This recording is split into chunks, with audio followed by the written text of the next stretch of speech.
That is the wrong... It's the wrong capture target. Ah! No, that won't work. Destiny, please. I said destiny.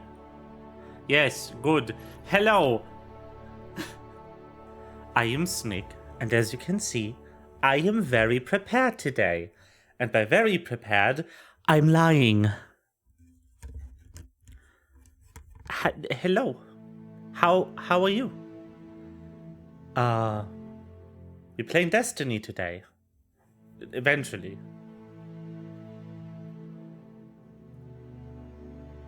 My headphones decided to commit seppuku, so I bought new ones. They are nice. I like them.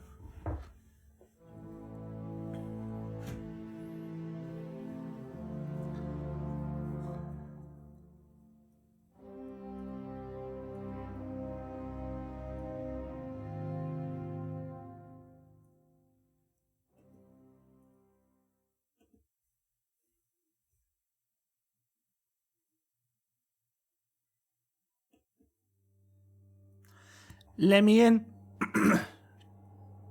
Come on. I believe.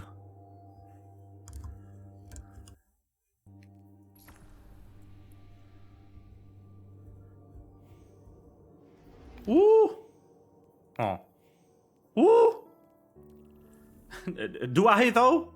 Does it work for Warlocks this time? Are we good? Bungie hitting my class for no reason. Okay, we're going Helm. By the way, I did buy the cat emote, which is why I am at, like, 0 bright dust, basically. Oh. Ooh. Ooh. Dang.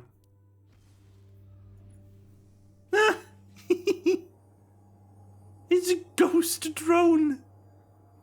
A drost. That chip.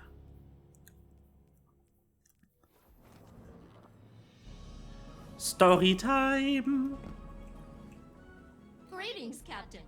Ikora briefed me on the Echo of Command. And while we AIs are constantly given commands we cannot refuse, Oh. I understand your problem conceptually. I have completed processing the various radiolaria samples you retrieved from Nessus. Save. They contain no traces of abnormalities. Oh. Which is a huge disappointment. Oh. I was about to euthanize the samples when I realized we could mix nanomachines into the radiolaria and reintroduce it to the planet.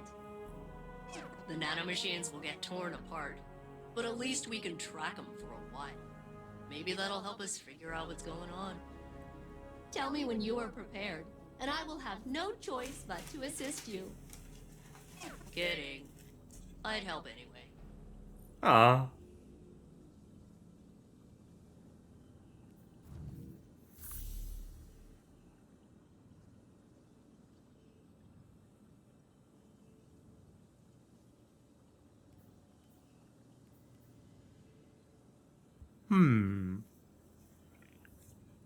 Okay.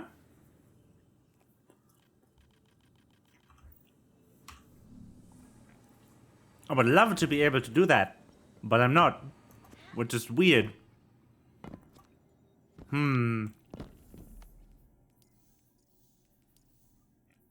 Let's try this. Radiolite harvesting. Okay, so just do the seasonal activity. Oh, no, not expert. Standard, please.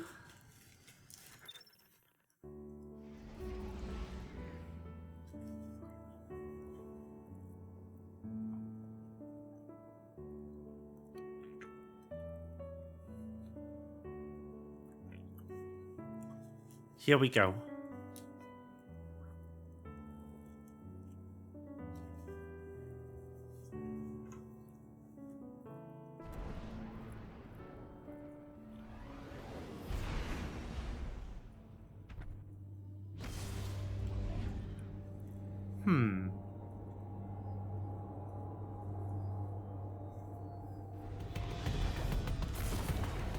Oh shit, my category! Ah!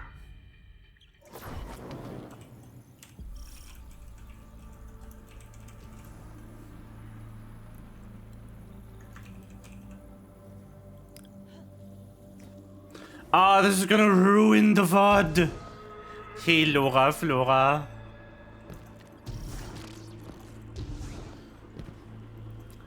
So, in case you don't know, VODs take whatever the first title was on that day. So, this is gonna suck.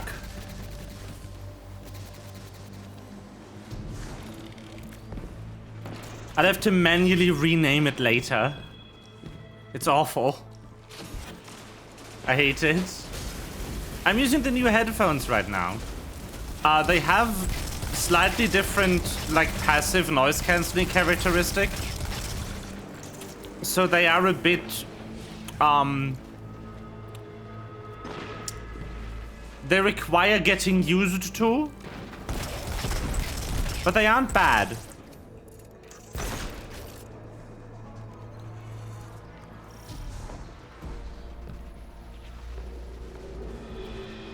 It's just different. These are like less like dampened because they are for indoor use. They don't need to passively block out like an entire street of noise. So the design is a bit more like permissive.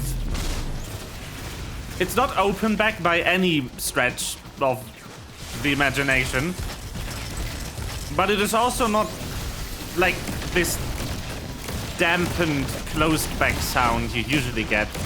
So I hear myself a bit more through the material of the headphones.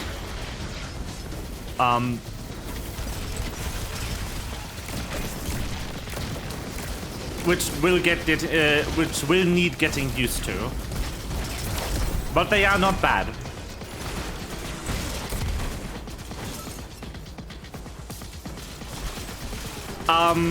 Also, I did request assistance from an employee of the electronic wares establishment that I got these from. And that guy must have been new, because I was like, okay, I do not care about microphone quality. If the microphone is detachable, that's a selling point because I will detach it forever. I hate having a microphone dangling there that I don't need. And I care about two things. I want them to sound good, and I want them to work wireless and wired. Both. I want them to have a 3.5mm interface, specifically. Or like an analog interface. I would have not said no to the 5.25mm interface if there was headphones that had that also had a Bluetooth receiver in them. But yeah, basically, guy recommended me a random Razer pair, pointed at the pointed at the connector for the microphone and was like, look, it has an aux port. I was like, nope, that's the microphone, my guy. Spheres, rectangular prisms, that is where the microphone goes. right approach to their geometry. And effectively, I wanted to see if he would steer me to the same headphones that I found on Artings. I was already pretty much set on these, though. And everything he recommended to me was strictly worse. These are the best sounding that aren't 400 euros. Poor guy must have been new. And that probably wasn't his department. But it was still a good time. I did buy these with expanded warranty, which is expensive, but manufacturer warranty for electronic devices does not cover batteries, and batteries like dying. And expanded warranty that you can buy at electronics retailer does cover batteries. It is not cheap. For this pair of 203 euro headphones, the extended warranty is 50 euros for 2 years. But it does cover batteries, and it does cover ear pads, which also, little known fact, because they are in and the like the head cushion on the top bend, because little known fact, those are not covered by warranty, because those are classified as like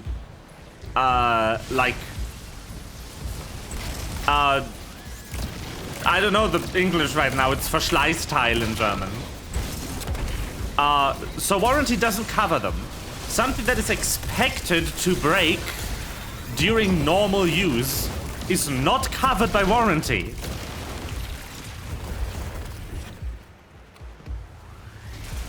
Warranty only covers things that don't usually break from normal use.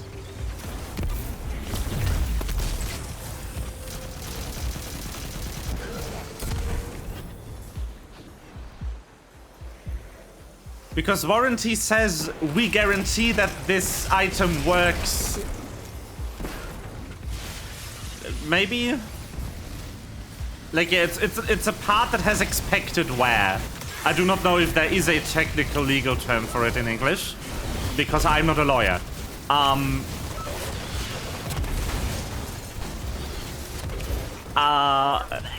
But yeah, that is how warranty works. Warranty says this item is guaranteed to work as expected, not this item is guaranteed to last forever. But expanded warranties that you can buy at electronics retailer are actually insurances. They are an insurance you take out on the item.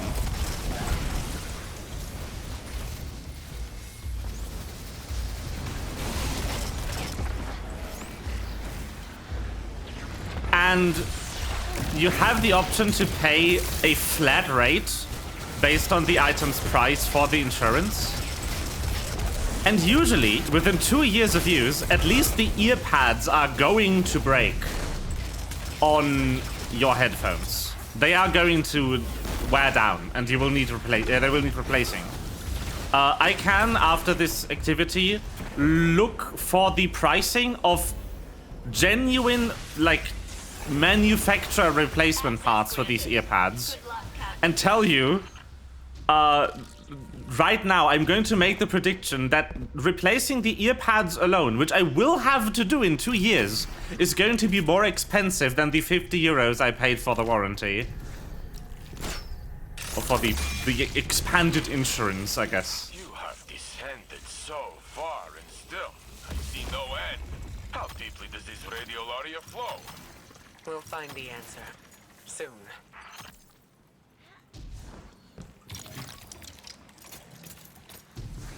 So, yeah.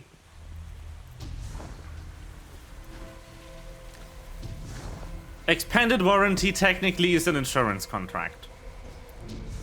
And obviously, because it's insurance, the insurance company makes a lot of money selling these. Because a lot of people either don't end up needing the expanded warranty, and or people forget to use it before it expires, which is also funny.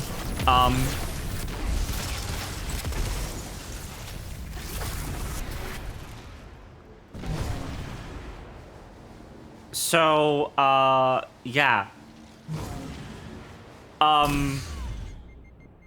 But they are worth it for specific items.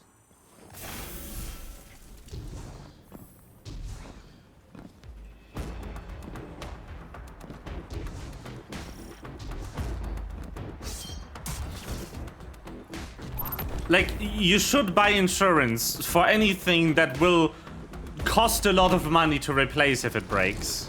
You know, like cars or high-end smartphones. Those are things that are worth insuring. Or if you know that the insurance covers a replacement part that is more expensive, that you will need before the end of insurance anyway.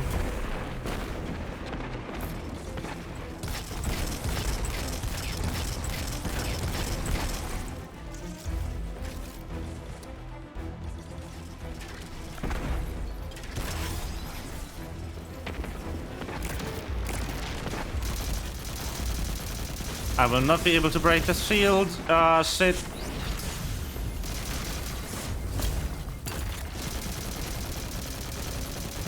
Ah, got the fucker anyway, let's go.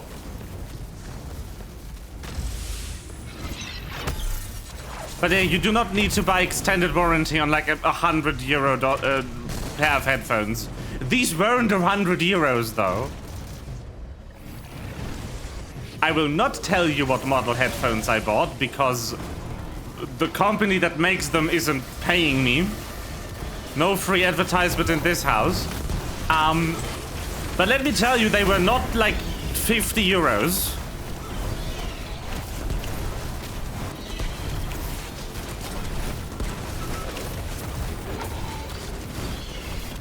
Also, I mean, it is entirely fair to not buy extended warranty if you know you're going to forget about it.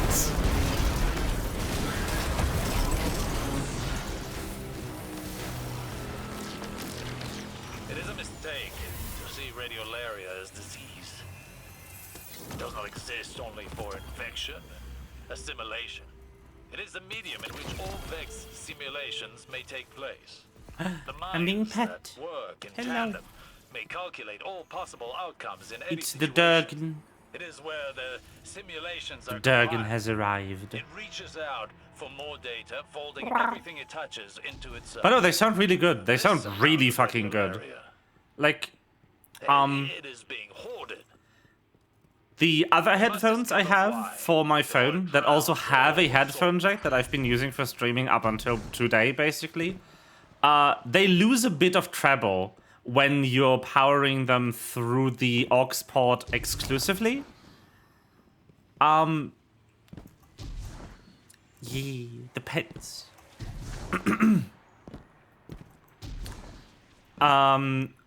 Because that's just a thing that happens with Bluetooth headphones. Bluetooth headphones are designed to be used powered on. And a lot of the time, the manufacturer will cheat and use drivers with a worse frequency characteristic than they actually are aiming for, and then correct in the built-in DAC with an equalizer, with a default on equalizer. Which is why Bluetooth headphones will almost always sound a lot worse if powered through the aux port. These headphones that I bought today sound almost the same if powered through just the aux port and nothing else. They are off. They are not using battery right now. I am powering the drivers directly from the aux port on my microphone, and they do not sound any different than when I used them briefly powered on, which is unheard of. What headphones are these? I can DM you. I'm not going to give free brand endorsement on my channel.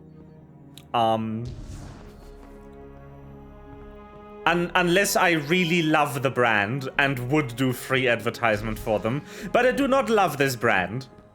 I do not love any gaming brands. They are all kind of shit. Hey Martin, how you doing? I'm gonna DM you. It's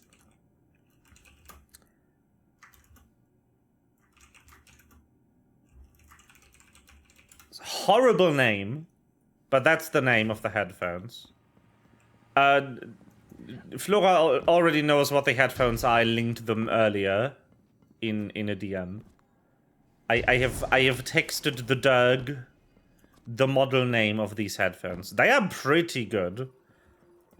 Like, I would use these wired if they ever run out of battery. Also, they are advertised as 50-hour battery life, which is insane for a gaming segment market. If I do end up liking these a lot, I will endorse them on stream. But I don't know if they keep all the promises they are making. They have graphene drivers though, which is nice. In theory, you should know, but you forgot. F. You can scroll up in our DMs.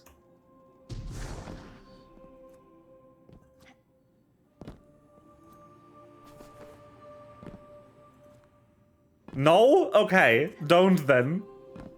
That's fine. You don't have to. Illegal, but that means you want to do it. Flora, you keep saying this, and then you're the one person who's like, illegal shit, love doing it. You need to stop using that excuse.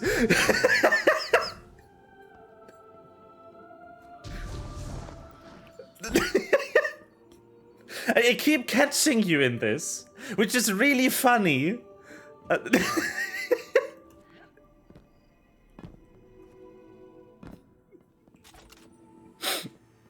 When you get caught in your own bullshit. Let me see how expensive replacement earpads are for these. Genuine. I would love actual genuine replacement part, please. Do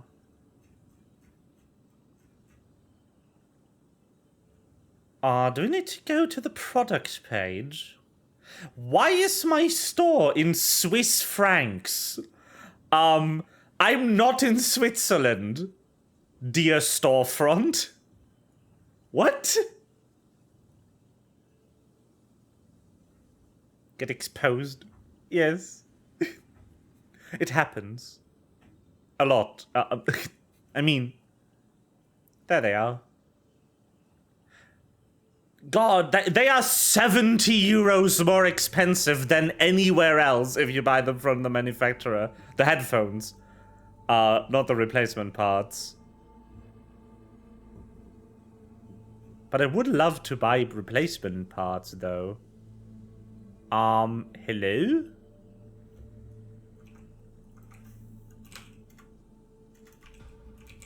Why is this so hard to find?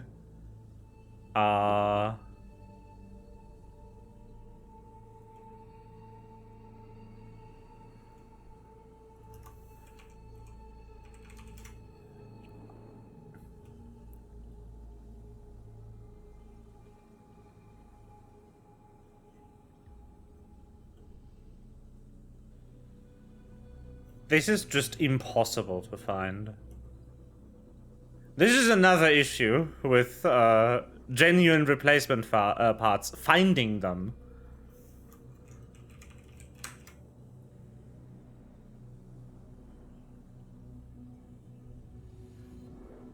Hello?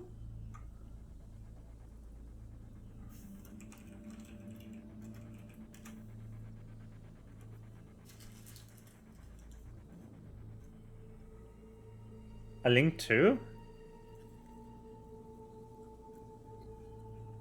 One of them are my work headphones.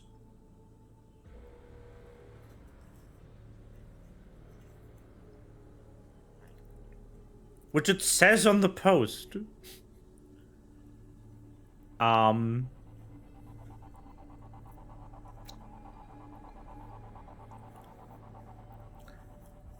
I appear to not find out how much these replacement parts are.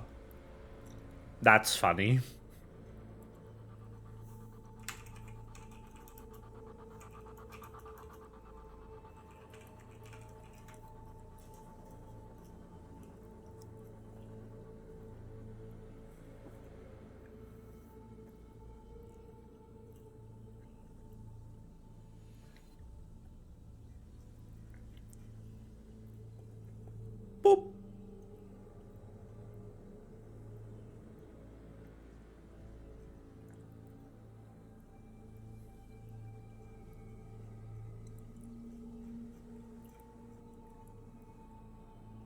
I don't fucking know. You probably actually have to call them to order replacement parts, which is insane. Anyway.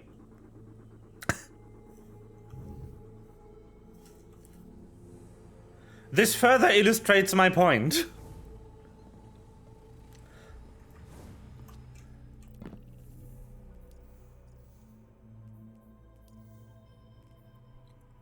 Having access to genuine replacement parts is nice.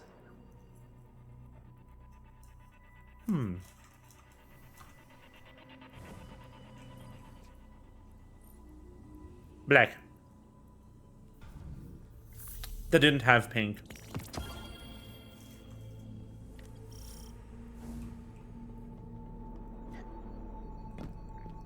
No in-person store ever stocks pink headphones in the gaming segment.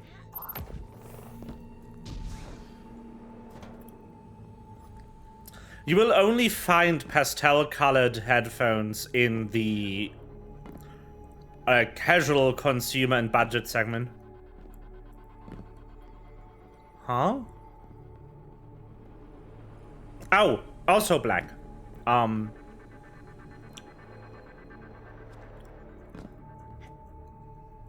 Like, you know, grayscale picture.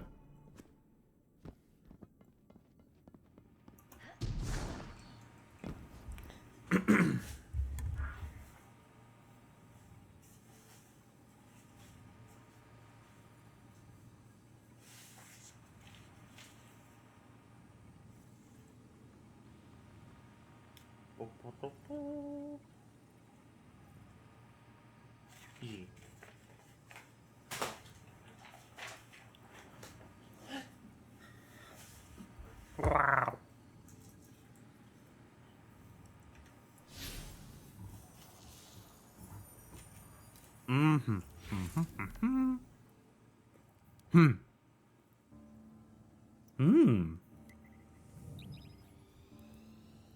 We're deploying nanomachines.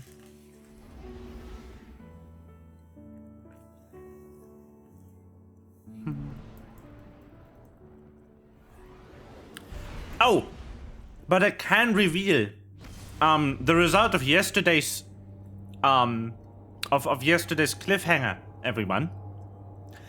I did manage to pull the shark. At 5 in the morning. It literally took all fucking night, but I got the shark.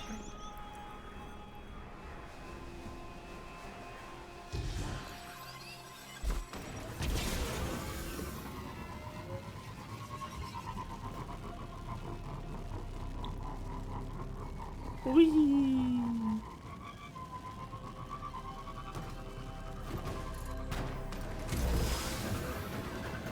All night, indeed.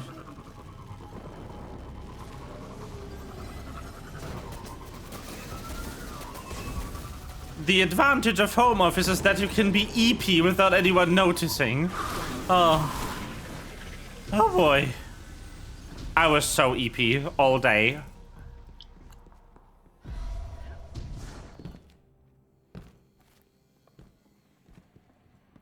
But if nobody is in your vicinity, you can be EP in the comfort of your own home. The fuck? Chamber of Stone? What?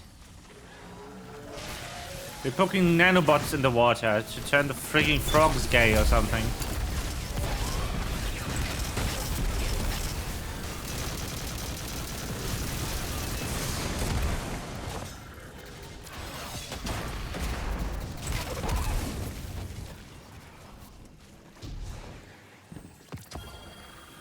All right, Captain. I've added nanomachines to the radiolaria that will allow us to track its progress down through Nessus. Please reintroduce the samples to the planet. I mean, me too. I hyperfixated on shark.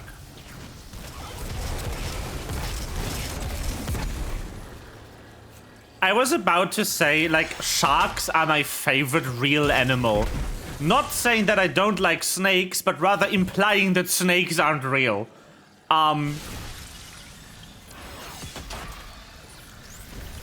Snakes do not exist in real life. Heard it here first.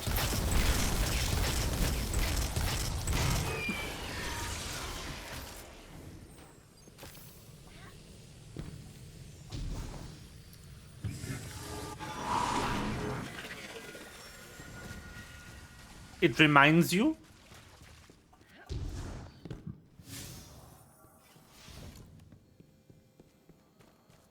Oh. I missed this. How? Nanomachines away!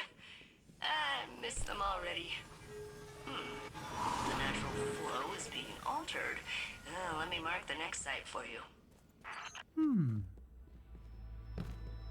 A mango plush. Oh.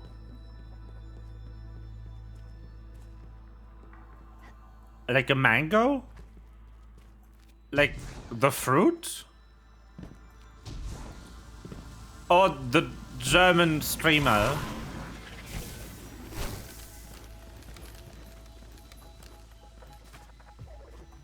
Ow!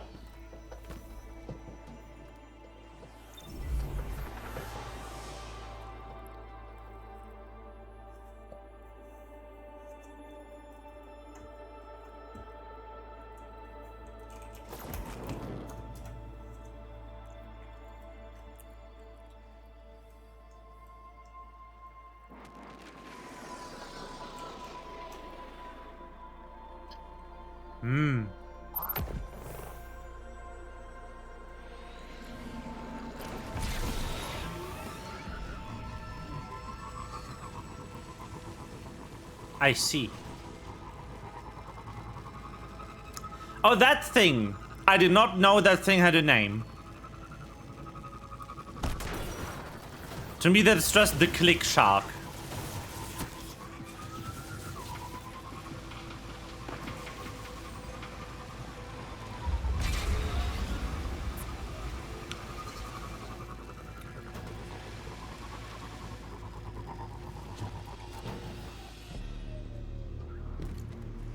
What? It has a name? Amazing. Is it like apple or something? It must be named after fruit, because that would be so funny to name a shark after fruit.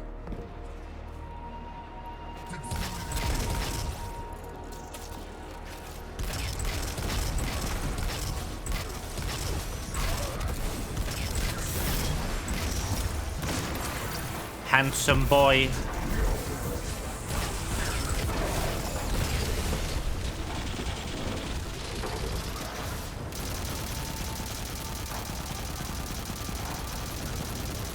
Yeah, it's a YouTuber's mascot. Well, one of his mascots. He has a couple.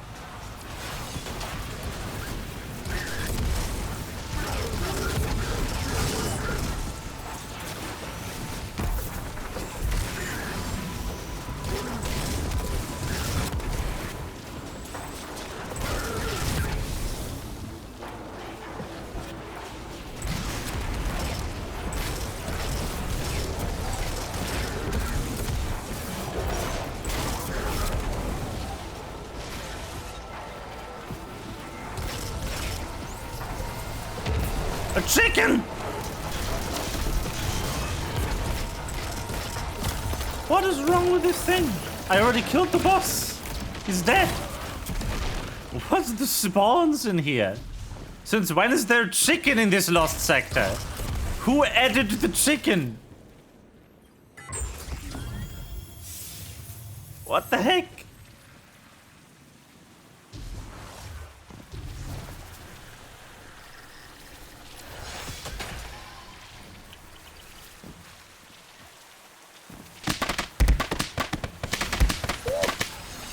And they're off. Tracking. Captain. Ah, finally. Is being redirected deeper into the core of Nessus. The fucking icon is gone again! Picking up the signals of my nanomachines. No. Calibrating the coordinates. Got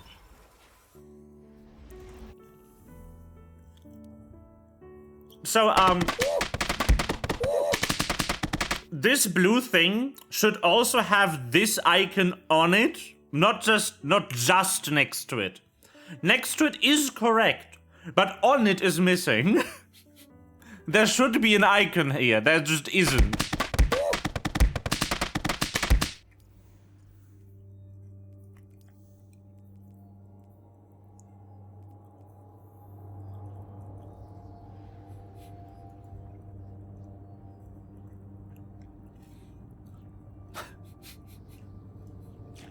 They just forgot the icon, I guess.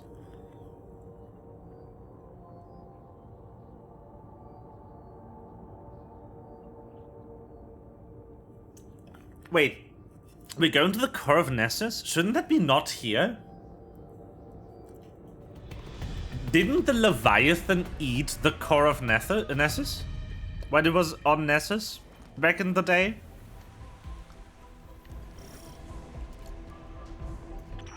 Hey, Captain. You're heading into the deepest parts of the planet.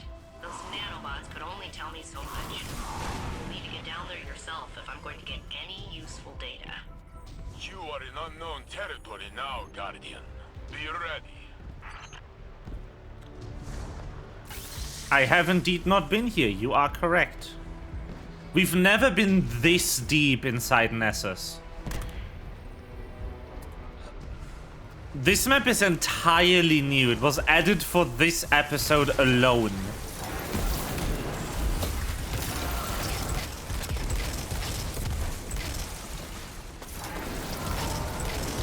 Why is there Taken down here?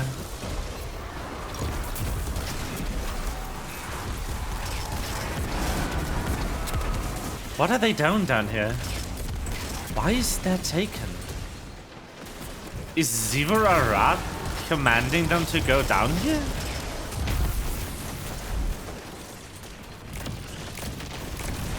Like, the Taken, this enemy type, had a boss, but we killed the boss. So who's commanding them?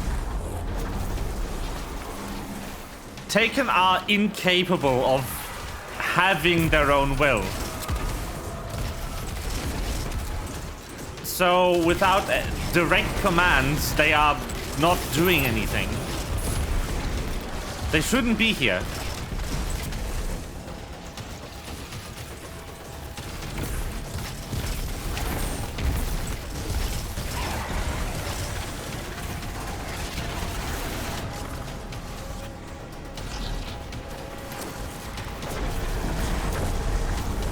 We're dunking balls into the balls. Balls. Don't you love balls, chat?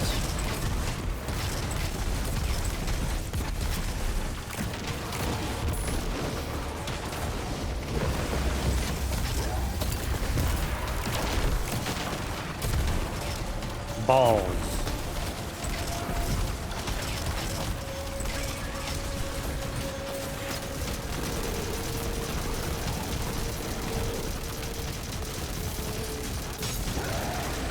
Man, I'm so happy we're not on Uranus right now.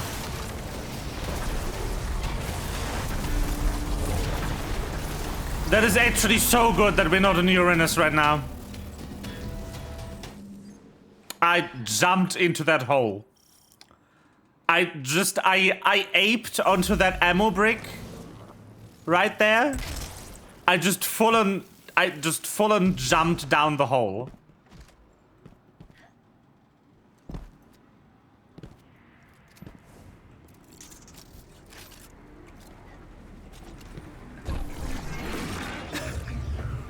I'm not about to be in Uranus. Nessus is a Centurio, I think, is the name. Something like that. A small comet-like thing. Taken are drawn to paracausal forces and those with immense strength of will. But they're leaderless now. No king and no witness. And Zebu Arath either doesn't possess the power or doesn't have the inclination. They are discussing exactly what I said. That they're drawn to the conductor. Yeah, maybe. The king is dead. That was Oryx. He died ages ago. And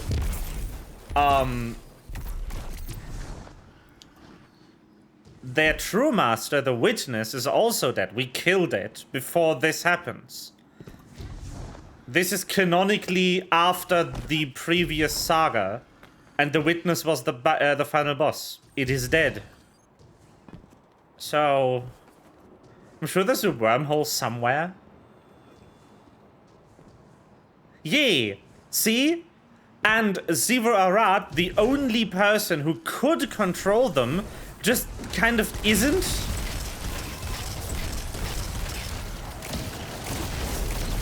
We are not even sure if she could, or if it was just the Witness controlling them. So it's like really sus why there's Taken here. It makes no sense. They shouldn't. The only explanation, the one that Ikora just posed in the voice line, that could be possible is if the item that the BBEG of this micro storyline of this episode has allows them to control the Taken as well. They call themselves the Conductor, and they have something called an Echo.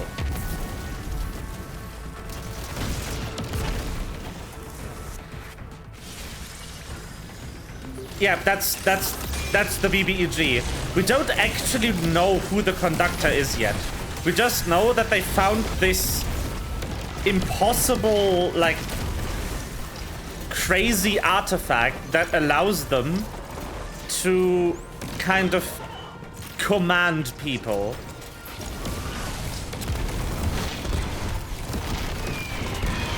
I have a theory, though. My standing theory is that the true identity of the Conductor is a character who should be dead. Maya Sundaresh. Since you released those nanobots into the radiolaria, I can track their movement through Nessus. Oh no, the spinnies! You know, since I'm all the way up on the planet's surface. So those lasers deal a lot of damage. Do not touch them. But yeah, so Maya Sundaresh should be dead, but there is a small chance. Thanks, Captain.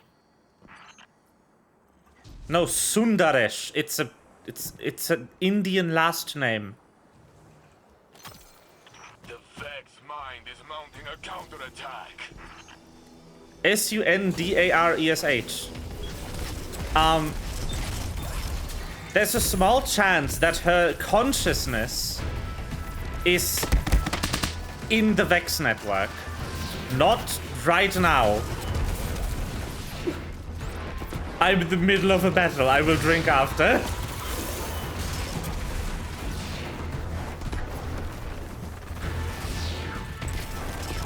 Oh god!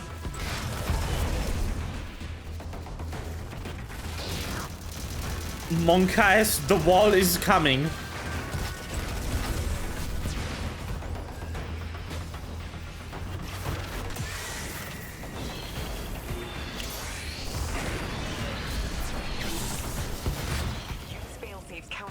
to bypass their shielding.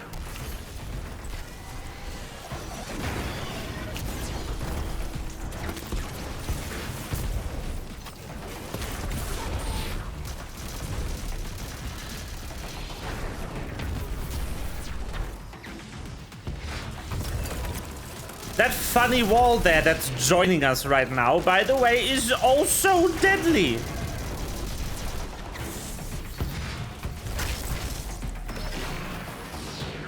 I would love to turn it off.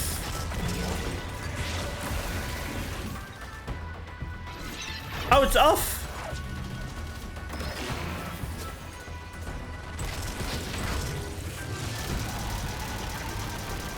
Does this protect me from the wall? I need to science. Oh, the wall is pushing me. That's new. Usually these just kill you.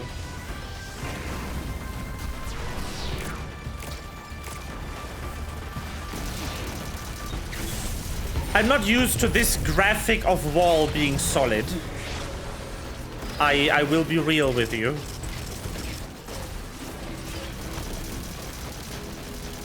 By the way, this is a boss model they haven't used in years.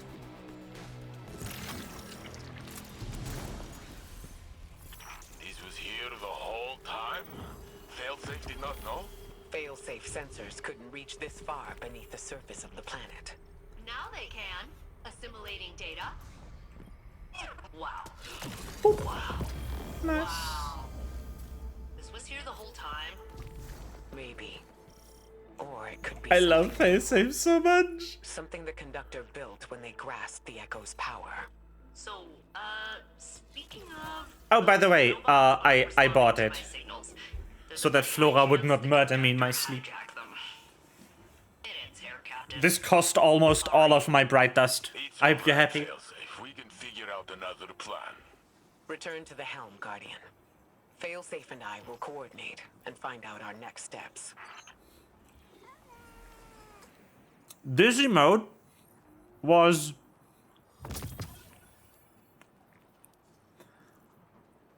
that much, that expensive. That is how much this emote cost. I am now down to below 500 of that.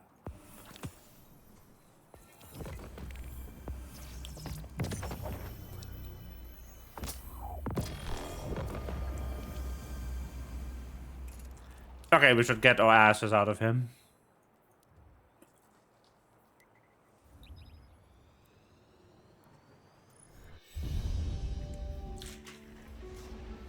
Now I will drink.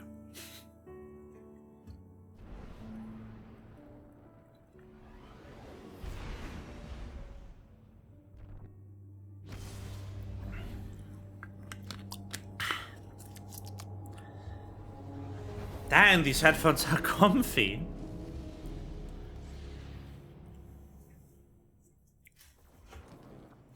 That's nice.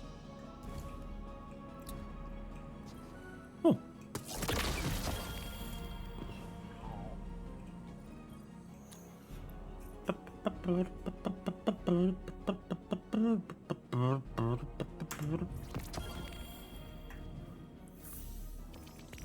Are we done? We're not done. Oh, more story. Nice. So, I can give you some more information. Right now, this storyline is using basically the same system as storylines before it were using. That's a worthless item. That isn't bad.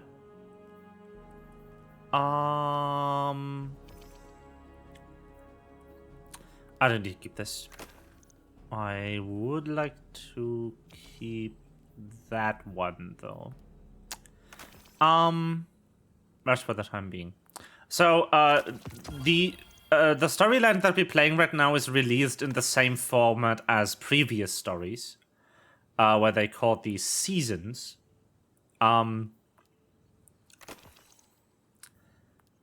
And the reason this is significant is because that is about to change. They either, we're not sure, didn't have the time to finish implementing the system, or they just elected not to. They haven't posted a statement on this, so this is pure speculation. Keep that in mind, please. But yeah, for one reason or another, this storyline is still running on the old season system, where we get one release of story every week.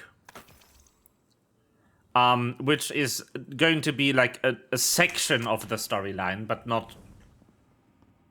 Oh, yo, that's new. This wasn't here before. Oh, I love this. That is so cool. Sorry. Sneak got distracted by the pretty hologram. I love holograms. They said that starting with the next episode, instead of doing these like step-by-step quests, this will not go to step 28 this week. We will need to wait for next week to finish this quest. But as you can see, the episode is divided into 3 acts. One of which released immediately when the expansion came out, like over a month ago. Or 2 months now, I think. I think we are at the 2-month mark now. This that we're playing right now released last week, and this last act is going to release in a little over a month, 33 days. Right now, they are still doing the piecemeal. You can play about a third of the season story quest every week. And if you start playing now, though, you can play all of it in one go until where I am. It's just in the week of the 24th of July 2024, you can play no further than wherever this quest is going to stop advancing. They are going to be changing this because, as I said, there's acts now. Starting with the second episode, releasing sometime in 2 months or so, they will release the full story quest for each act immediately as the act releases. So we will get about a good 4 hours of story every 40 days instead of 1.5 hours of story every week, and then a 2 or 3 week downtime where there's no story. And I vastly prefer this. I love being given like nicely sized story segments, which they haven't been doing before. Before it was just this piecemeal concept. And I'm really looking forward to them changing it because, yeah, just being able to play the full episode act in one go instead of being able to play a third of the act in one go is much better. But yeah, for whatever unknown reason, this isn't the case yet. They haven't done that. They haven't told us why not, though. Nobody knows except for Bungie.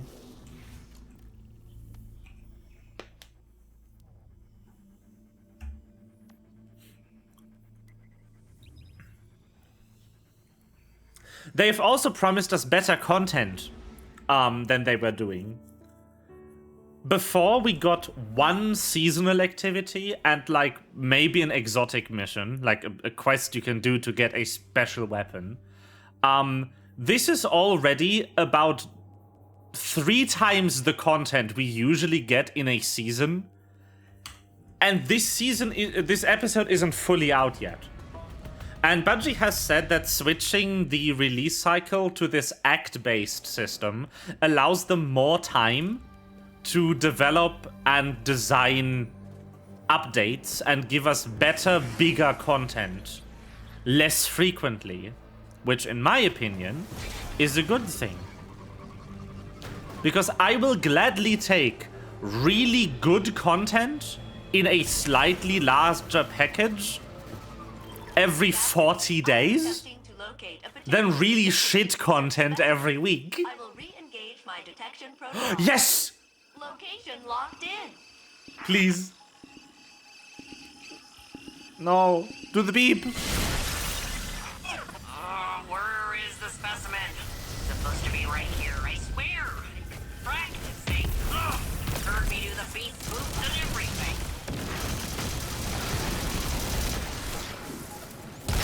The beep boops.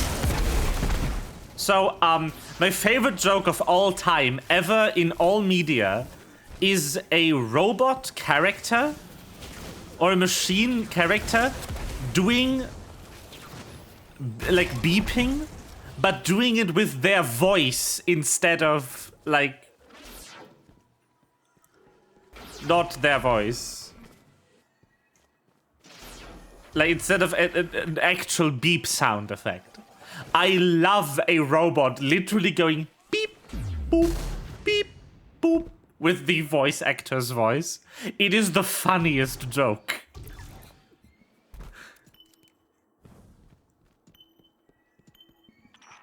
Okay. Refining parameters. Adjusting for the unlikely event of specimen locomotion. Beep boop, beep boop, beep boop, beep boop, beep boop, beep boop. That is the best joke in all of media. Oh. Ah, what are you? Yes. Ha! Gotcha! Captain, the specimen appears to be biological in nature. Which explains how it was able to evade my earlier detection. Clever little thing. My prayers have been heard. I was like, why are all these specimens we collect for research on this planet just plants? Why isn't there any animals? They have added the animal. Ah, it's so cute. Frog. But yeah, so most of this planet was created by the Vex, the robot species. They don't usually care too much for plants, which is why a lot of this is just like this one kind of tree and red grass and just a lot of rock. But that's been changing. There has been more biological variety on Nessus since the conductor arrived. But yeah, I have my reasons to believe it's Maya Sundaresh, who should be dead, but we knew that she actually managed to escape her physical body's death by uploading herself into an exo, which is like a robot body. And that exo, we actually met, and that was the most racist exo of all time. Long story, I was Lakshmi, Lakshmi 1, and she died, but she died to Vex, and she kept using a machine to connect her brain to the Vex network, to basically like the Vex simulate possible futures, to look into the Vex's like prediction engines in order to have a good idea of what the future is going to be like herself. And there's a good chance that she somehow survived in the VexNet when getting murked by a Vex. And we found logs in like audio logs on this planet. If you start this activity, you can listen to a collection of like 10 pretty long audio logs by Maya Sundaresh's girlfriend or wife even, I'm not sure. Also, yes, we have a lot of like queer characters in this game, in case you didn't notice. We have gay men, we have gay women, we have all the good stuff. We have bi people, I think. Anyway, so in those logs, it's mentioned that Maya constructed something to access like a collective unconscious mind. Kind of create a hive mind of sorts with an item called the Veil. And the seat that she used in those experiments was called the conductor seat. So Maya Sundaresh, having a close tie to the Vex, and having used something called the conductor chair before, makes me think that she might be the conductor. There is a pretty good shot that she is the conductor. And I haven't seen a better theory yet, so it is probably either her or a character that we haven't met yet. No, conductor in the sense of orchestra, not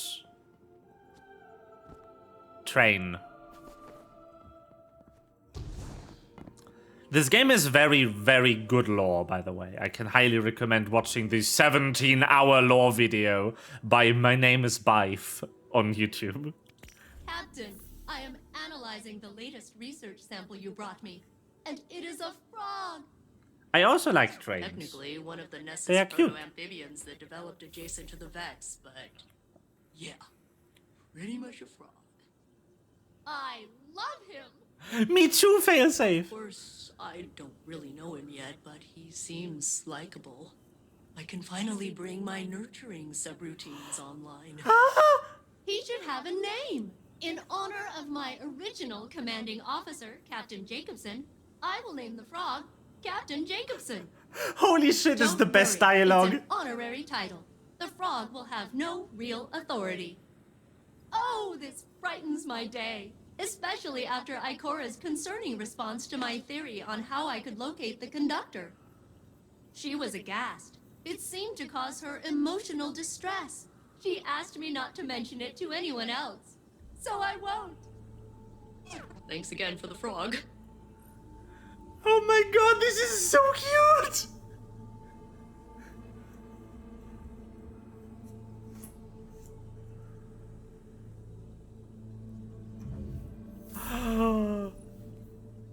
Can you tell why Failsafe is the best character?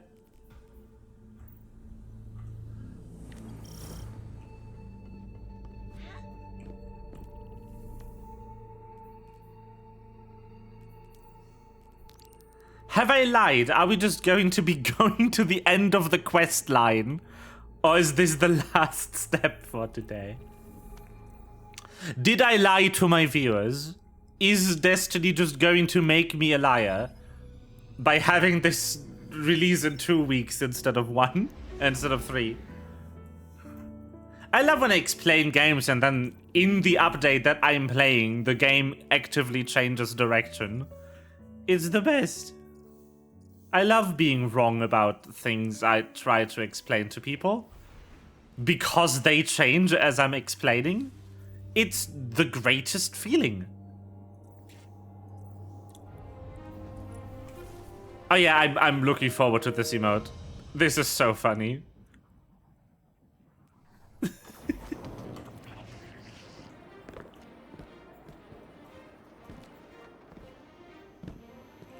Oh, no, that's the wrong direction. But I mean, mierda is very funny, yes. I wish it was a train.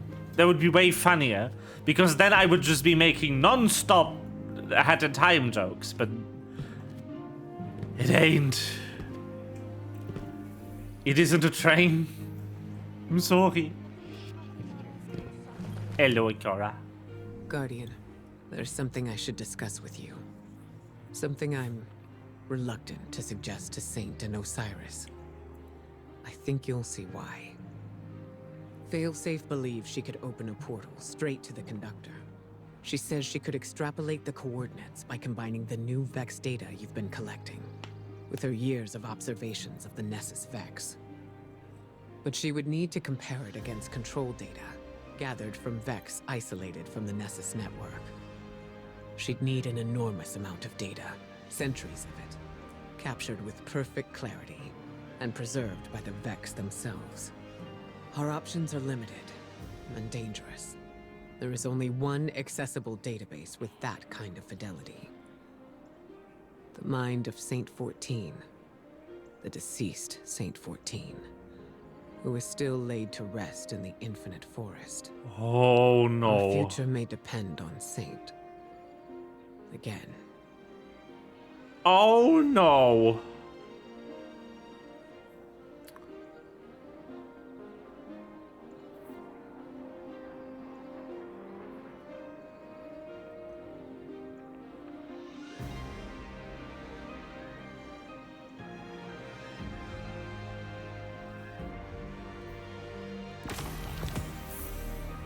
Oh no. May you find what you seek.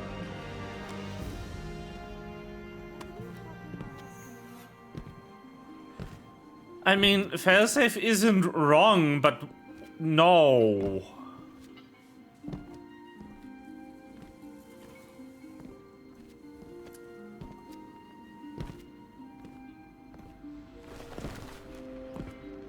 Oh, so yes, I'm sorry. There will be no murder on my Owl Express. Hello. Hello, Guardian. No murder. Welcome. Murder? Maybe some murder. Maybe little murder.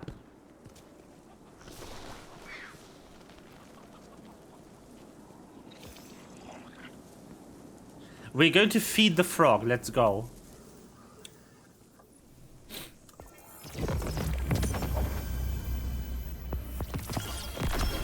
Whee! Another exotic pog. Whee! Let's see what we've got for each other. Frog. Death to frog. Second filament. Ugh. Always something new and effortless.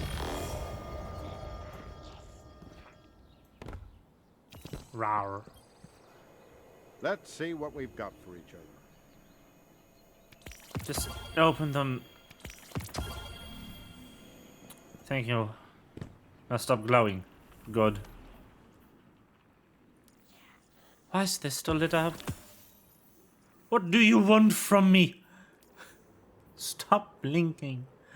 Okay, we can unselect this. What do we need to do?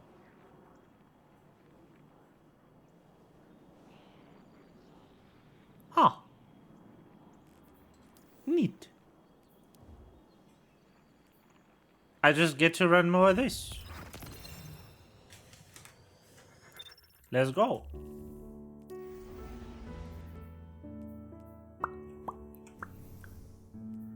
Worthless. Worthless. Worthless. I need to compare these. Meh.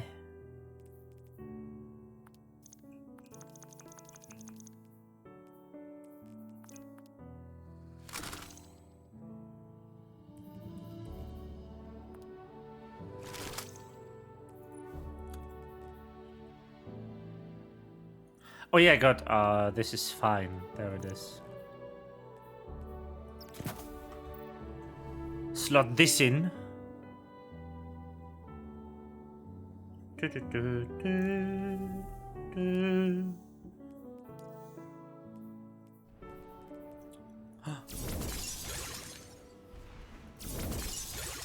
Yo. What a teleport effect.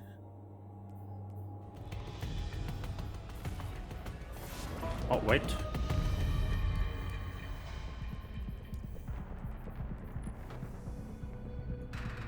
This is animated, I need it. Give it to me. There was a radiolarian lake here. We have to find out why it's been drained.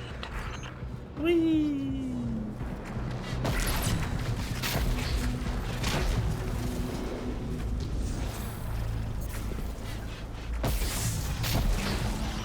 Frog. Have taken interest in the vat.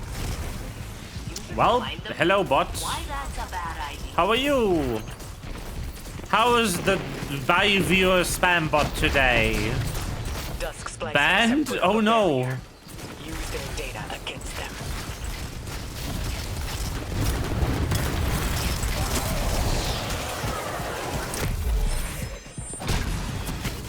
Whatever will I do about it?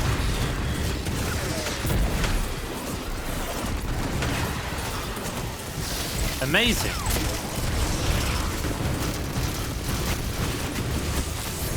Ah, a bit loud in it.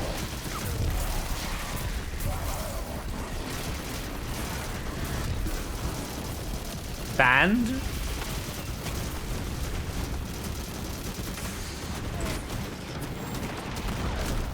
Ow.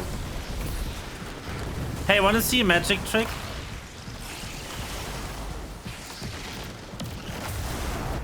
Hold on. Ban. And report. Chat messages. Spam, scam, or bots. Scam. Pure by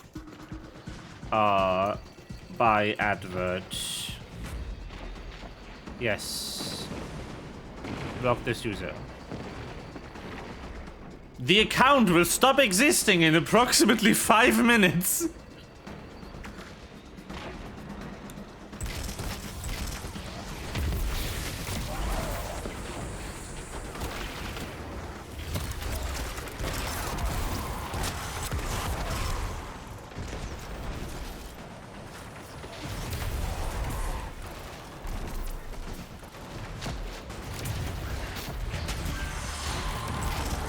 That is actually really like relevant information about this kind of bot.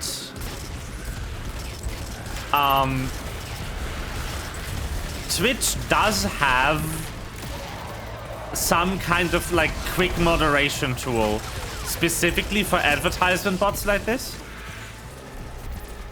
So if you report them, there's a good likelihood the account will be deleted immediately.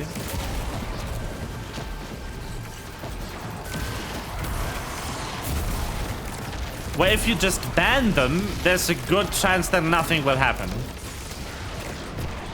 Because Twitch doesn't want to run the system like 24/7, obviously. Because doing so would expose the risk of someone posting the message for fun in chat and getting auto-banned from the platform. And then having to make the difficult case of why they aren't a scan bot. Which is why Twitch doesn't just on-site ban anyone posting these messages. A genuine user could be a dickbag and try to get banned this way, so they can't automate it. But if the account gets reported by a streamer, there is a good chance the report is genuine. Like, say if you, for instance, Flora, if you posted that message, like, I would know you're not a scam bot. I would not, like, provoke Twitch, though.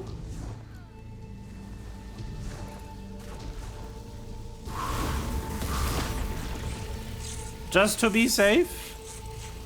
I'm not saying you can't get auto-banned for posting it.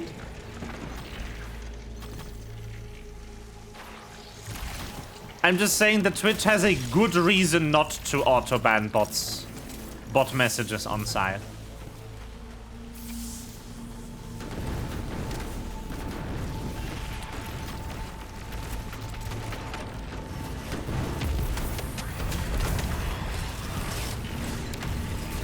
I mean, you are very cute, Bean. The cutest of beans. The facts are no match for you, Guardian. Easily, too.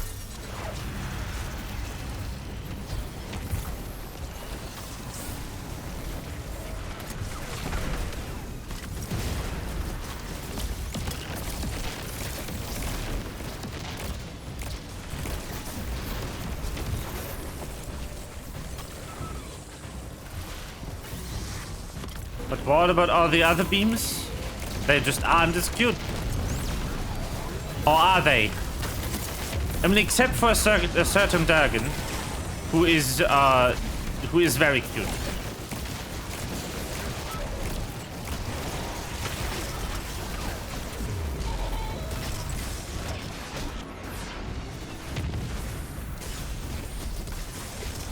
Can't slander a certain Durg.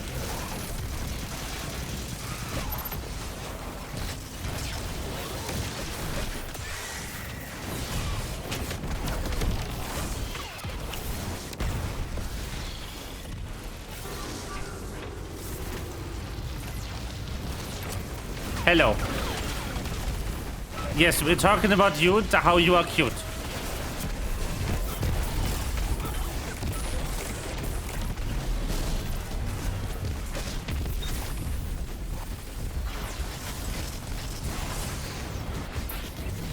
Now,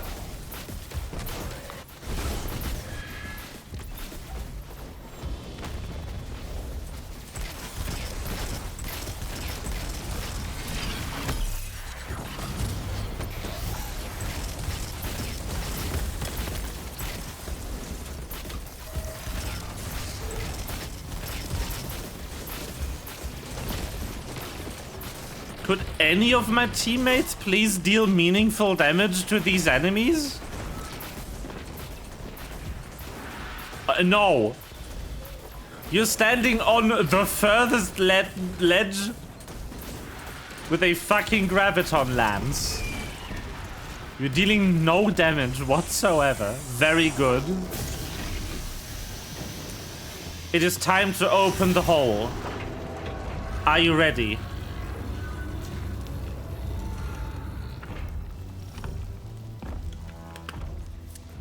The Vex hole will open. That is.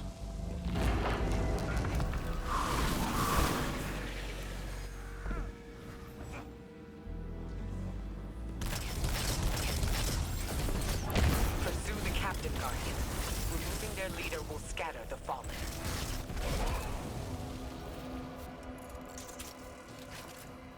We have opened the hole. The search for knowledge always takes you further afield than expected. Or in this case, deeper in. Boop, boop.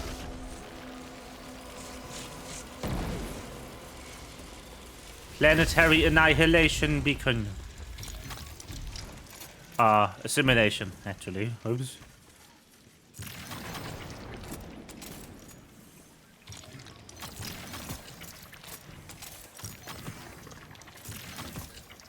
Also, yes, we are collecting food for the frog friend. That is our quest. That is what we are doing. Feeding the frog.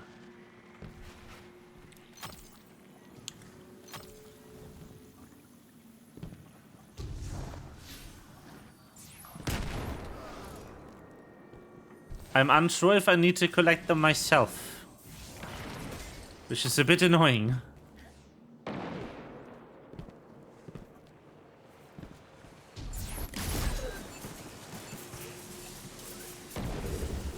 Ah!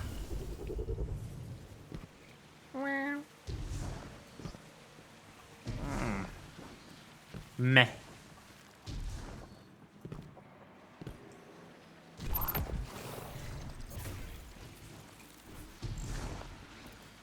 Whoop, whoop.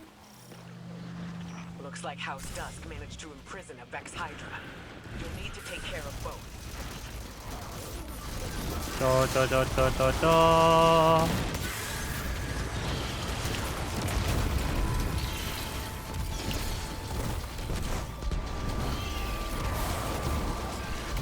Calyx.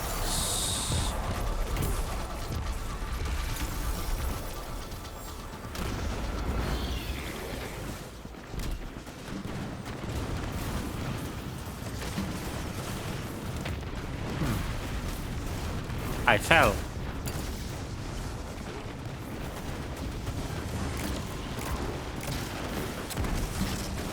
Wrong weapon. Ow.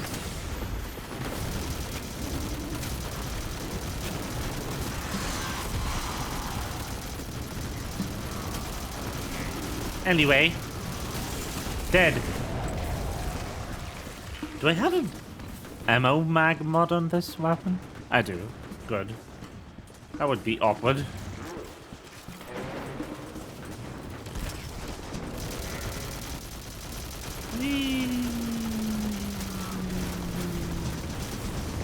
So, this weapon has a very fun perk on it, which automatically partially refills it every few seconds when you're not firing it. Which also applies if it's stowed. And it actually refills to more than what you can reload to. Like if I reload, as you can see, it goes to 82, but it keeps going.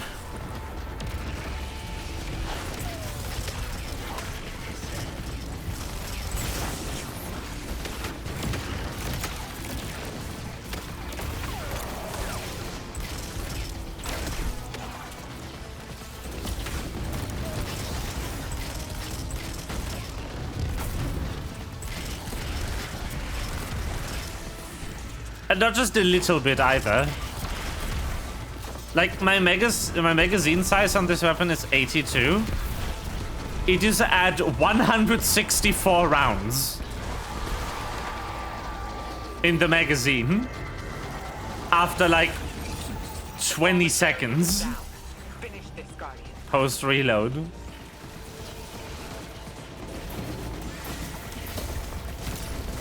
The weapon perk is insane. And I love it.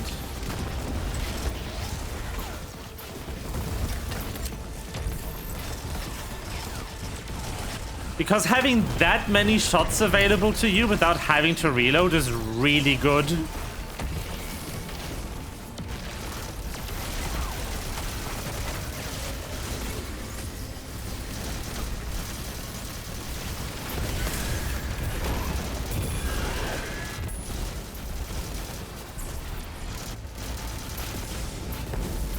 Ow!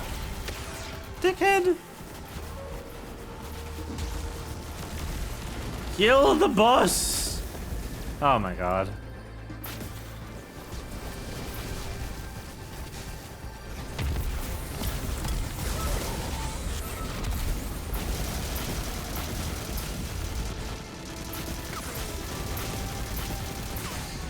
Okay, fine. We kill the chicken first.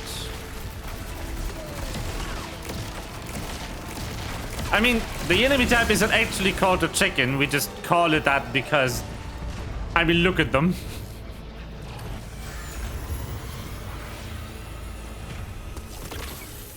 Oh, nice. When I was forced to obey their command, the voice called Whoop. themselves the Conductor.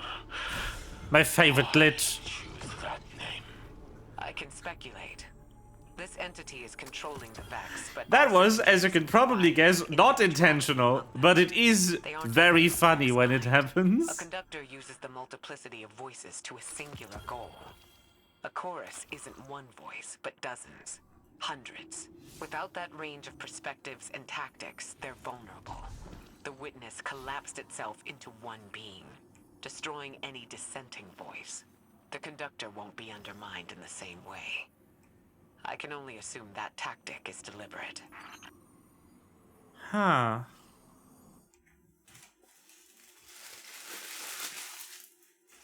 Interesting. Interesting. Well, need more frog bites. So we're doing more of this. Frog. Froggy. The froggening.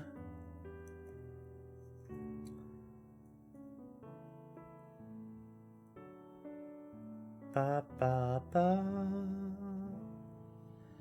Ba ba.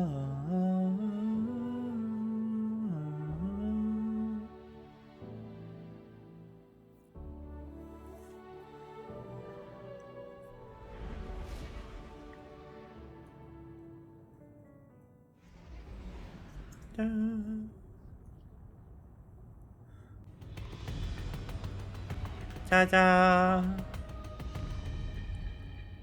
Wow. Ah, shit.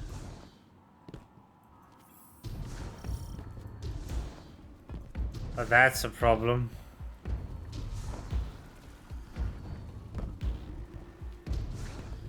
I would like to be able to at least get some of those collected myself. Thank you very much. I mean, I can farm it solo if I really need to. I just don't want to right now.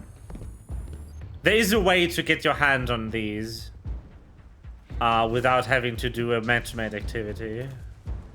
I would just rather not.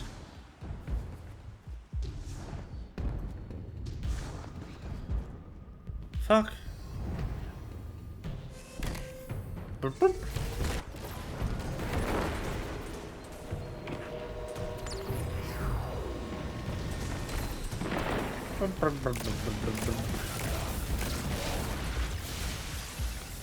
I need to do one run of this anyway. This week, one more. But this one, any one full run.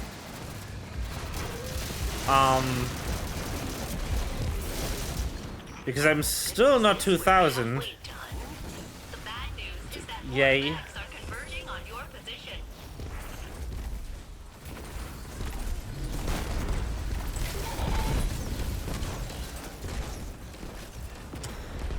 But there is an activity that that has the potential to spawn these things.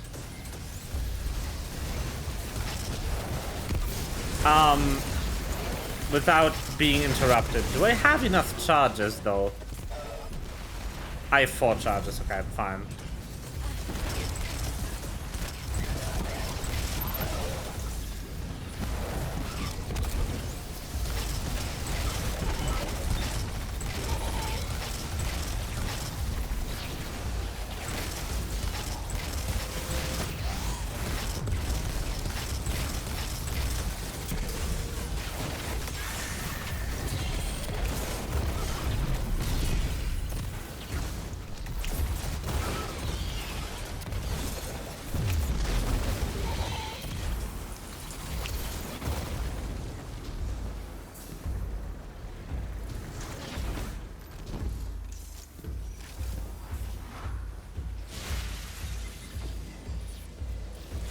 We are not done. Now we are done. Access granted.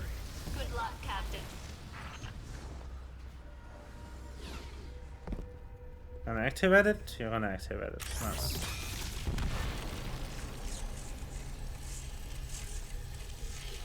You have descended so far and still I see no end. How deeply does this radiolaria flow? We'll find the answer. Soon. Yep, you really have to do it yourself to get the frog bite. That's sad. That makes this more annoying.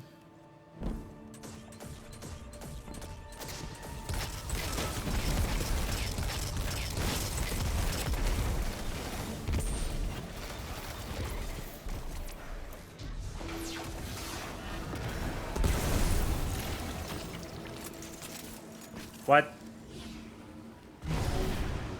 Or does it have to be ivory?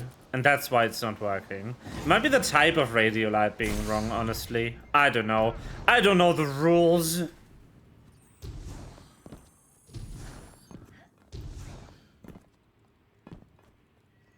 Can I even get ivory radiolite outside of this activity? Who knows? Banner! I can't believe these are free banners too.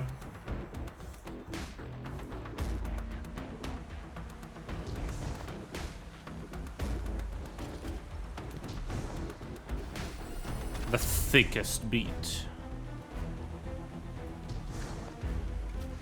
I really like this boss music. It's cool. Thick.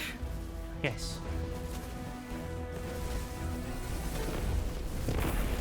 The funny emote.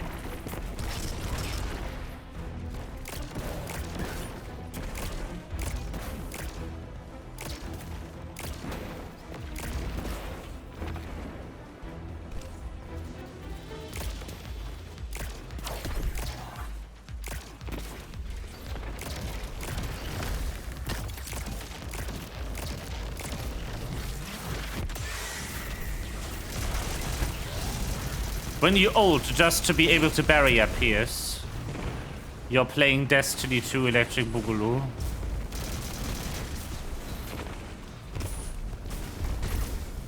Was that not long enough? Do you need more? You do need more.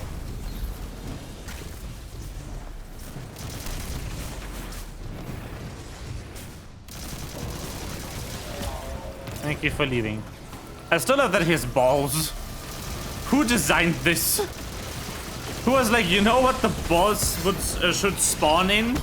A massive pair of balls.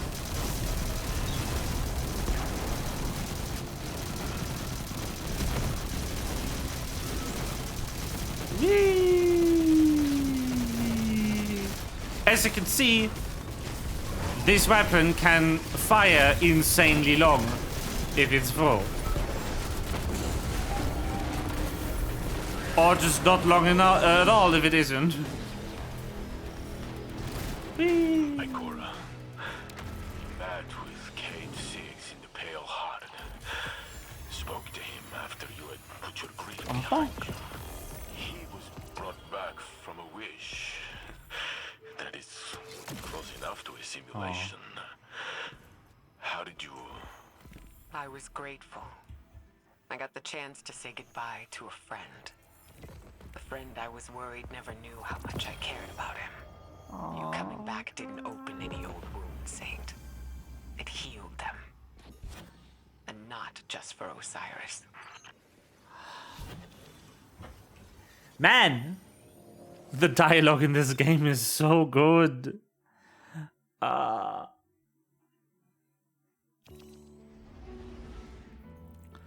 do they do it? Okay, I want to try something. If I go in here on private match expert mode, can I get the type of stuff I need?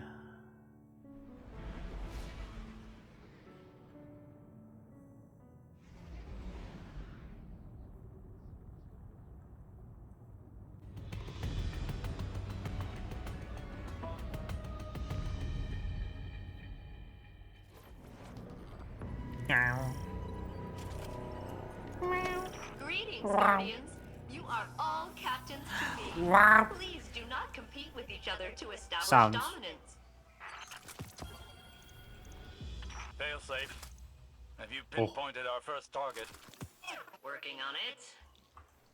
Perhaps we can find a countermeasure to the conductor's ability to command. I'll see what I can turn up, but it Wow. might be best if you just talk to him. Wow, He indeed. hears my words, but his heart doesn't keep them. Though we don't give up on each other. I'll keep trying until he does.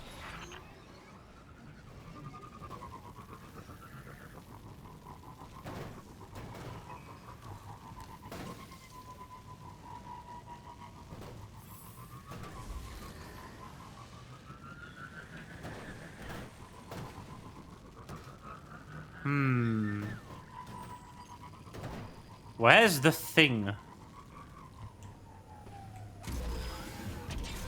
There should be a funny.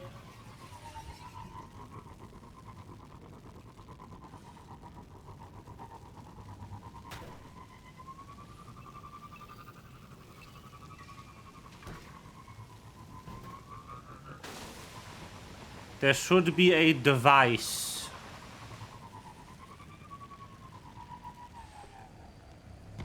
But where is it? It's in a different spot every time, which is really annoying. So just kind of, is it here? No. Is it here? No. Is it here? Also no.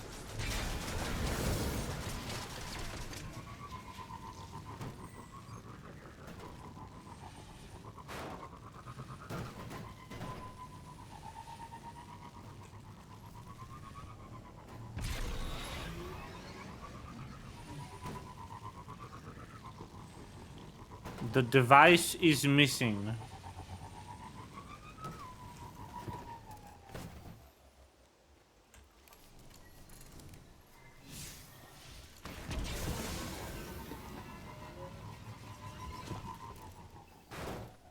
Hello? Does it not spawn until you've done one of these?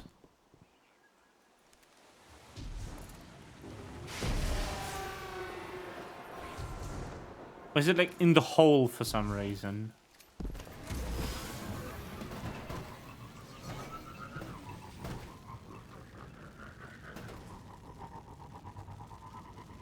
Oh, that's mildly annoying. Fine then. Never mind, I can't solo farm this easily. It is probably faster for me to just do one of these again.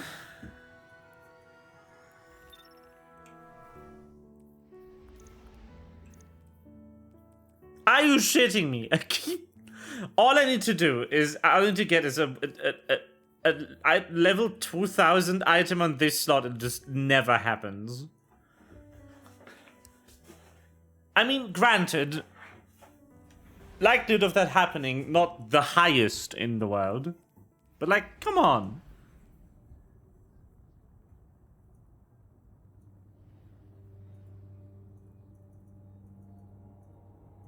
Like, please.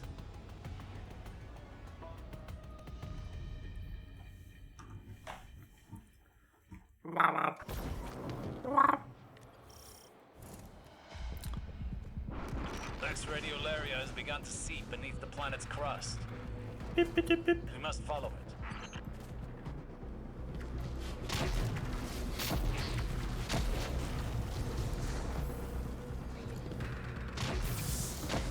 House dust. Scavengers. Move them, Guardian.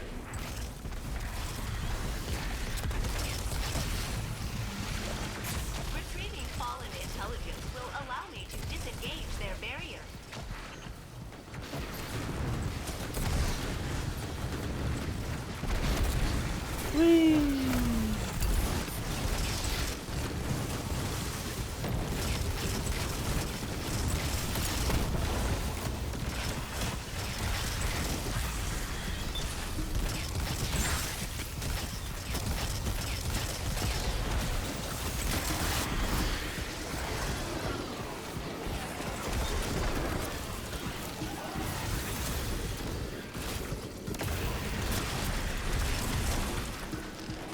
Weapons.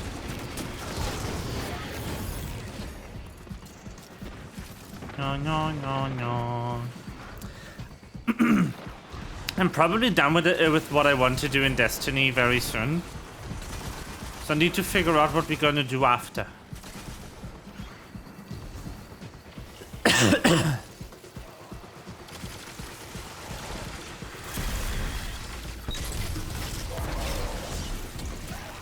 And I do know.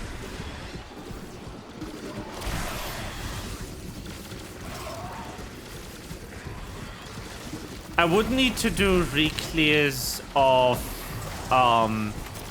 the raid we did in Final Fantasy last week. So I could go do that.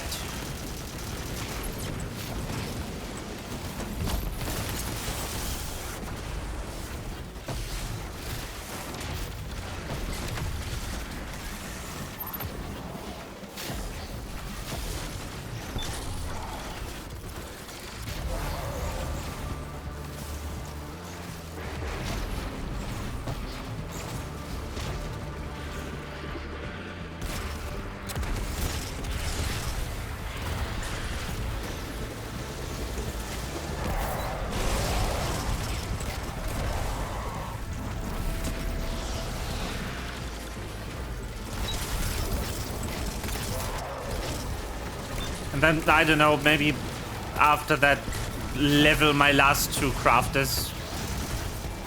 And then I'm done with FF14, like, leveling content. Except for maybe getting my tank to 100, but... It would be very chill activity. I would just do things. And you would watch me and we could talk about stuff because it's really not that involved. I would be crafting the same item like 40 times and that's the gameplay. Mind you, that is the leveling experience, not the actual content experience. Have you spoken to Saint recently? I think he would value your conversation. I will speak to him when he is ready. Beep, Not boop. before.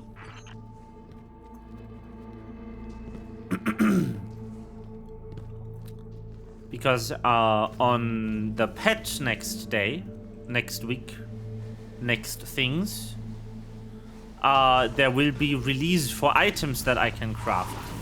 Like they will add new recipes to the game.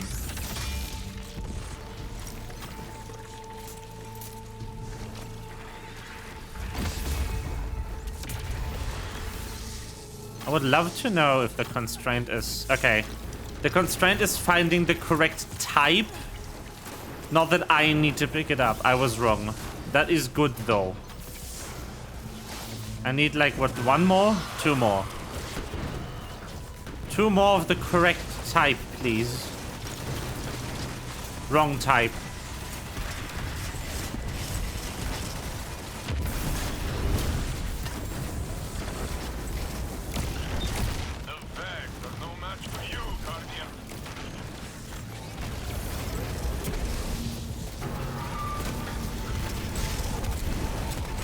But yeah, playing games sounds very good. I think I will do that. Good proposal, thank you.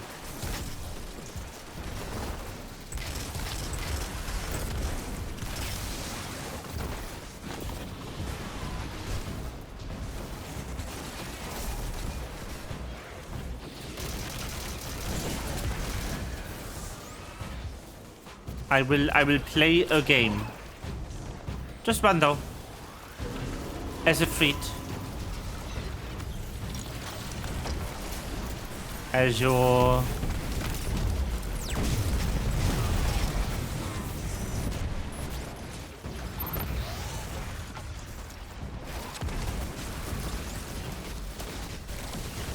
Oh yeah, that's something I wanted to talk about, because it came up in Corey's chat yesterday. Riot Vanguard and the multitude of reasons I don't like it and don't really want to have it on my computer. So Riot Vanguard, for those uninitiated in League of Legends and Riot Games related things. It's not just League of Legends. It was originally created for Valorant.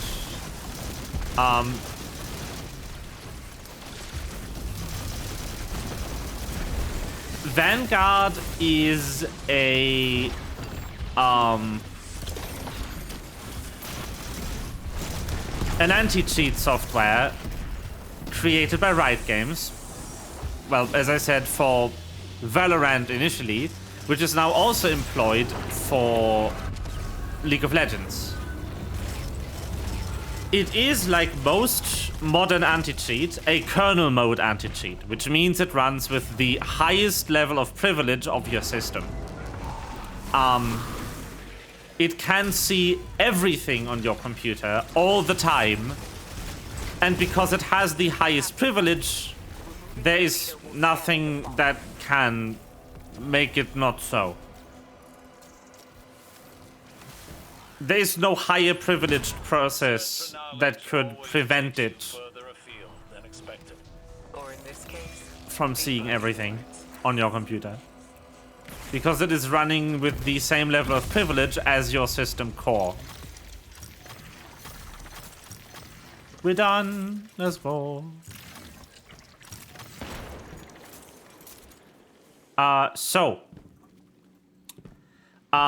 This is not great because it's a privacy issue to have something run at that level of privilege. Means it can see anything on your computer that doesn't require a password to decrypt. Like all running programs, every unencrypted file on your machine. All of those are visible to a kernel level anti-cheat. That isn't exclusive to Vanguard though. That's a concern, definitely. But every kernel level anti-cheat has this issue. BattleEye has the same issue. Easy anti-cheat, the one that's owned by Epic Games, has the same issue. They all have this issue. I personally think kernel level anti-cheat is not really required. There is better methods to do anti-cheat that is less invasive, but it is really easy to use kernel-level client-side anti-cheat. It's really cheap because all the anti-cheat measures are offloaded onto the client PC, and the only real risk is someone finding a way to hack anyway undetected. The problem I have with Vanguard specifically is that it runs from system startup. And if you want, you can tell Vanguard to not start with your system. That is an option.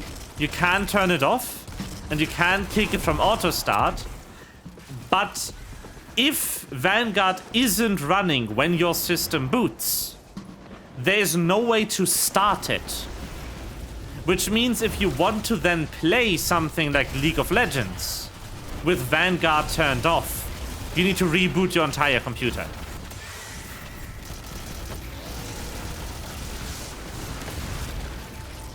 Or you just don't get to fucking play the game that you want to play.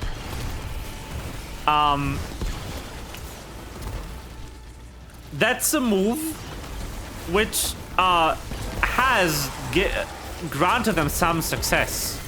Vanguard was successful at preventing certain cheats that other competitor solutions weren't capable of preventing.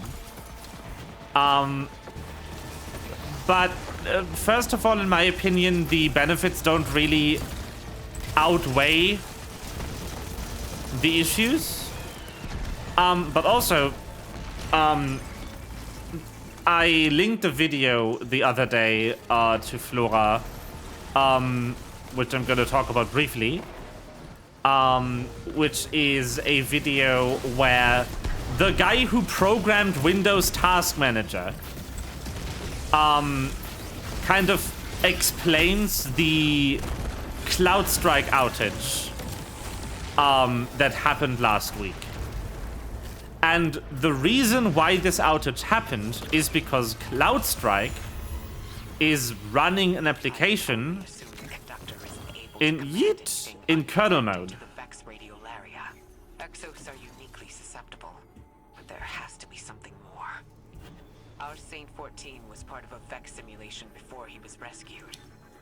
So, the way that the Windows kernel and all kernel modes of all systems, this isn't a Windows thing, this is a every operating system thing. I want to point that out. But the way that Windows does kernel mode code is if the kernel mode code crashes, the entire system goes down with it. The reason it does this is if something crashes in kernel mode and you are allowed to continue, the RAM could be so corrupted by this kernel mode crash that continuing to work or even saving your work after the issue occurred might corrupt the file you're working on to a point where either you lose more progress than if Windows just shut down, or or to the point where your entire file might be unrecoverably broken, which obviously is something you don't want as a user. That is why if a kernel mode program crashes, you get the famous blue screen of death. That is what causes a blue screen, by the way. A blue screen is caused by an application running in kernel mode or a piece of code running in kernel mode crashing. It can be anything. What crashes most often are third-party drivers, like your graphics driver, for instance. Those really love crashing. Or sound card drivers. Windows internals actually crash relatively rarely because they are usually really well tested. It is very rarely that Windows, if it wasn't fundamentally broken by something, like file corruption, crashes on its own. It's usually something the user installed into Windows that crashes that brings the system down. It's an interesting fact, I didn't know that. But yeah, so essentially, the reason the CloudStrike outage happened is because CloudStrike rolled out a driver for a fake device that doesn't exist, but drivers run in kernel mode, which gives the CloudStrike code, the antivirus engine they developed, the ability to run that privileged. The same way that Riot Vanguard is able to ensure nobody cheats is by running Vanguard as a kernel mode driver. So I think you can start to see the problem here and why I don't really want that on my one good computer. Truthfully, I could fix it. If my computer broke due to Vanguard, I would know what steps to take in order to fix the issue. But average Joe League of Legends player does not know what to do if Vanguard ever rolls out an update that causes it to crash on startup, and how to fix the issue. Because if Vanguard's cheat detection engine, the actual kernel mode driver, ever crashes, your PC will blue screen. Immediately. And because Vanguard is forced to load on system startup, it doesn't have the luxury that other anti-cheats have of just telling the user, well, don't start the game that crashes your computer until this issue is fixed.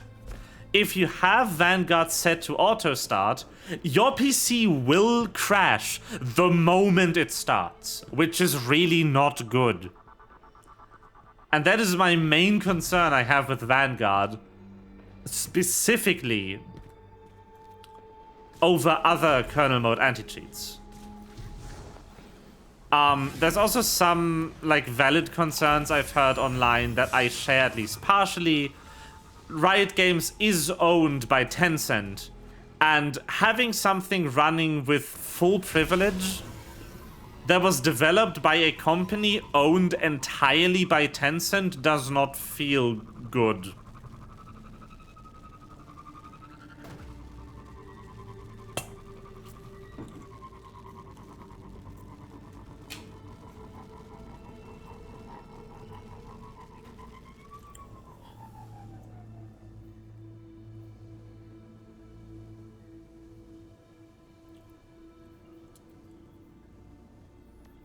Where am I? There am I. I think this one had Vex. But yeah, I like League of Legends as a casual game to play with friends. It's really good if you are just a 5-stack of people you know, just vibing in League. That's fun. That's a great experience. At least if the people you play with are tilt-proof.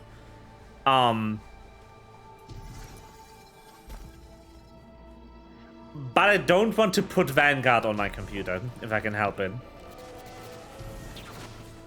I don't trust Tencent not to fuck with Vanguard. I don't trust Riot to be able to program well enough to not crash my computer forever.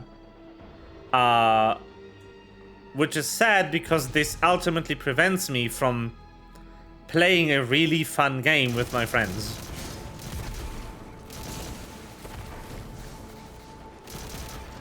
But I do not support Riot Vanguard. I think it's a piece of trash.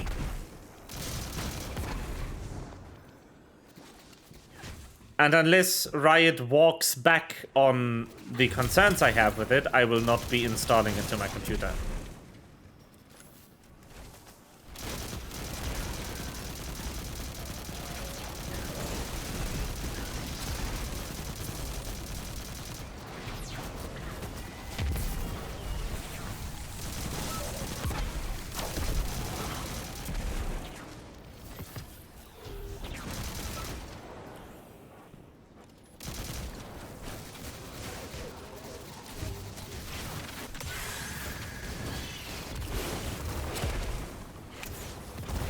I should also mention in the space of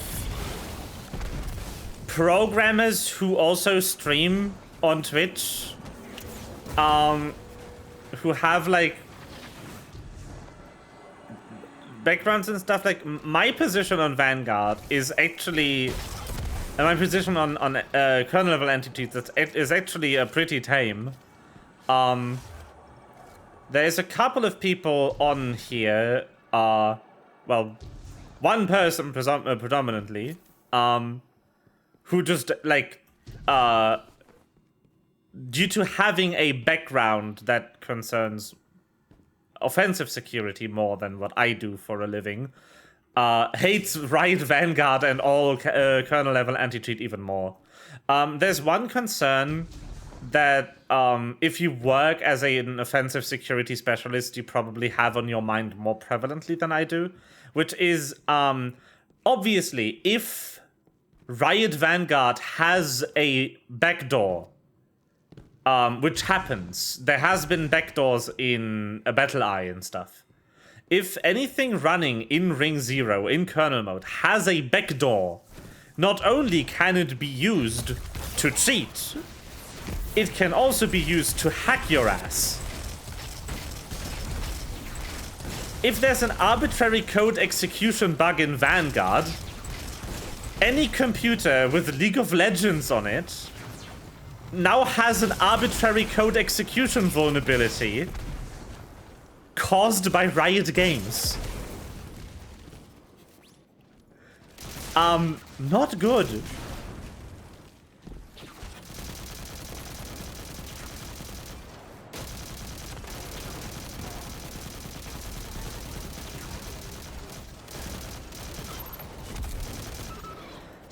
And like, a lot of people might say like, okay, maybe my computer is more vulnerable, but I'm not that important. Who's going to try and hack me? Because like remote code execution, all that kind of stuff, it's only really good for two things. Targeted remote execution to take over someone's PC and get information you want, or just installing ransomware on it. It is not really worth spending the time to install a remote control, like a remote administration tool, a Trojan in common terms, on a computer of someone who doesn't have anything you want. Installing a rat, piloting it, exploring the system, all that kind of stuff, it's a lot of work. People don't usually roll those out at scale. What you roll out is ransomware and botnet clients. But the thing is, a lot of people might be a lot more valuable than they think. Like, think about what company you work for, what customers your company has. Even if you're the janitor at Microsoft, getting a hold on your credentials is worth it for an attacker. Even if you are the janitor at a subcontractor of Microsoft, getting into your work PC account is worth it for an attacker. If you have ties to a company that is valuable, you should not advertise this online, and other than maybe LinkedIn. And you should watch out, because if you have any way to give an attacker access to a valuable company's infrastructure, you are a target. You are valuable to an attacker if you are in this position.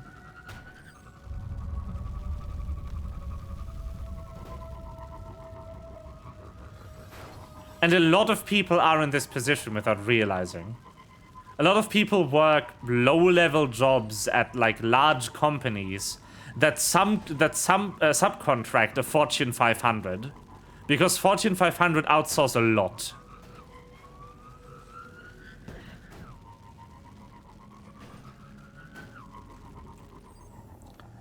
So this was a public security PSA by yours truly, by Snick.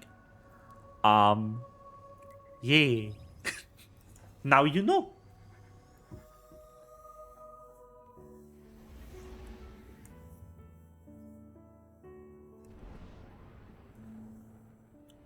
Also, I really like the idea of offensive security. I would enjoy the idea of working as an offensive security specialist. Because what defensive security is the part where you do all the configuration, you try to prepare your systems against every possible attack, or at least against every probable attack. Defensive security is what you need to do in IT anyway these days. Everyone who works in IT has some level of connection to defensive security. Offensive security is the people who get contracted to try and break what the defensive security people have set up. Offensive security does stuff like pen testing, where you try to get as deep as possible in a system that you shouldn't be able to get into. That's offensive security. And defensive security sounds really fun. I would love to do it. Because basically, you just get paid to hack shit. And it's legal. Because the person who owns the system gave you permission to hack their shit.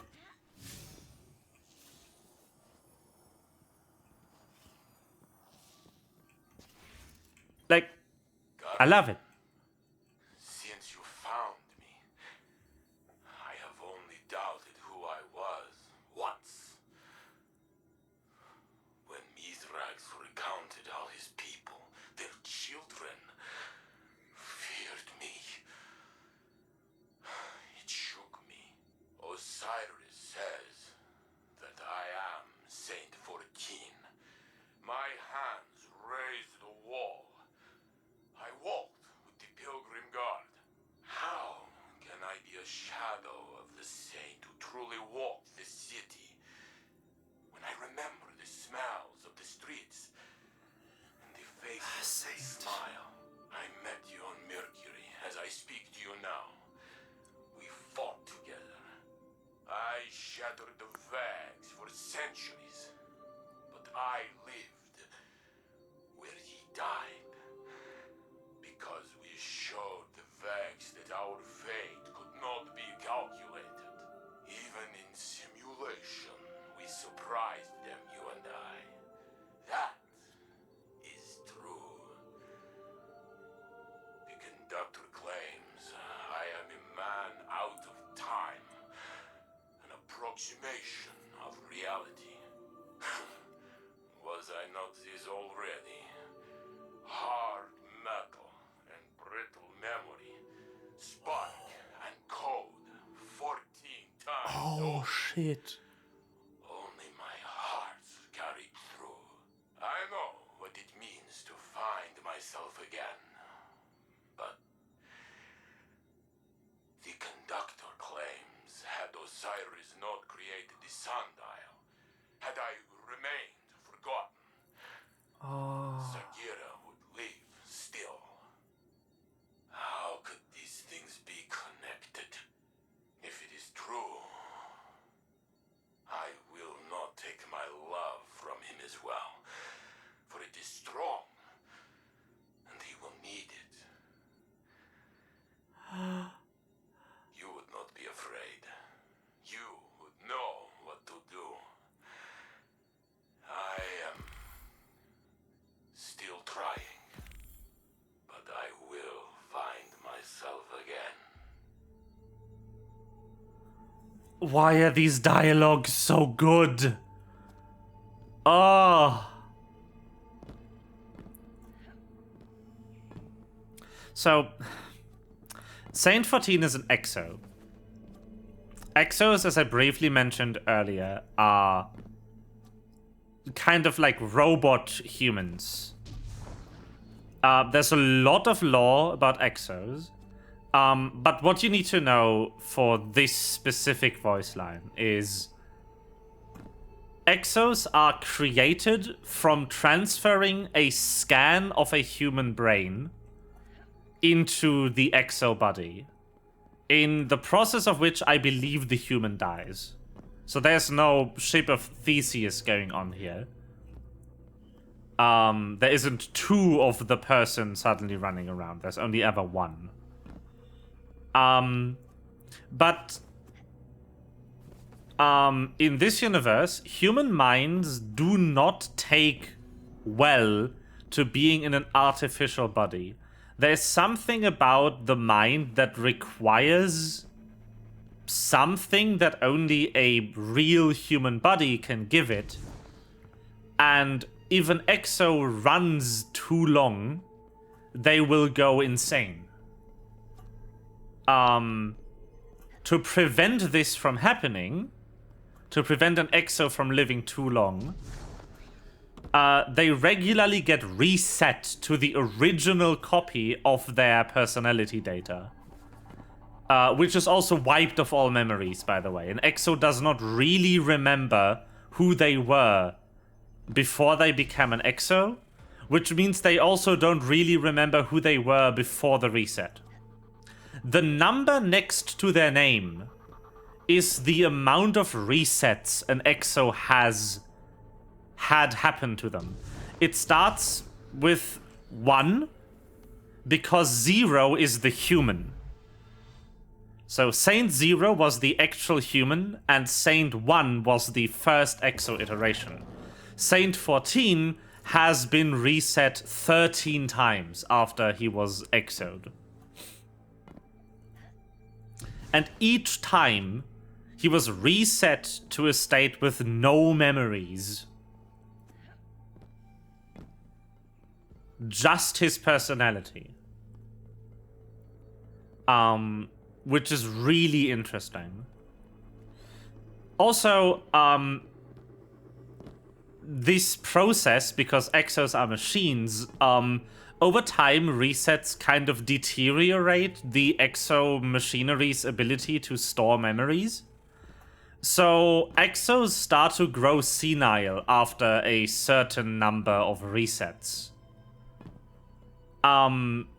Which is why we never really see a lot of exos with numbers far into the 20s. There's one though.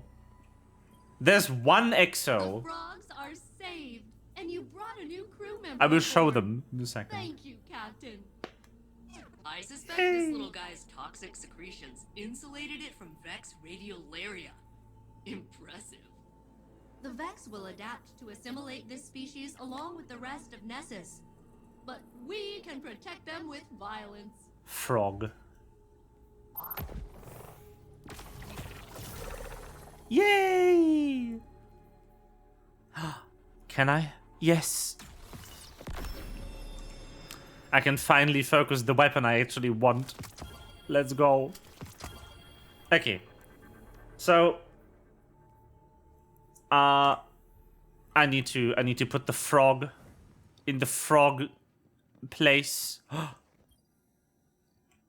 I am honored to house you. Oh my god, it's so cute. Yes! Good frog. You can pet the frog in Destiny 2. This is the best feature. You can pet the frog. Let's go. Let me show you the character, I mean. No. The fuck was that? Not reading that one then, okay. Not allowed. Pet the frog.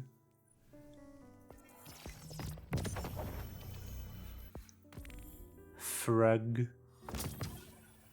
Do, do, do, do.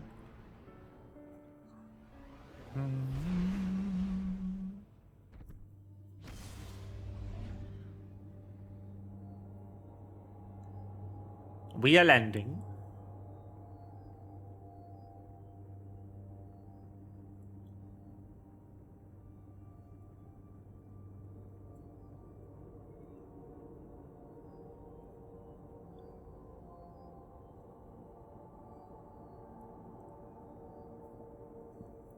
Do, do, do, do.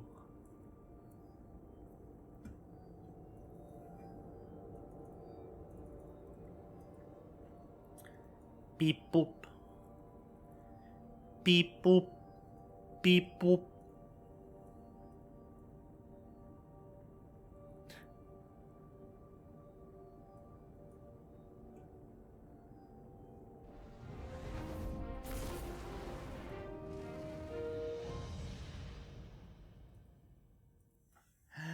Da da da da.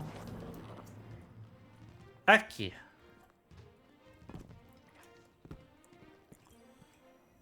Perhaps a barter is Let me warranted. just boop. Grab some items. Checking. Acknowledged.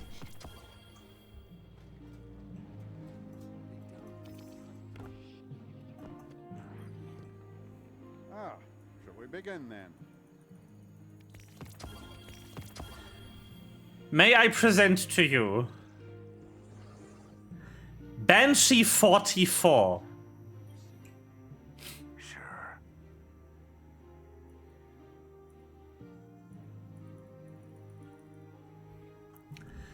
My guy got reset 43 times.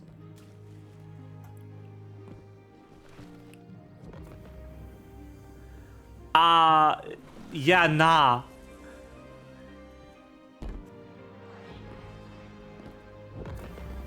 He is the most senile of beans.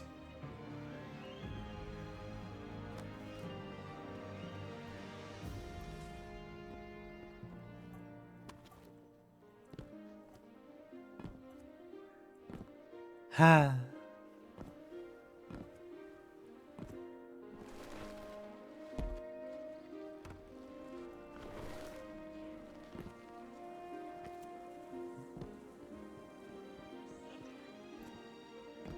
And he's just so cute.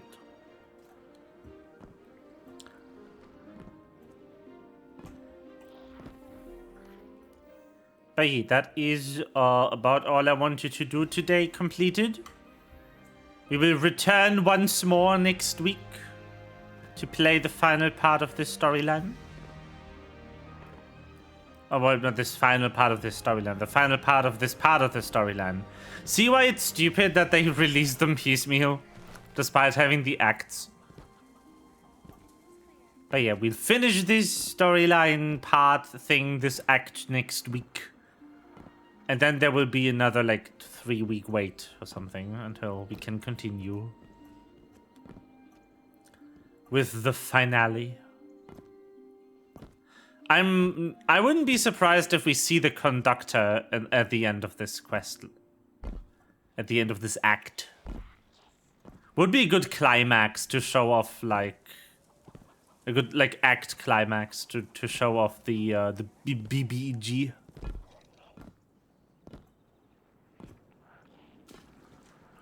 Ah, the last city. What do you need, Guardian? I've got a moment. It is the last city on Earth. There's no other cities. Literally, like, all humans that are alive on Earth live here. That's it. I need your skills more than ever. This is all of humanity. All the humans on Earth are here.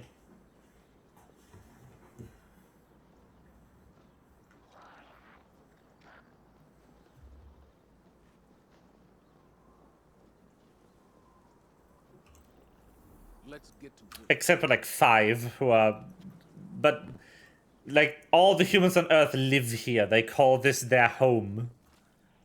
There's technically a couple of maps that are on Earth that have humans on them. But they don't live there. They just vibe there to provide support. But yeah, it's pretty crazy.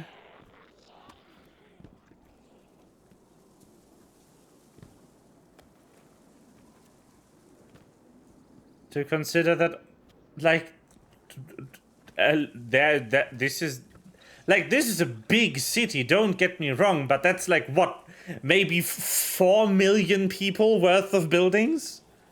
And that's it. There isn't even enough humans alive on this planet to fill up an entire Germany. Which, by the way, is also, like,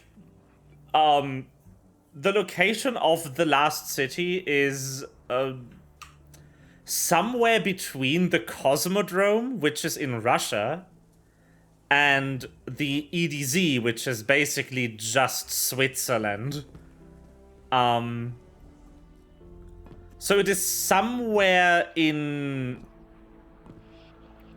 Eastern or Central Europe that has a lot of mountains.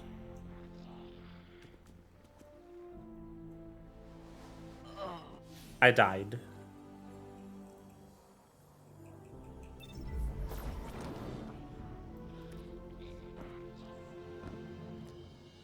F.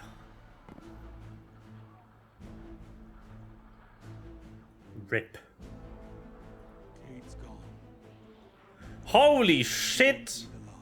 That's a real account.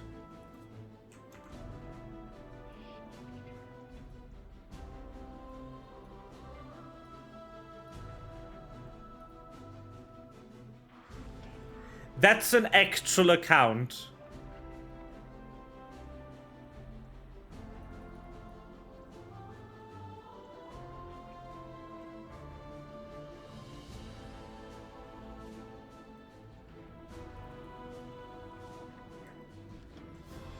Yeah, that poor sod got hacked. I'm not reporting him. That dude is an actual person. I'm leaving that account alive.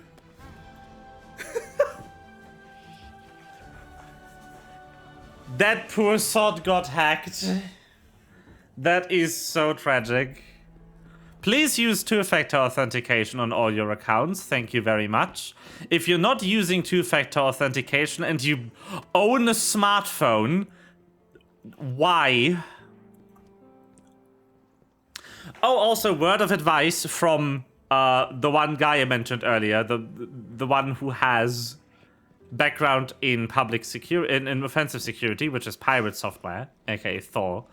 Do not use SMS two-factor authentication for anything that is important. SMS is not secure.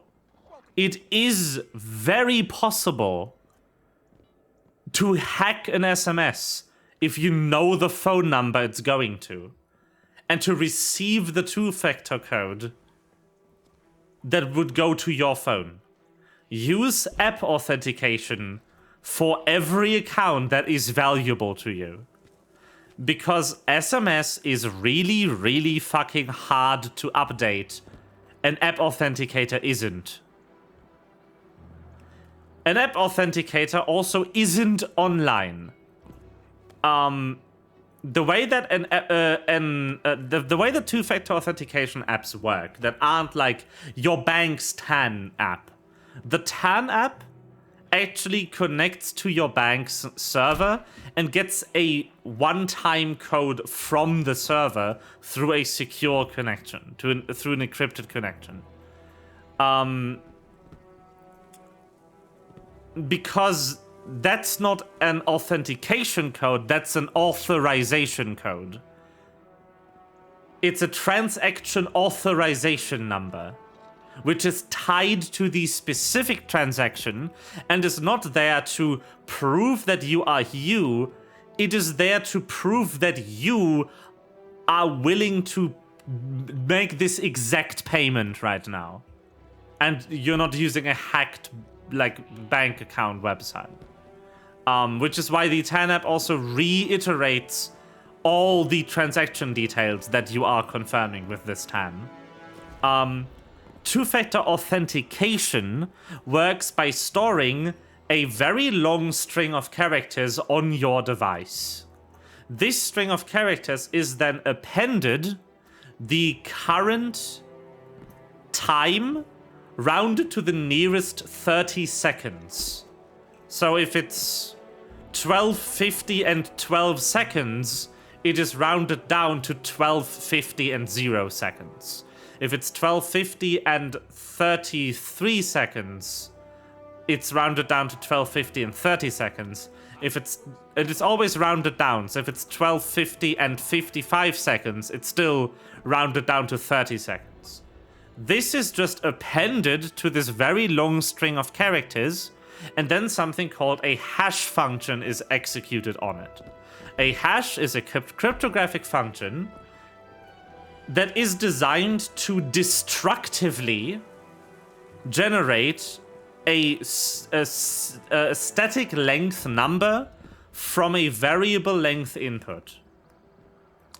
And it is designed to have a small change in the input cause a huge change in the output hash number. Those are the two characteristics of a hash. It is destructive, which means it's not possible to generate the content from the hash, and it is very, very sensitive to small changes in the input data, which makes hashes a very good way of validating if data has been tampered or corrupted, because even 1 bit difference in the input data will cause a significant number of bits in the output data to change.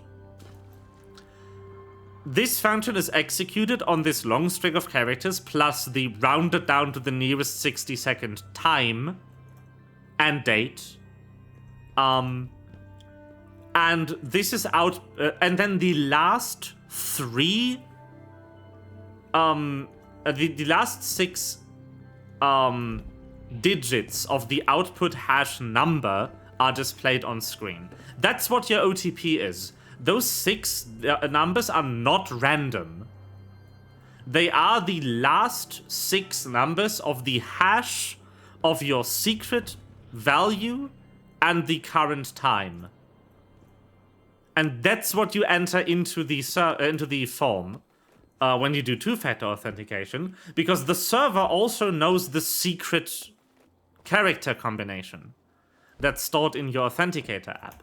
So it can do the same math operation, and because hashes change significantly for small changes in input, the resulting OTP will change significantly, even if there's only a 30-second change in time, or a small typo, small error in the secret string, in the secret, the secret value.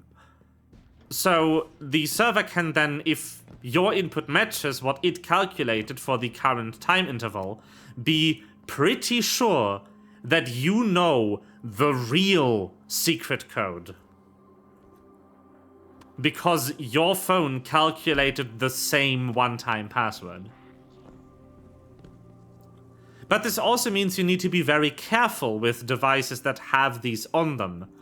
There is authenticator apps that can synchronize your OTPs for you. If you put them into Apple's keychain password manager, the one that's on board on all Apple devices, they are encrypted and synced to all your devices if you enter your sync passphrase.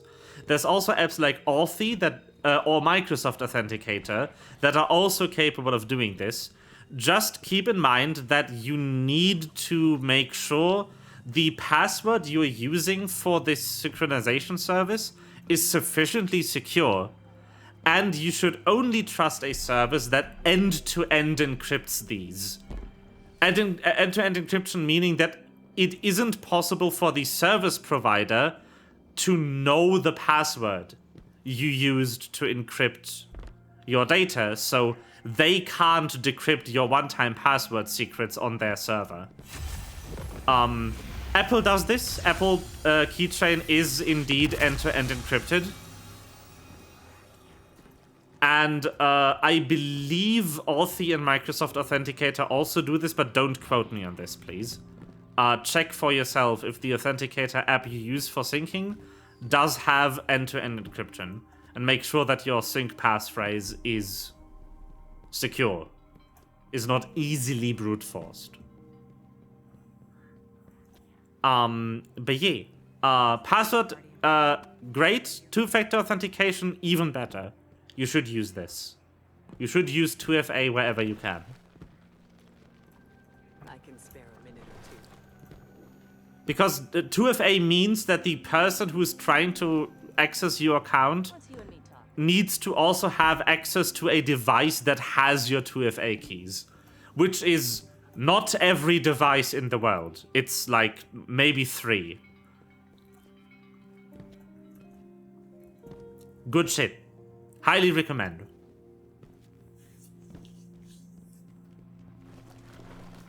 So yeah.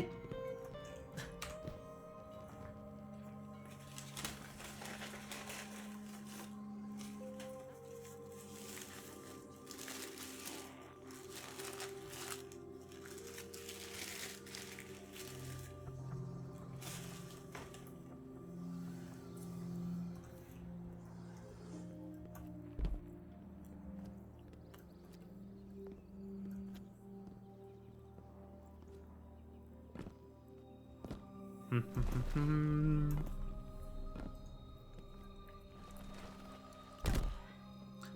I guess I can wrap this this section of the stream up with when it comes to your personal accounts, don't trust verify. Make sure that whoever you are talking to is actually who they claim to be. And like never share your password or your 2FA code with a support agent over chat or phone or email.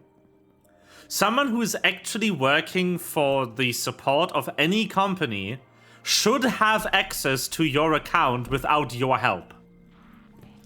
They don't need your access data to access your account. All they need is to be sure you are actually you. They can see everything. They are the company that has your data, that has your account. If anyone asks you for your password, they are scamming you. If anyone asks you for your 2FA key, they are scamming you.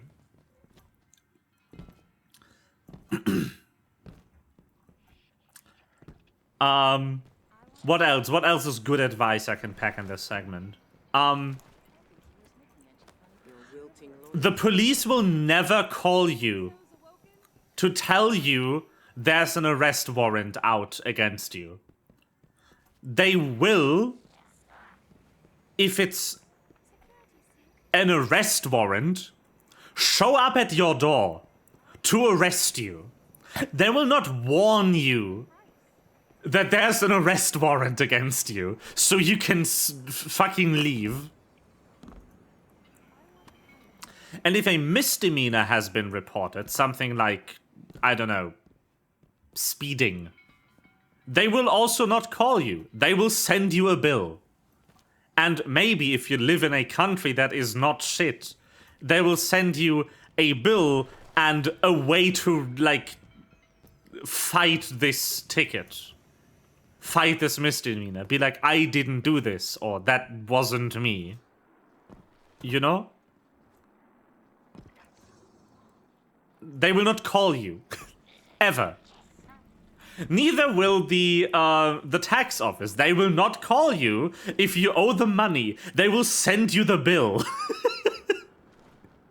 In the mail. Not electronically, not on the phone. They know where you live. They do not have to call you and be like, what's your address? Yeah, it's really important. It's not just old people who are prone to this. It's not just, like, people who are not used to technology who are prone to this. Especially if you are very tech aware, if you are very, like, very obvious about this kind of stuff, like, it is good to be aware, but you should be mindful of not growing complacent in your ability to detect scams. You should always be vigilant. It's good advice for people like, what I assume is the majority of Matet who are aware of all these things. Do not act on anything like this, like anything police or like anything law related while you are tired.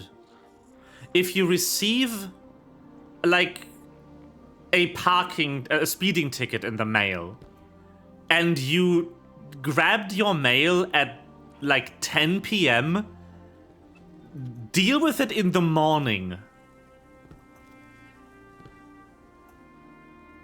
Because if it is a scam, you want to be awake when you read the thing.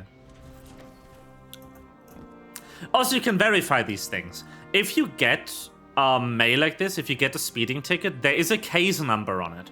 If you're not sure, you can call your local police station and ask them if the case number is valid, if that case exists, and if it is a speeding ticket against you.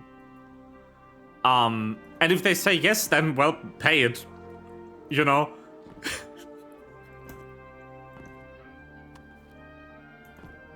But yeah, be awake when you deal with important stuff like this. Do not make the mistake of doing this sleep deprived or right before bed. In a mindset where you would like try to get it done as soon as possible and maybe miss a critical flaw. Battle looks well on me.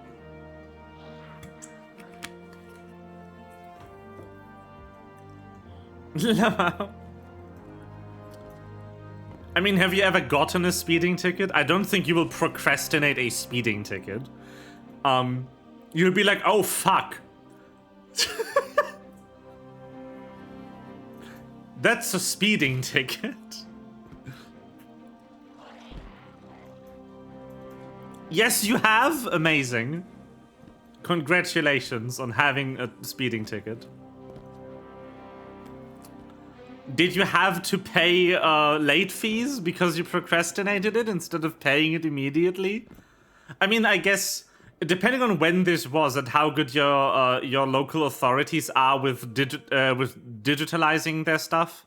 Like when I got the misdemeanor ticket for parking in the wrong way, for the parking violation, I did commit, by the way. That was valid.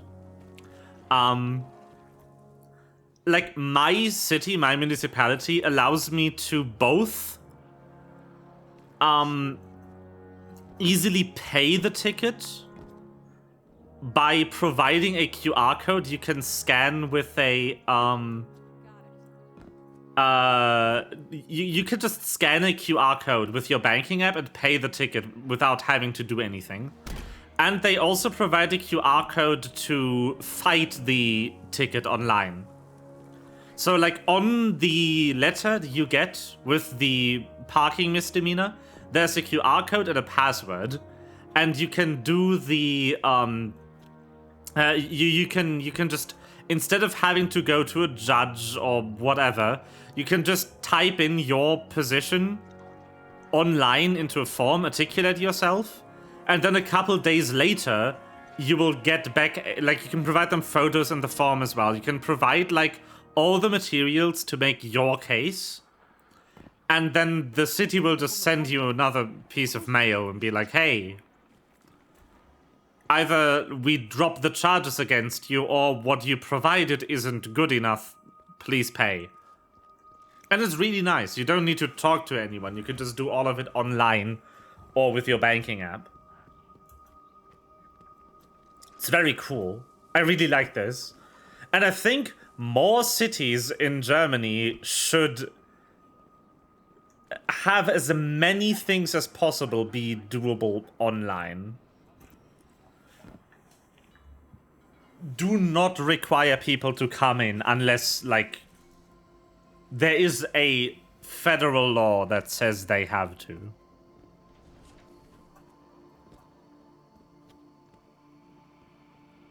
Like, you can make appointments for everything online in my city. You can actually do a lot of registrations online. I can register an entire company without leaving my home. I can go on the website. I can type in all the details for the company I want to register. I can submit the form. And I can, as I'm submitting the form, immediately also pay the registration fee in that form. It's really nice. More cities should do this. And there's a lot of especially really big cities that haven't modernized their system. Yeah. Yeah, it's really great. I love when cities do this. I think that the COVID pandemic helped with forcing cities to roll out online services for a lot of stuff. Because, like, they didn't want people to show up at the office. They didn't want people to show up, period, during COVID. So a lot of cities very swiftly adopted a lot of digital bureaucracy. Oh no. Yeah, I mean, I guess you fucked if that happens.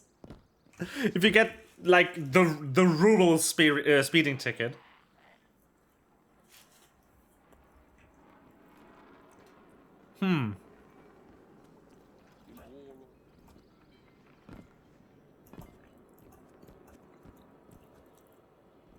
I actually wonder now, so...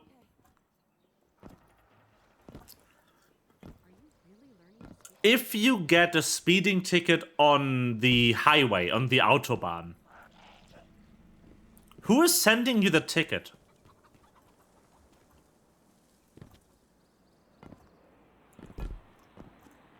Is it the federal state? Because German highways are like owned by the national government. Is it the state that the Autobahn is in? Or is it the city or the municipality that the Autobahn is in? Like the Stadtkreis, I guess.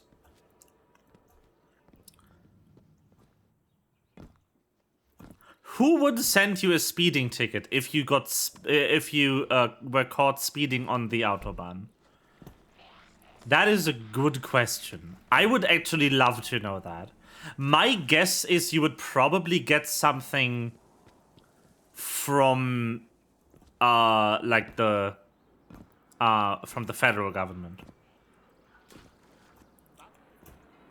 You would probably get a ticket directly from the Bundesverkehrsamt on an Autobahn, because I believe that that is land owned by There's no data like encrypted data. owned by the well, the Ministry of Traffic. I think that was how that worked.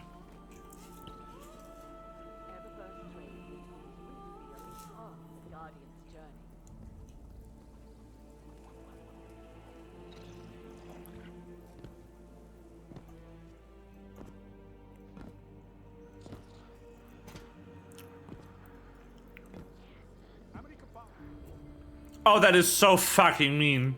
That is so fucking mean. To put a flash right there. To put a traffic speeding time right there. That is so mean.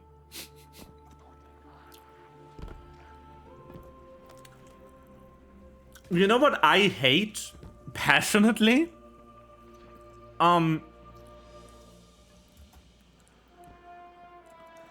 When you are on a rural street and you have like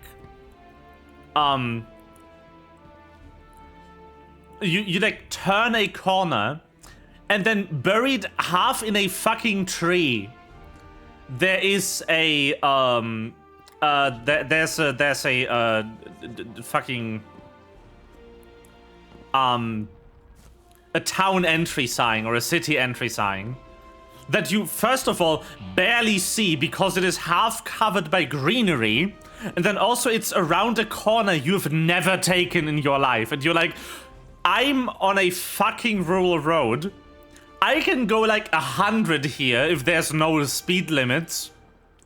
And then I need to brake all the way down to 50 in like, what, 60 meters of road? Nah, fam. Fucking warn me.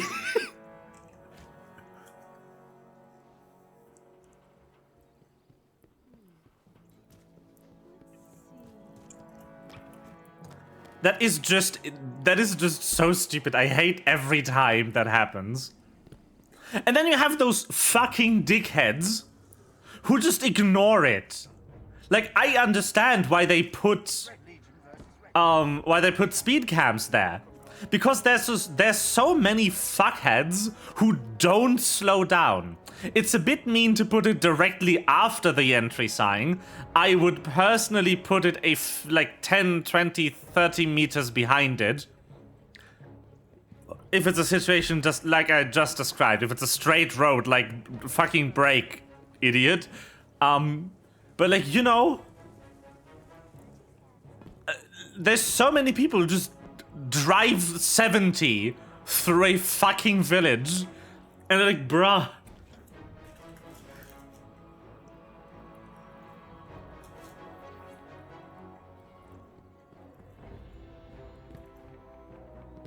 It's good to see you alive, Guardian.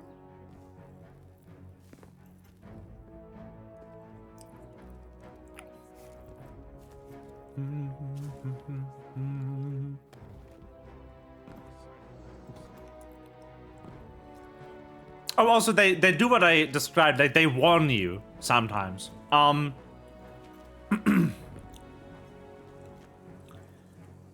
If the city entrance or the town entrance, the village entrance, whatever, is in a very hard to anticipate location, they will put speed limits up. Like, if you are in a location where a 70 kilometers an hour sign shows up out of nowhere, expect to brake further really soon. Like, that sign is there for a reason, and if it isn't the tightest corner of all time, it is probably there, so people are not going 100 through the town entrance, they are just going 70 through the town entrance.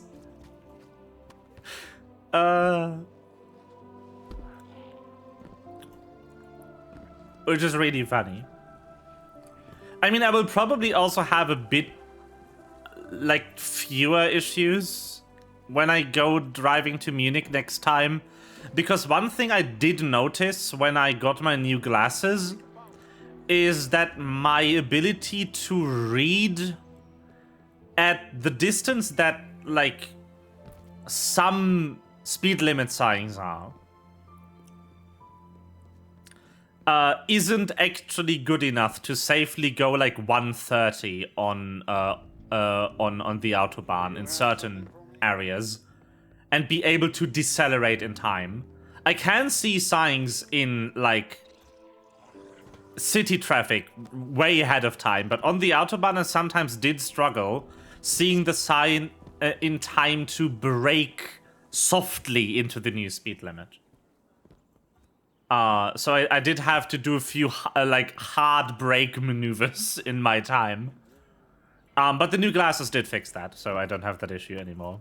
I'm definitely not allowed to drive without glasses. There's no way, I am so blind.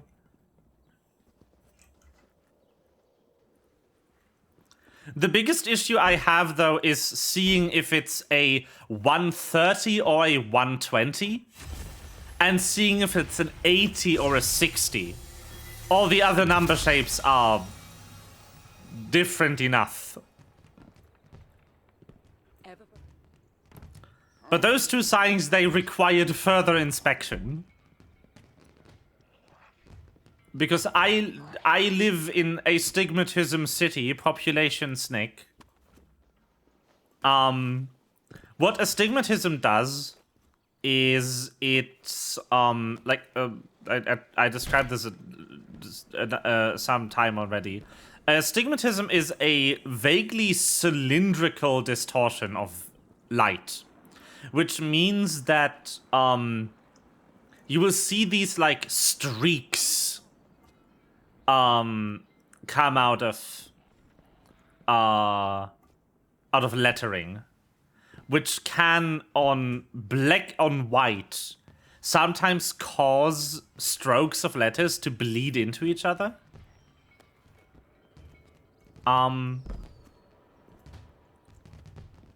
Which makes it, if you have glasses that inadequately correct for your astigmatism, really hard to differentiate small or like low angle of vision numbers that are really close together. Do you not have a Microsoft? Do you not have a microscope that you can wear glasses using?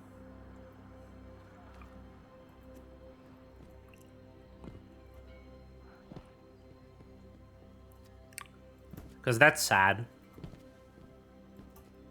But yeah, astigmatism is the worst. It absolutely sucks. Electron microscope. Eh? Does your electron microscope have astigmatism? Or do you not have glasses? You have something for me, Guardian?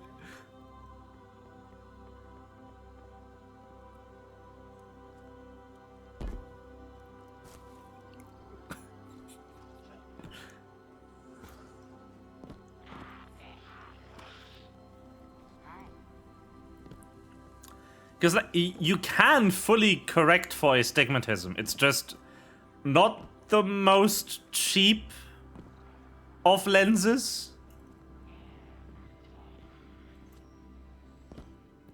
Oh, that's insane. That is cool. That's really cool. That's funky. So the Microsoft does have astigmatism. That's very funny.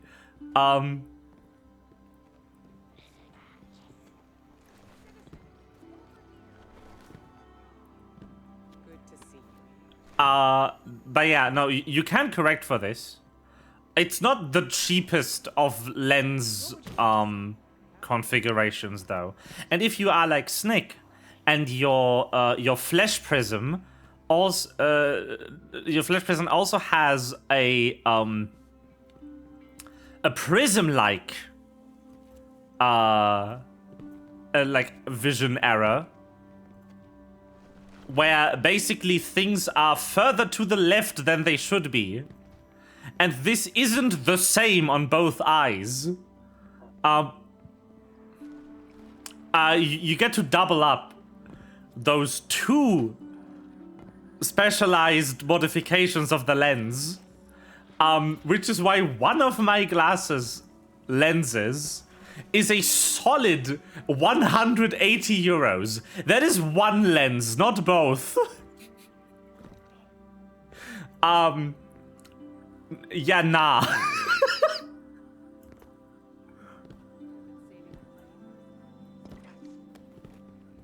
Need something new?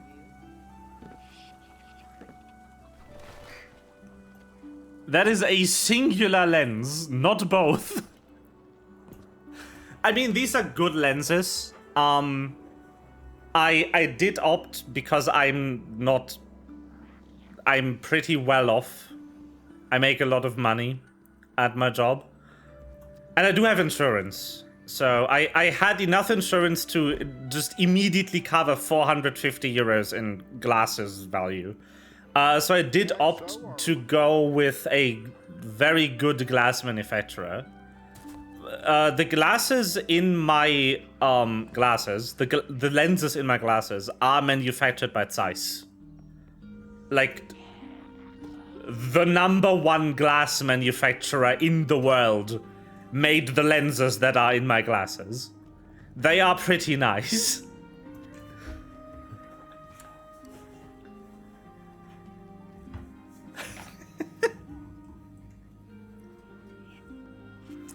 They are pretty solid. And yes, that is an option.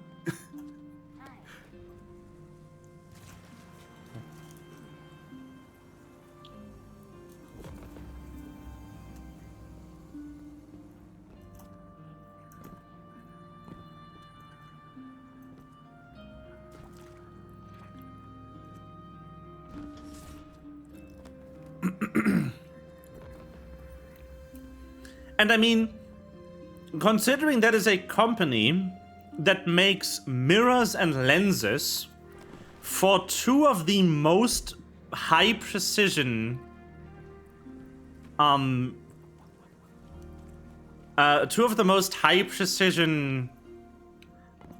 applications in the world, which is 1, space telescopes, and 2, the machines they use to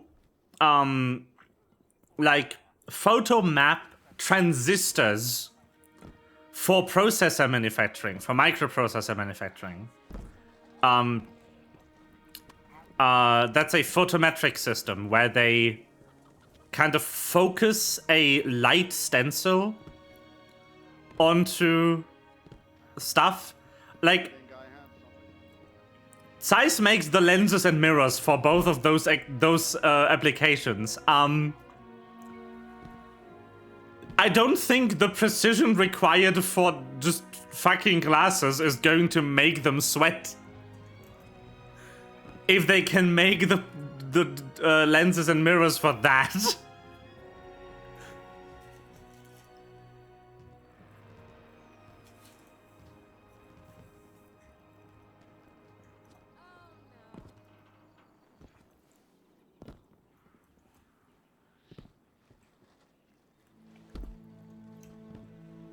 Mm-hmm.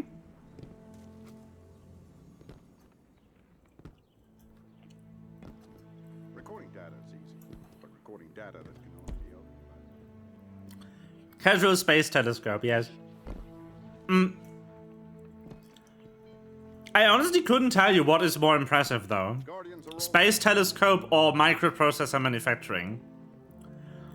Because the way that microprocessor manufacturing works is, hold on, I need to draw this. I need to draw this to explain it.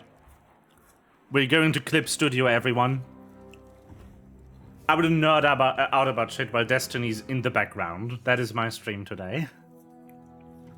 I wanted to switch games an hour ago. Let me explain to you how microprocessors work. Oh, how the manufacturing works.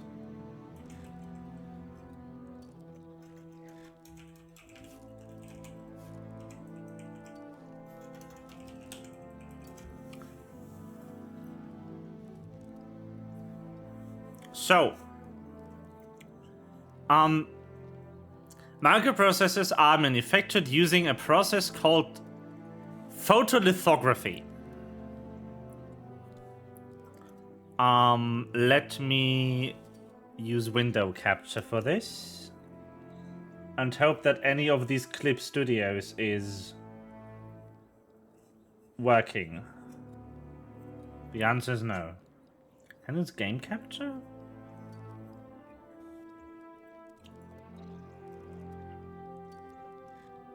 Clip Studio. No. This Clip Studio. This Clip Studio. Hello?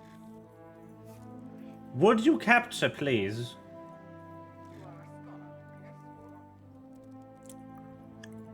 Bear with me while I figure out how to capture my art program.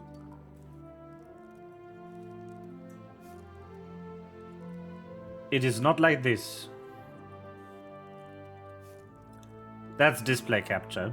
Screw it. We're display capturing then. Let me put this in full screen. Can I put this in full screen? Hello? The answer's no. Let's make this quick then. I should quit Telegram though. Okay. So. I would like box, please. Photolithography speedrun edition that I'm going to do with shape and mouse. In microprocessor manufacturing, we are using something called wafers. Wafers are these like lovely circular things that have a thin grid of like small microprocessors that are just stacked next to each other, just like a waffle. That's why we call them wafers. In photolithography, we kind of apply a layer of photoactive chemicals onto the surface of this wafer,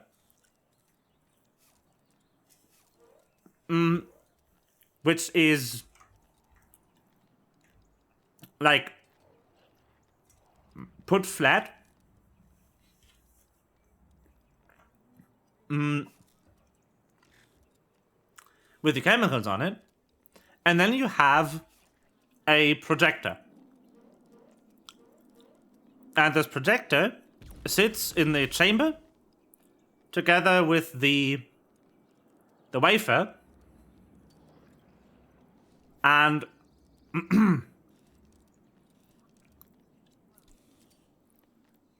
it projects upward. And you then have an array of mirrors and like lenses and more mirrors and more lenses and more mirrors and more lenses. This is the exact configuration that sort of focus and mirror this like lovely image that the projector is projecting. This is with mouse, I'm so sorry. Onto the wafer.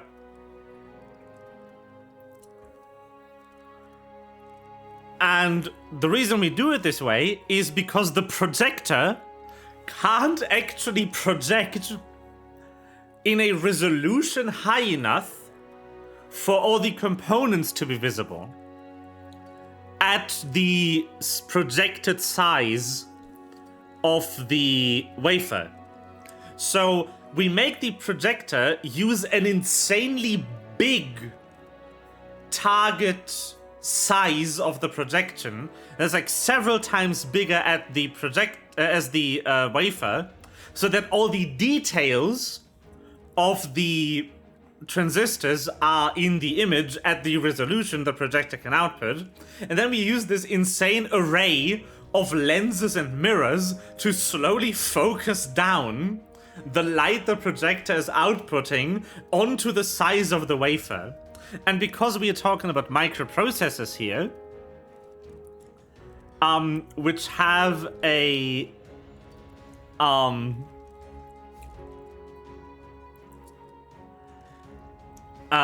which have a size of like a structure size of I believe it's like 12 nanometers right now, which is the pitch size. The distance between the smallest distance between any transistor element is 12 nanometers. You can imagine that if any of that image in this insane focusing the light down process either gets smudged or like otherwise lost, that transistor is not going to work.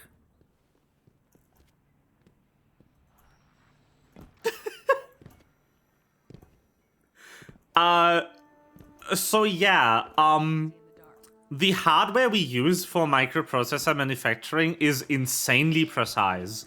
It is precision manufactured, and it is kept like as clean as possible at all times.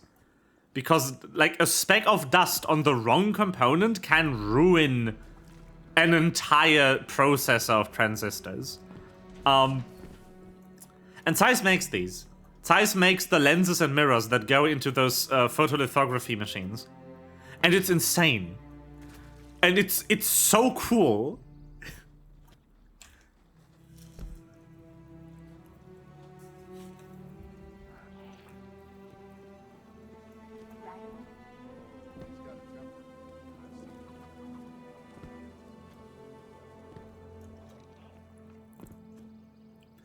Oh yeah, I should mention, like, photolithography is a process that you can use to make your own circuit boards, by the way, at a much larger scale.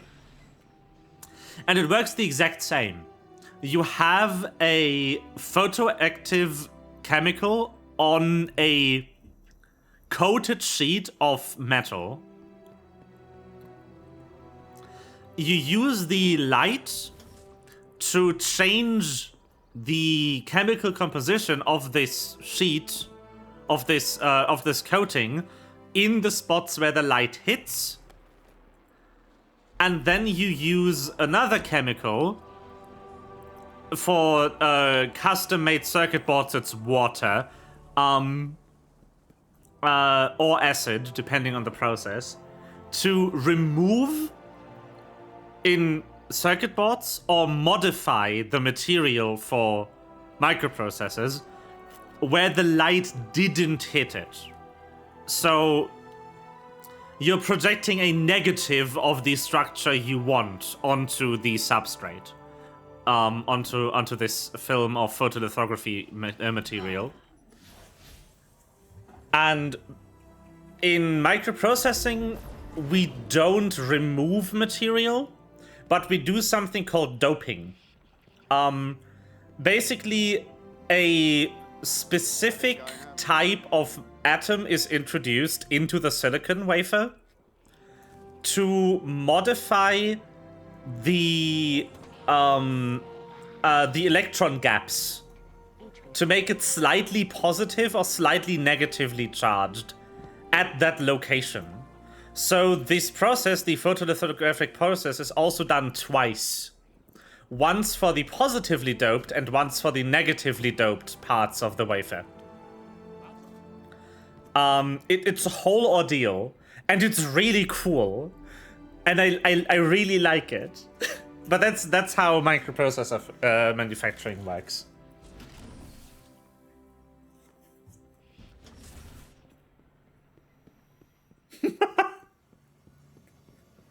It's good to True. see you alive, Guardian. Just laser wash the machine.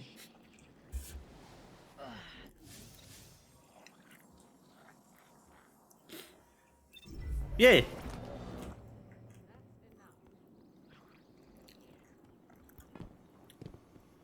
Silicon doping is fun. I actually learned about this in university. One of the mandatory courses I took back in uni was it was called technical computer science. Which was essentially just how to build a processor. Like, we went over the physical processes, but the majority of the module was technically about instruction sets. And, like, theoretical processor components, not building a real processor. There would have been a very cool module, though. Like, we get to build our own processor and then make a wafer or something. That would have been sick. Not sustainable. Wafers are fucking expensive, but it would be fun. Maybe one of those private universities where you pay like $1 billion in tuition gets to do those. But no, on my university, which is a public university, we talked about like what the logic units are, how they work, how you would design them. And then we went over MIPS, which is a reduced instruction set computer architecture. MIPS is really easy because it has like 53 instructions.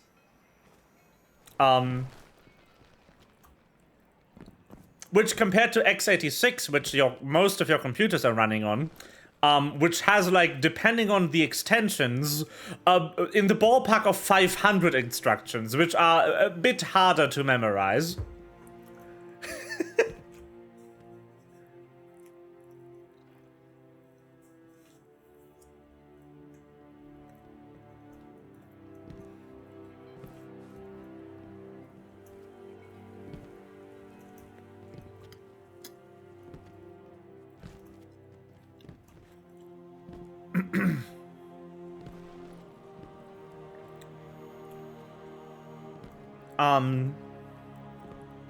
That's also an interesting debate, but I'm going to log into FF14 before I continue this. There's a debate in the world of computer science, I guess, right now, that's between, like, what is better for building computers? And a CISC, which is complex instruction set computer architecture, like x86, or a RISC, which is reduced instruction set computer. Back in the day when x86 gained prevalence, we couldn't really make computers that could do a lot of work really fast. Like, the clock speeds were insanely slow back in those days.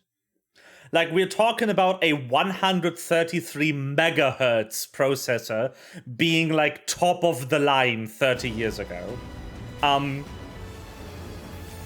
Processors were slow. But if you could do that, if you could make that slow processor need only a few cycles to fully calculate what you want it to do, that would still be fast calculation. So that is why x86 and other complex instruction set computers were so prevalent in the early days of computing and had grown such a market share that it is very slow that we are adopting other architectures these days. That's why most computers are using Intel or AMD processors, because those are the only two companies that make good x86 computer processors. But these days, these complex instruction sets cause overheating and other issues really fast. And in some scenarios, it is actually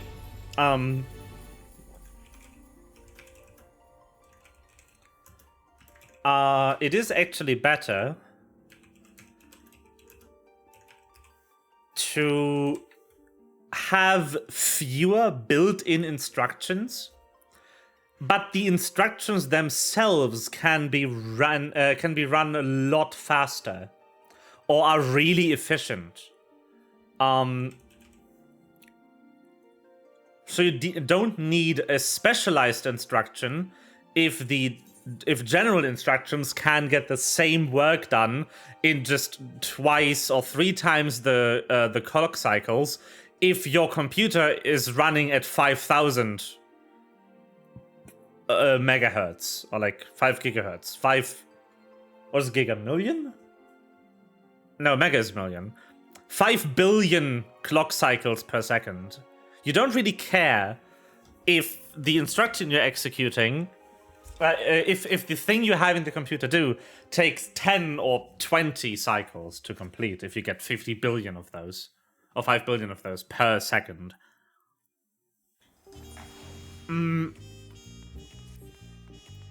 And because you have less silicon, because you don't need to hard code all those instructions into your computer. You don't need to physically build them in. Reduced instruction set computers can run much cooler with much lower power consumption, which is why one very prevalent RISC architecture, ARM, is so popular on the mobile platform.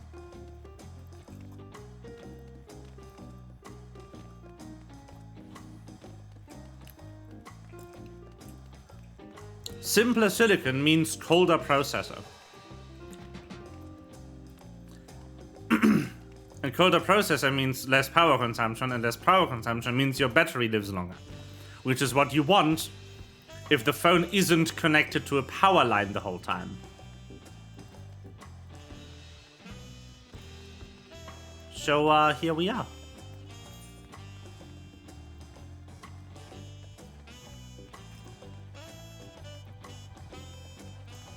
I need something to drink. I will be right back. Behold the stare.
The brb.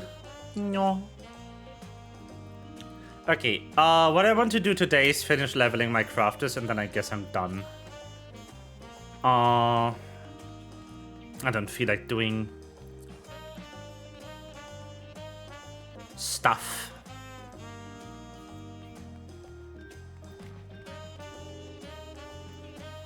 Oh right, it was weekly reset, which means I can do custom deliveries. Oh, that's perfect.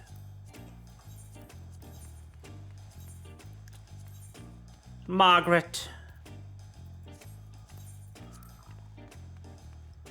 I want to samples of the hand. I want to make feline recreational devices.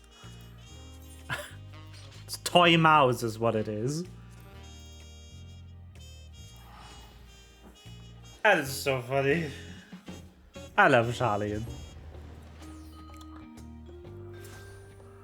Yeah, this should be very fast. Blacksmith. Busm. Busm. It was shot in Hamlet. Oh, it was over there.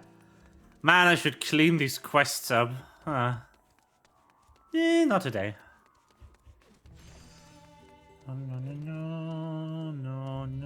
No. Margaret. There she is. I need 3 more of those. Feline recreational devices. 3 of these. Nuts! I got him. Yeah.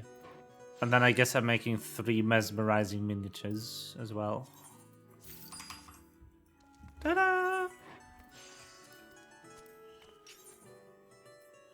Is this low enough? It is! Pog! Done!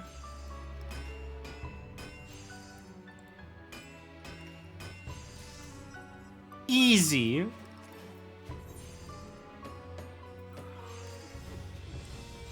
That is how I do crafting, everyone. Just hit it 3 times and done. Easy.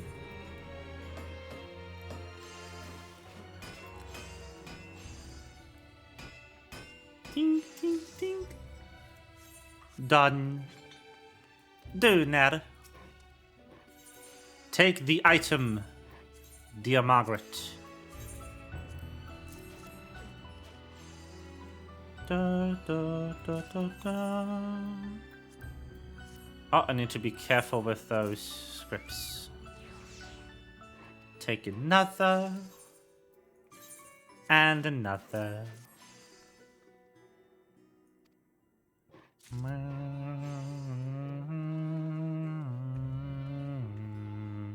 This isn't top efficiency if the other 2 have crafting bonus this week, but I do want to level her. I will not read this out today.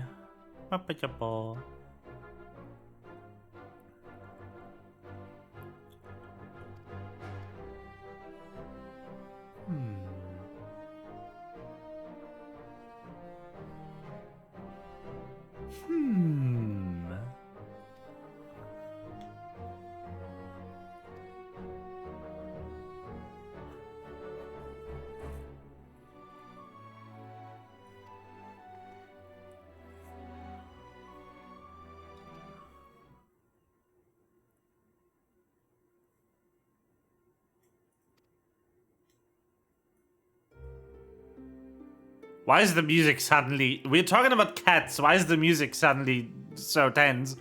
What? Ah.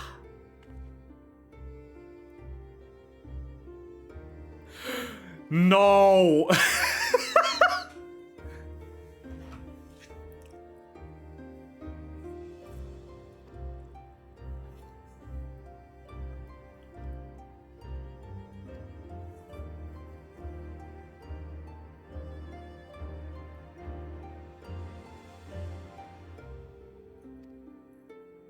Oh no.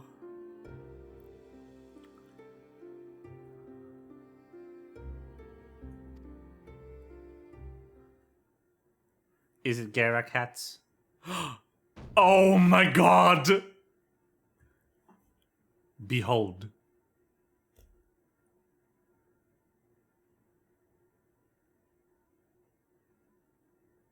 I'll just leave this here, honestly. This is way better than anything I could put on thing.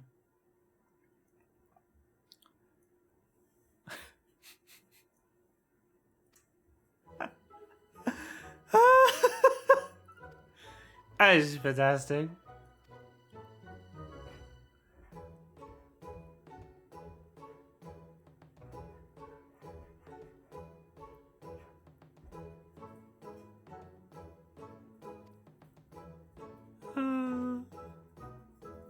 Cat.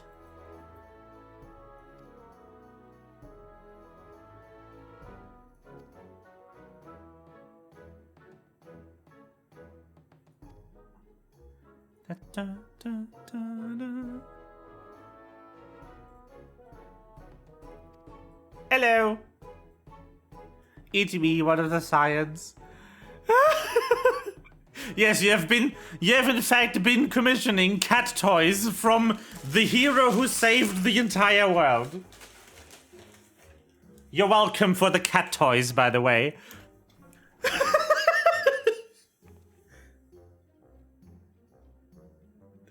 That is fantastic.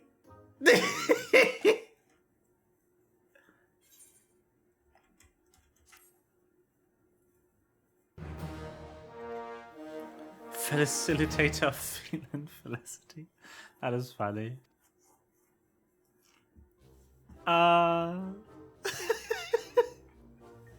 This is the funniest quest line because everyone's like, "Oh, random person, here, can you make me 6 cat toys?" And then I'm like, "By the way, I like saved the world," and then people lose their mind, and that's just, it's fantastic. I love it.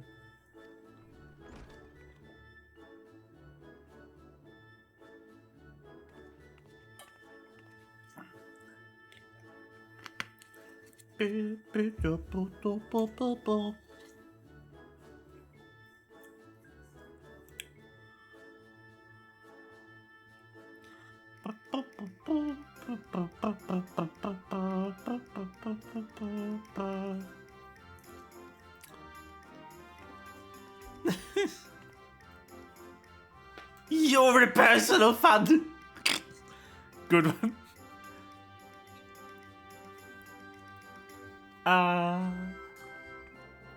Beautiful.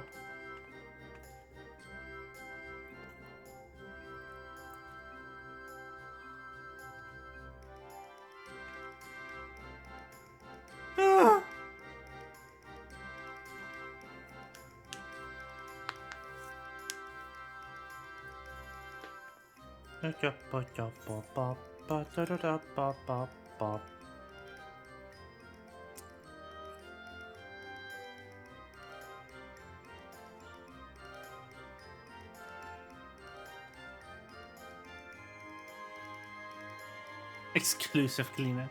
Yes. What's this? Miniatures. Oh. Wait.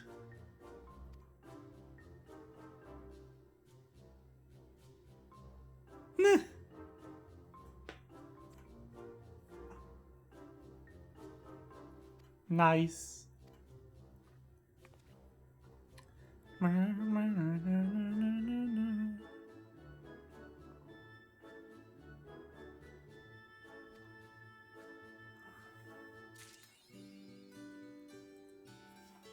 That is very funny.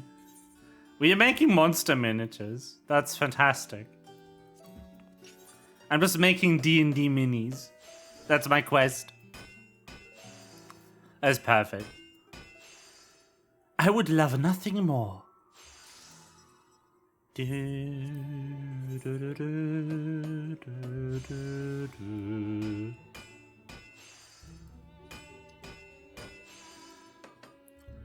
ding.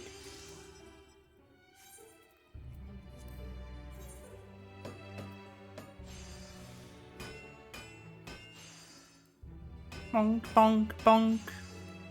Bonk, bonk. Ta-da!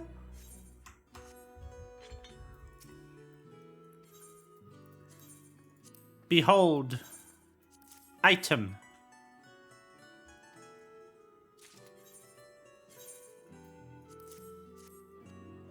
Item. And item. Nice.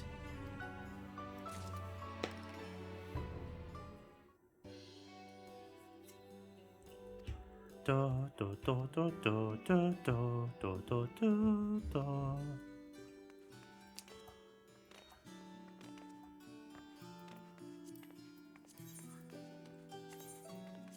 Oh, they don't even have double bonus. That's good. That's fantastic. Benui.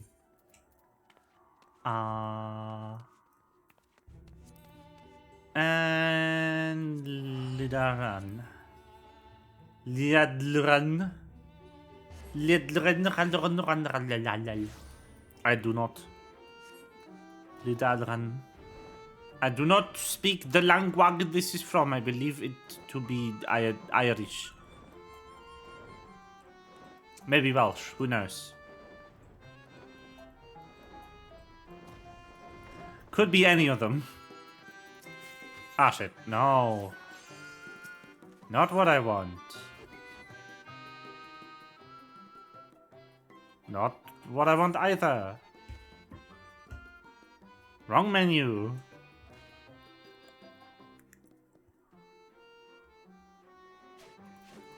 I want to check this lovely box of pretty things. Got it. 6 of moderately pretty things, please. Not that vendor.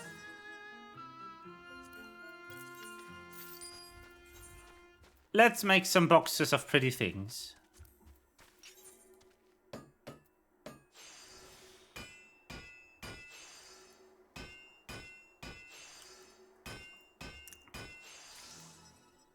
One.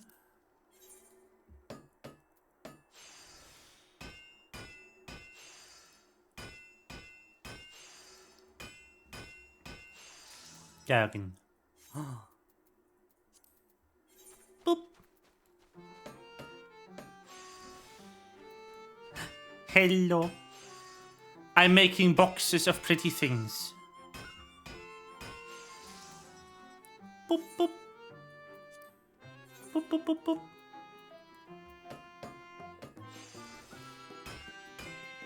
Yes. I'm doing it by bonking them. I mean, this is how you make high quality goods. Especially like these, you know, like really tiny, really, like, this is a wooden box with a lot of stuff in it that looks cute. Behold the technique. Could you, like, not be in my camera, please? Thank you. Behold the technique. Bonk it once. Then just really slam it. Like 3 times. Done.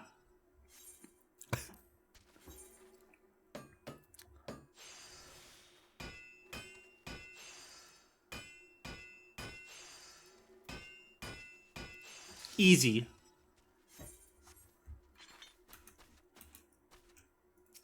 I need to exchange my scripts.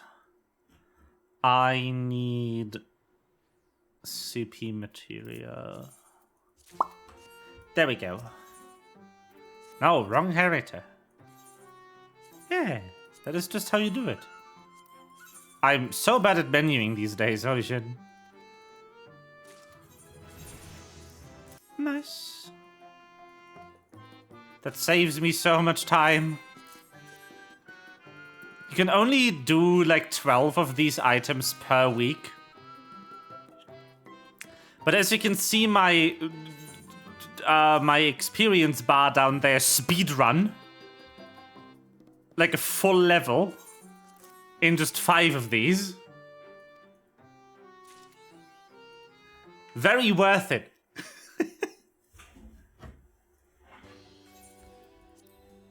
Very, very worth it. Also, in case you missed it, we made toy mice earlier for a different client named Feline Recreational Device. Only 3 of them, and then we started making monster minis, which I am 95% sure they are using to play Dungeons and Dragons.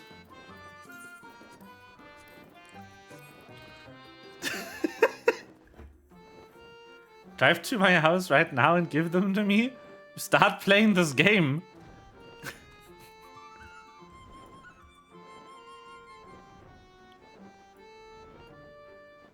You need to buy... I mean, that's not even enough. You need to actually buy the game to be able to trade.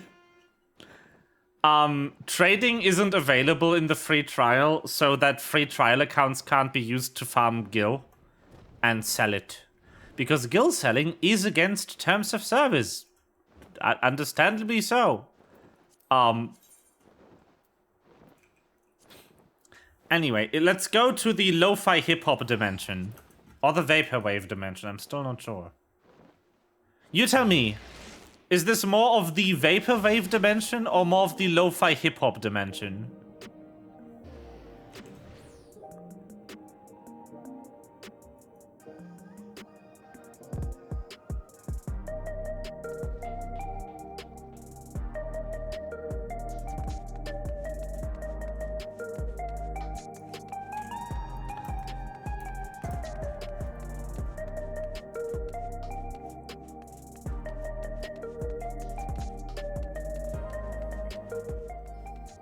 I can't tell.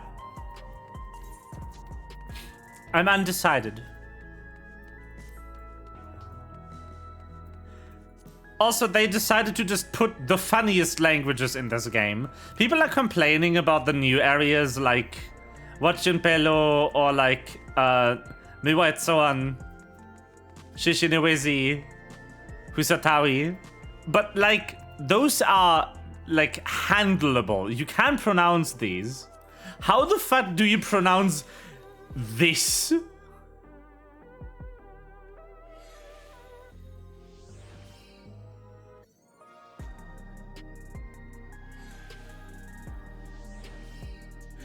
You thought Native American was hard to pronounce? Have you tried, like, I don't even know what this is, Irish, Welsh, Scottish?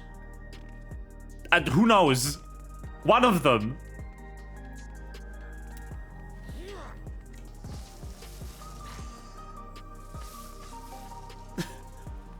One of those. Dang.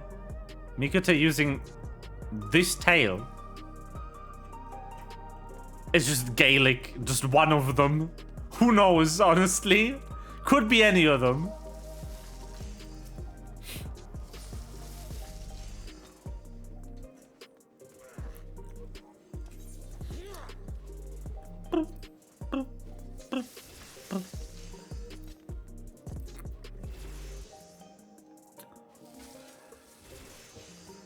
Could be both. Could be all of them. Who knows? I will not use leather. There's no way in hell I will use leather for anything. There's like 3 more. True. But it could be any Gaelic language. Any of them. You don't know. I was gonna make this, I think. That's the easiest to make. I will get 2.3, like I will get that amount of experience. I will do some math. 1 second. Leave me guide. I will also be making mountain chromite ingots, which net me about 100. Oh right, I keep forgetting that Bethesda just stole Breton from real life.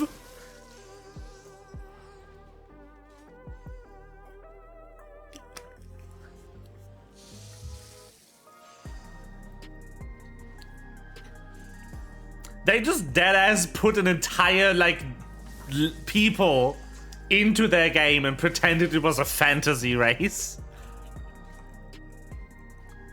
Like fantasy culture, rather.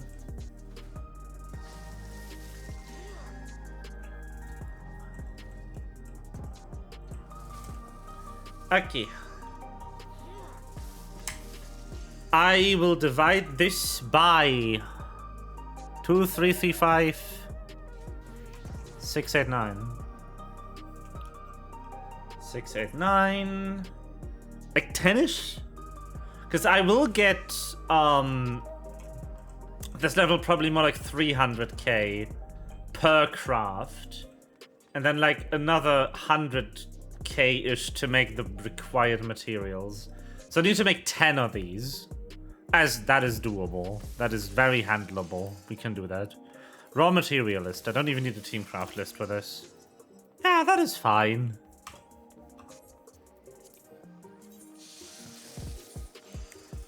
We go mining. That was way more often than you think. Yeah, true.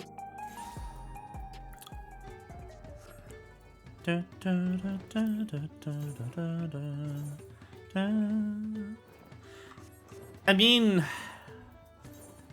mixed feelings about that one. Oh, I'm dumb. Hold on. I missed an entire level.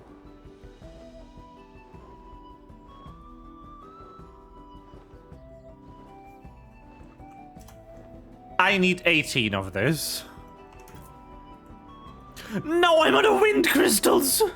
Let's hope I find some. I hate wind crystals. Wind crystals are disproportionately often used in the crafts for this expansion to level your classes. So I am critically low on wind crystals. I have 255 wind crystals, and I have like at least 1,000 of all the others. So some of them 7,000. Unless I have some on a like retainer, but I don't think I do. No. Sad. Anyway. Do you contain wind crystal? You do! Oh, that's so good. Let me show you a magic trick. That's 31. That's 16. That's 31 again. That's 13 again. Boom, done. I can do that every 2 minutes.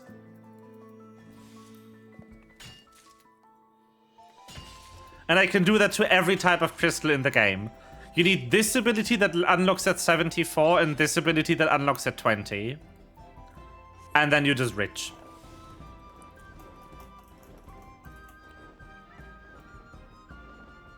It's very cool. I really like gathering and crafting in this game because it's so relaxing.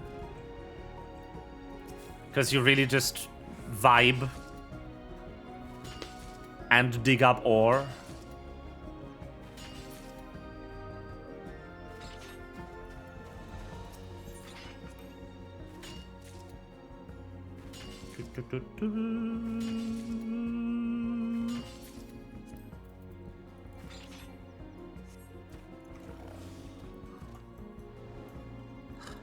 Wow.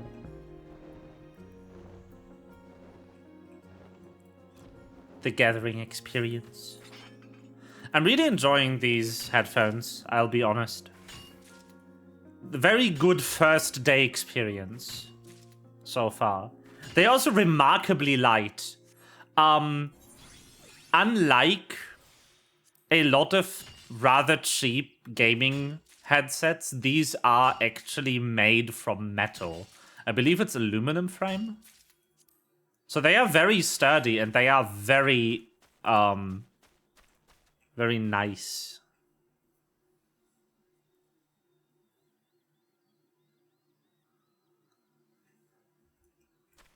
And very light. Still some plastic on these though, I think.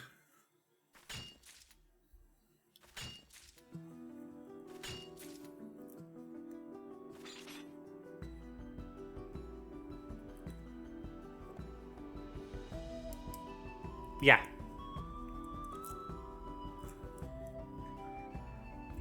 So the frame is metal, like the whole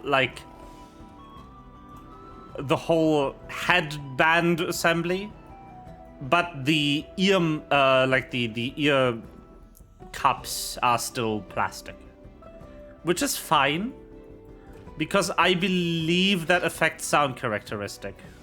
So that's not just a cheap out choice.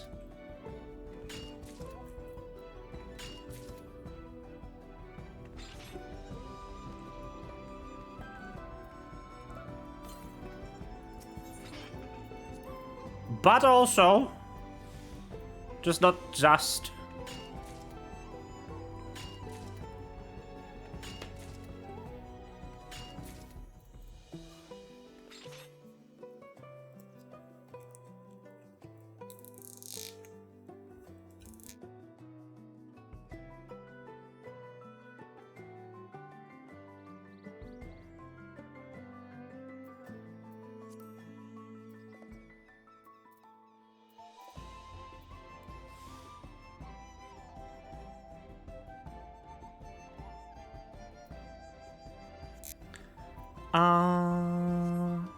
Over there.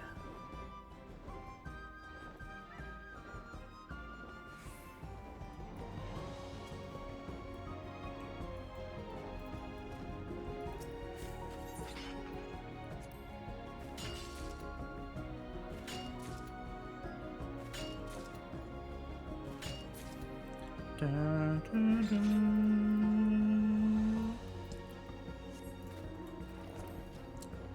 Relaxing gameplay, TM.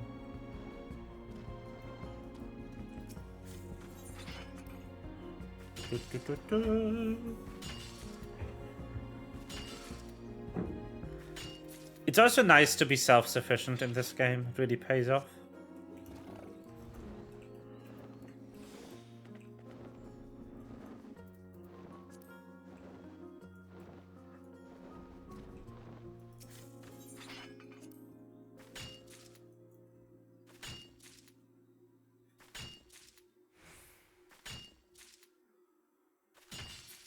Da, da, da, da.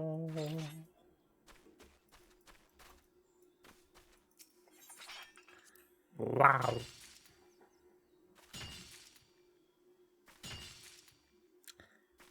Advanced communication strategies with Snick.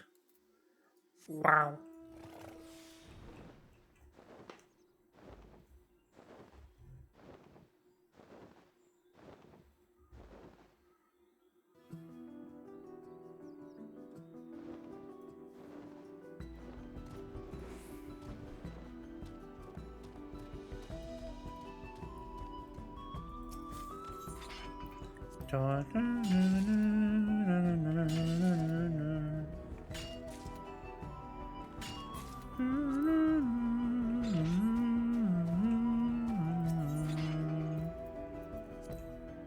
Boop.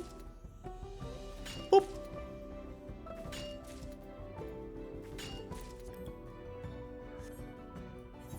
Ah, the proc. Nice.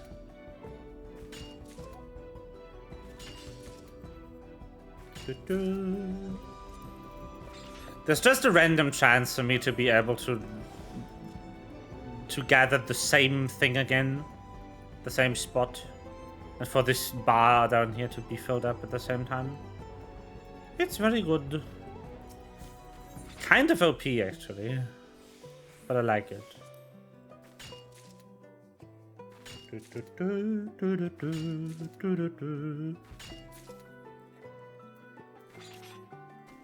Getting a nice amount of crystals. That whoop says the wrong slot. Can't do worse than getting 4 more of these though.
I love that my stream's flight is unstable, despite me streaming at a consistent bitrate all day. With, I believe, like, no frame drops, yeah. Nope, unstable. Stream too good.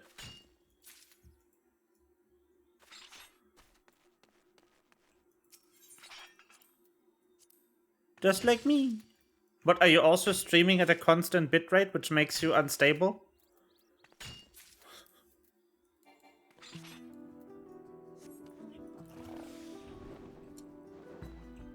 Wow. No, there wasn't. Twitch is just lying. Yeah, I mean, the unstable mark happens if your average stream bitrate is too high. So I might just be streaming at a too high bitrate. A boop. Who knows?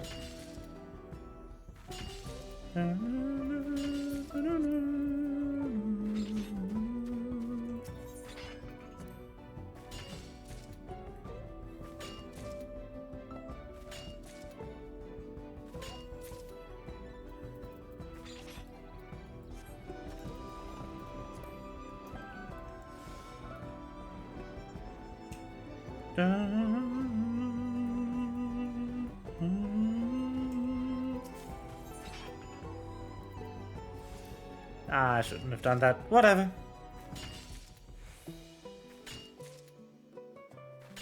This is a pretty good node to do the thing on. Can I get a proc? Oh, yo! Easy. The very thing known to pacify world serpents? Yes. Boop to the snoot. That was so good. Stonks. The stonks proc.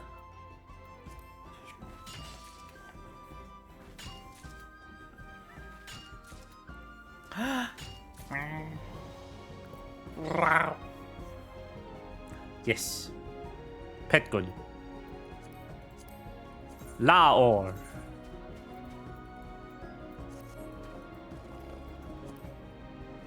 Infection. No. Ha.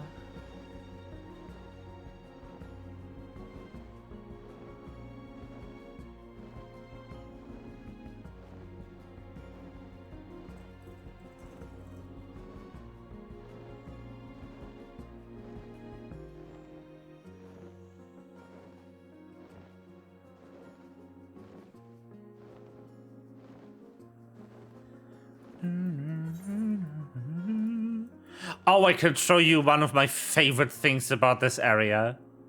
So this area was introduced to us as like the home of a massive like sky serpent that tore up the area.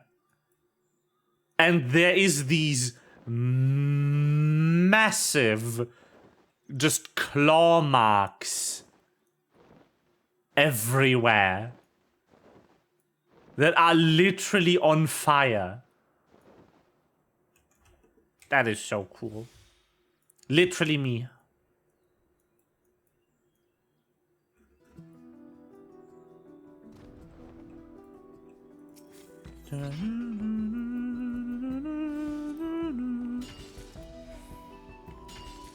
I killed people.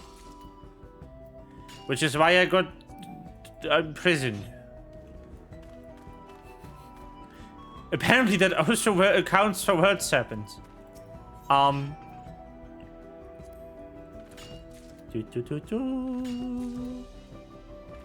Laor. Pet.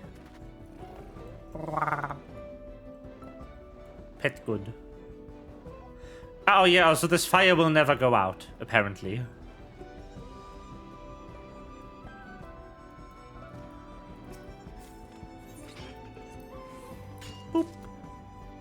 That fire has been there for 80 years.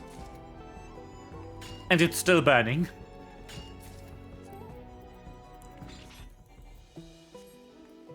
Just a fun bit of lore.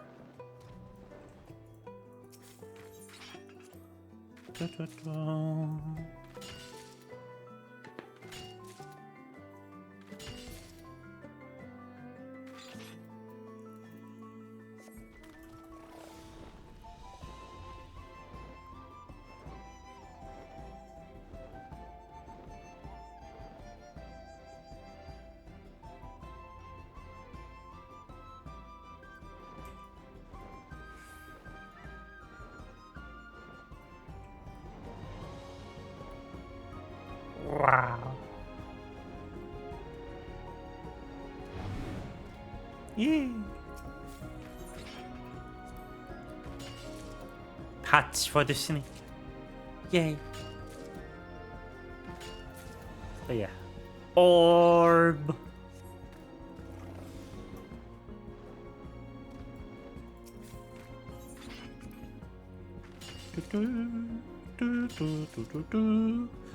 I really like the crafting gathering loop in this game. Because it's really like you go into the field, you get your raw materials, and then you craft everything together into the finished item. And sometimes that has intermediary steps, like getting ore and melting the ore into ingots first before you continue processing them. And that's really cool. And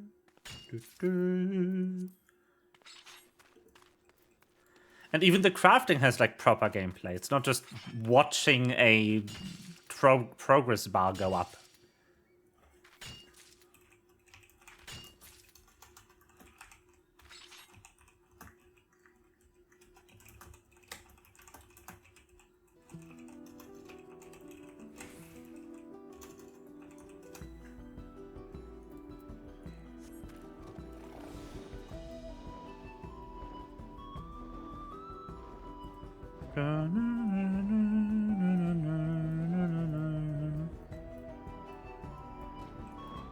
Pit pat. Nice.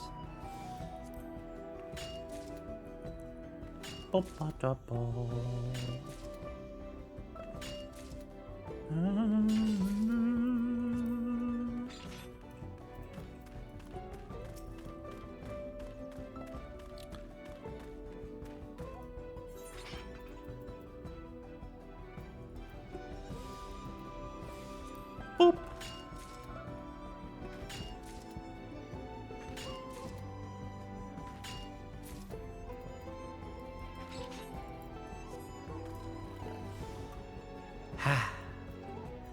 Hey, this is stuff I enjoy. Crafting systems that have a bit of realism to them. Like ores that are less pure, you need more of to make a full ingot. That kind of stuff.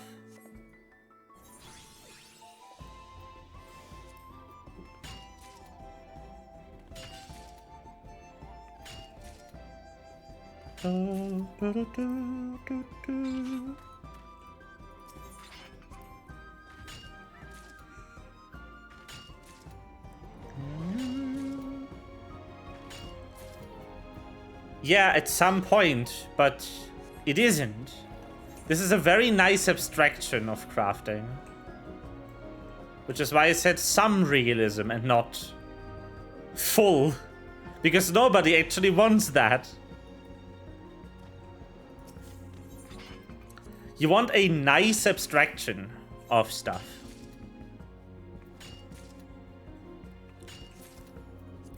And that's not that hard, honestly.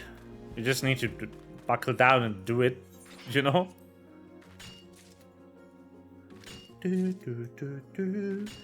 Like, it's definitely not realistic that there is 6 spots in the world that keep replenishing a natural fossil resource like metal ore that you can keep mining without changing the surrounding area. But it would be really awful if that was different.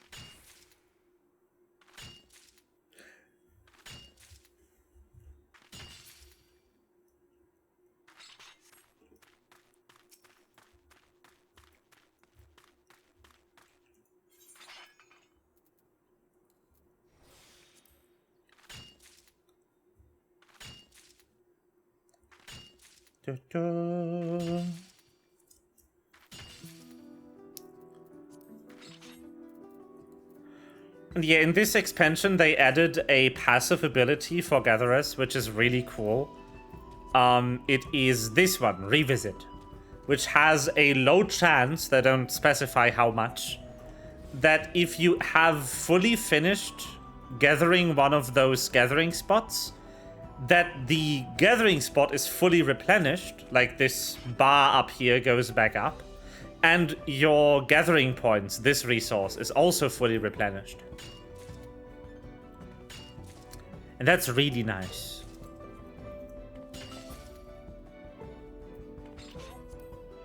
And it just happens sometimes.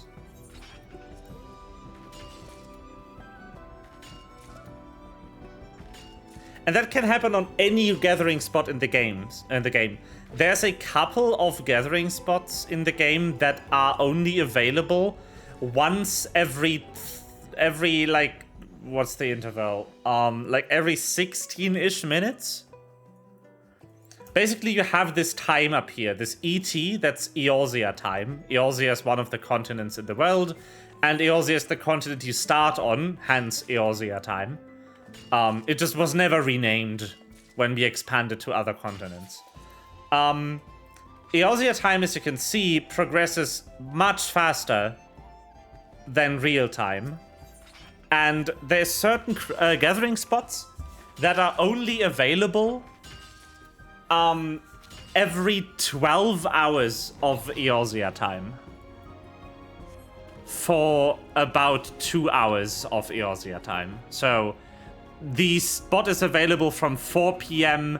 to 6 p.m. and from 4 a.m. to 6 a.m. Which translates to about every 16-ish minutes. And then there's some that are even rarer, that are only available once per in-game day for 2 hours. So every 35-ish minutes. And even on those, this ability can trigger, which is really nice. Because if that happens, if you get that proc, you, like, tangibly save real time. By having to wait one less respawn of that gathering spot. And it's a very intentional mechanic. Like, these gathering spots are obviously timed to sort of gate how fast these materials can be obtained. And they usually use the materials from these spots for, like, crafting really good items, which you'd only do, like, once for yourself, and then maybe for profit to sell it on the in-game market board for in-game currency. But they don't want those items to be really easily farmable, so people can't flood the market board with those items. It's a really interesting system. It's very well balanced also. Like, I've never really heard anyone seriously complain about the crafting spot respawn.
Okay, we are getting molybdenum.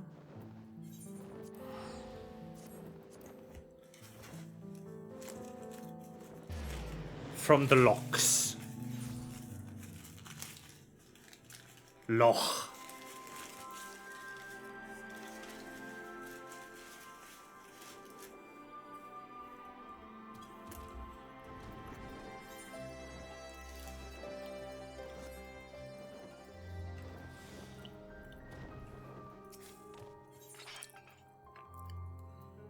Molybdenum.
The chill night music.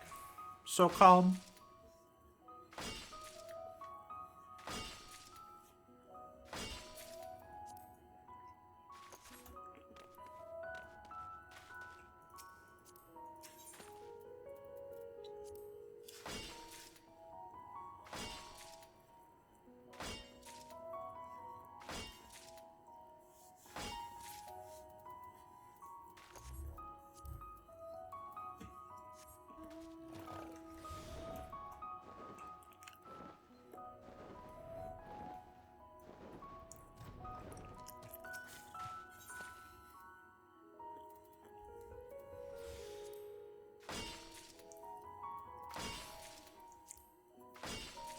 You know, my favorite fun fact about piano is that piano is technically a percussion.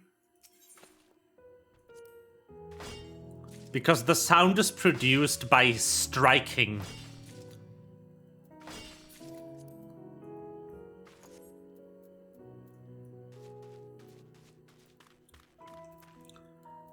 The sound is created by percussive action against the strings.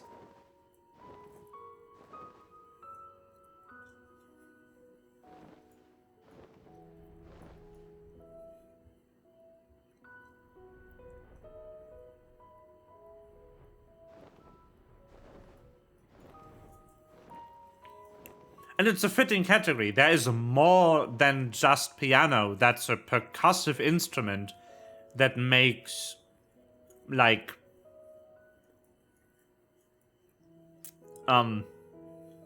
sine or sine adjacent waves. Like the xylophone is also a percussive instrument.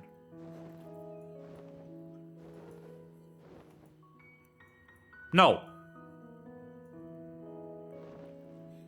The only case there is to make is to call it a key, like a keyed instrument, and to group pianos together with organs.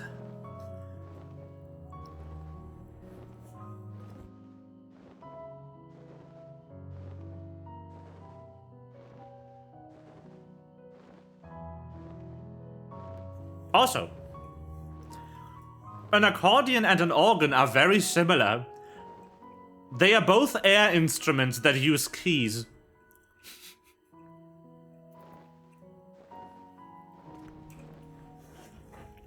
And yes, organs are also an air instrument.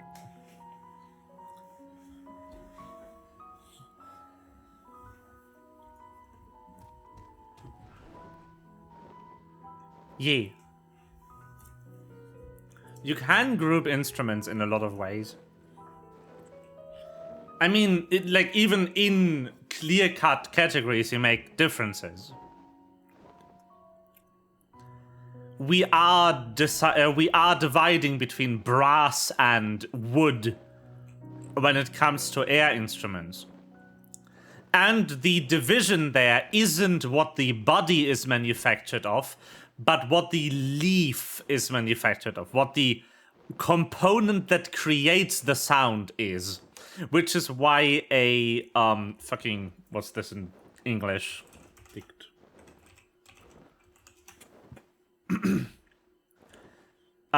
Which is why like a cross flute is a woodwind. Because it has a wooden thing.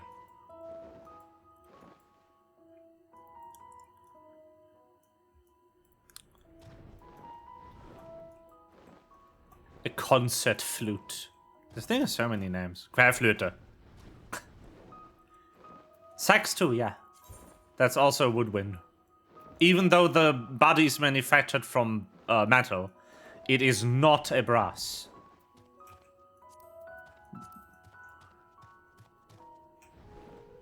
Yeah. There's a lot of woodwinds that are, like, not a lot. There's surprisingly many... Yeah, flute. Flute, cross flute, Western concert flute, or C flute. Depending on who the fuck you're asking. But yeah, those are also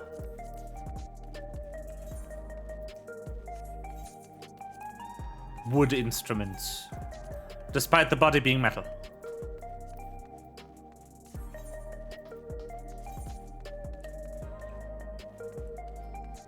Because what the body is made of does not matter for categorization. The only thing we care about is what makes the sound.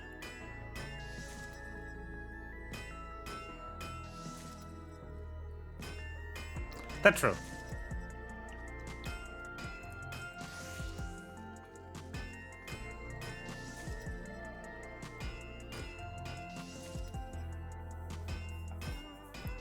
Instruments are funky.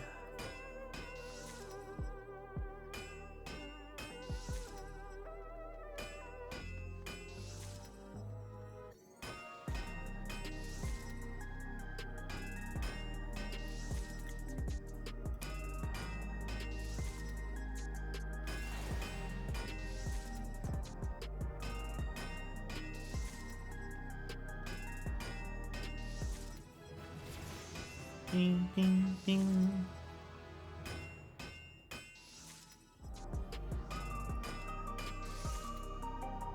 Bing, bing, bing.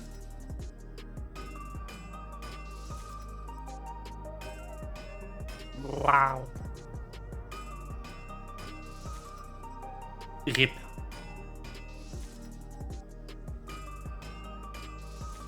Gedrippt.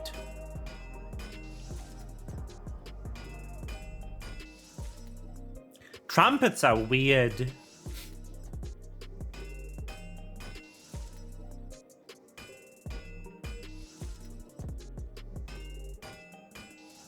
Ripped.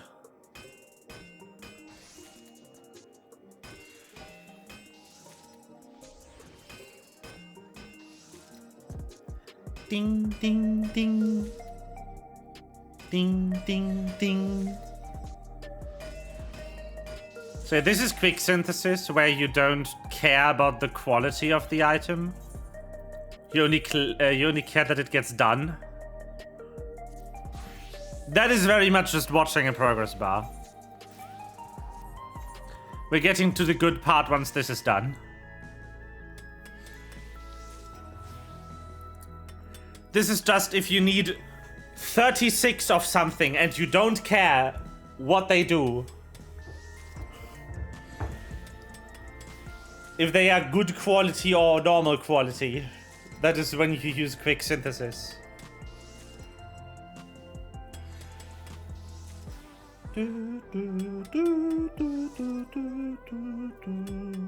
By the way, this bitch is what I needed all those wind shards for. Those wind crystals.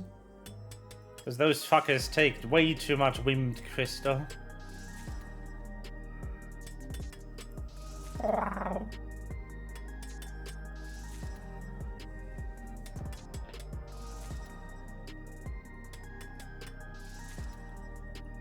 Ding ding ding ding. Ding ding ding ding. Ding ding ding ding.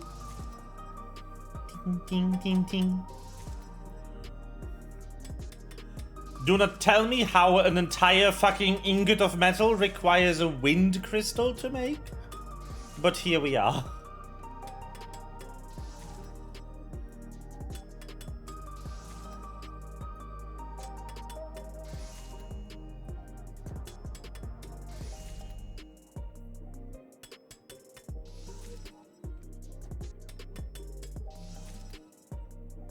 Hammer.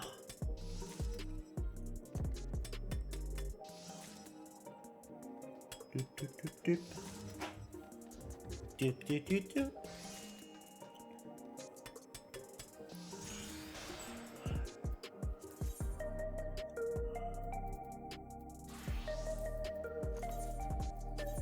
Now we go back and we make this. I honestly don't care. Just go. Welcome to the gameplay. I macroed these, but technically all of those buttons do something.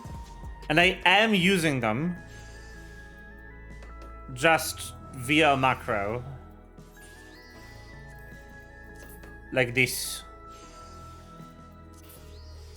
You don't need the macros, it just makes it easier. You could also write down what actions to use. But yeah, welcome to Crafter gameplay. It is figuring out the macro and then making 73 of the same item.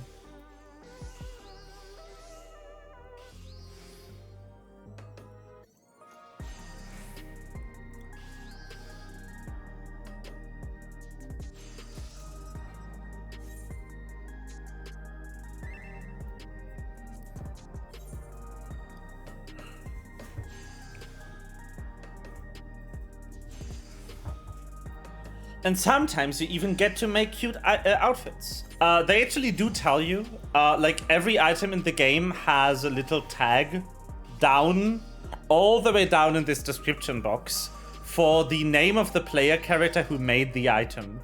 And I mean every single item, even those that I quick crafted earlier, have this tag on them. And as you can see, the items I'm wearing right now have my name on them. I made my outfit myself. Which you can do in this game. And this tag is preserved even if you buy the item from another player. There's only one thing in the game that deletes this tag, and it's exclusively to save server storage space.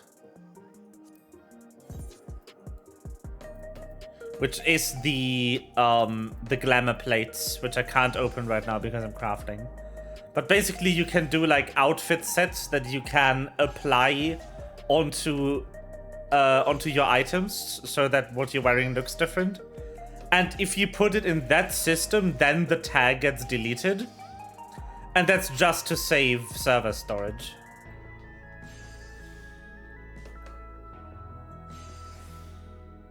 Because we want to save these items as efficiently as possible. So all unnecessary item tags get stripped.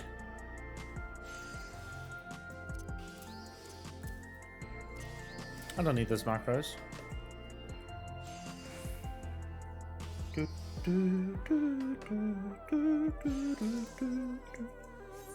And yeah, so crafting here does have stat management. You have, so your actions have like a value on them. Like this one says it has 360% efficiency. And that refers to a value depending on either craftsmanship or control, depending on whether the action advances progress or quality of the item. And then there's also a multiplier and some level difference based stuff. Like if you are significantly above the item's level, it is easier to make. But basically what you're doing is you're doing math with these, and you're trying to stay within this point total. These are like your crafting mana, they are called crafting points. And every action you take, except for one, which is the most basic action that just advances progress and nothing else. All actions consume crafting points. So when you're out of crafting points, all you can do is do basic synthesis to finish the craft. You don't need to do the math yourself. You can apply a buff, and then the game will do the math for you. And there's also apps that allow you to fully just simulate the entire craft based on your stats.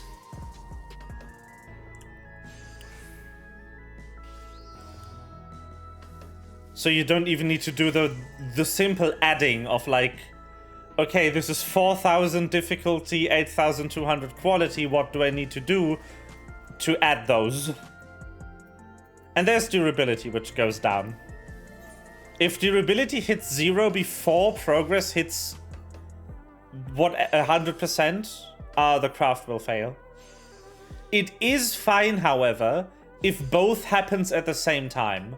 If the action that reduces your durability to 0 also increases your progress to the maximum value, the craft still succeeds.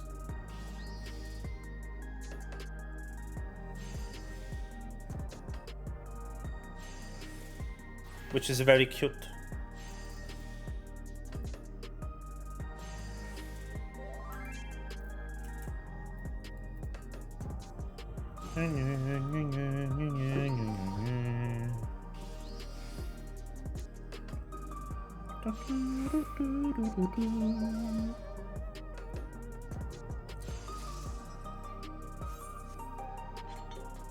Okay, and what I'm making right now, these things are called collectibles. Basically, the quality value is divided by 10, and that's the collectibility value. And depending on certain thresholds, you get different rewards from turning them in. They've no other purpose than being turned in. You can't equip them or anything, they just go into an NPC and they give you stuff. That is all they are for. You can also see in the interface these markers. Like, these are the thresholds you want to reach. They are marked for every craft directly in the crafting interface. That hasn't been always the case. Like, this is one of the biggest improvements to the crafting system that Square Enix has ever done. But yeah, this is really, really nice. You can just immediately see when you've reached one of those threshold values.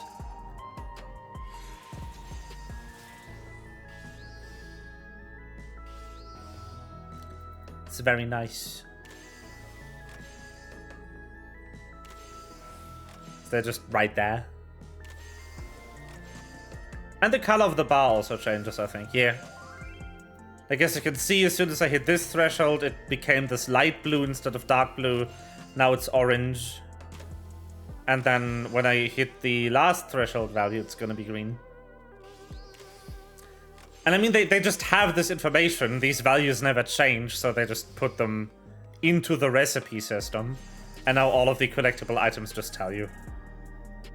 It is very good.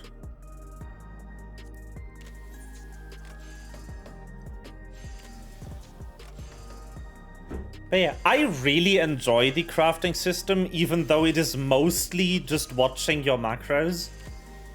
I enjoy the, like, deceleration it provides. You just you devote a few hours to just doing this. Provides some calm. And I also really like just trying to figure out a good rotation myself. You can go on the internet and you can get recommended macros that smart people in the community have done, but you can also just try to make a macro yourself that might be faster than the one the community provides, or it might require less stuff. Like there's these, there's like food items that you can consume to increase your stats a bit. And maybe you can figure out a rotation that works for your specific stats that doesn't need a specific food item, or doesn't need it to be high quality.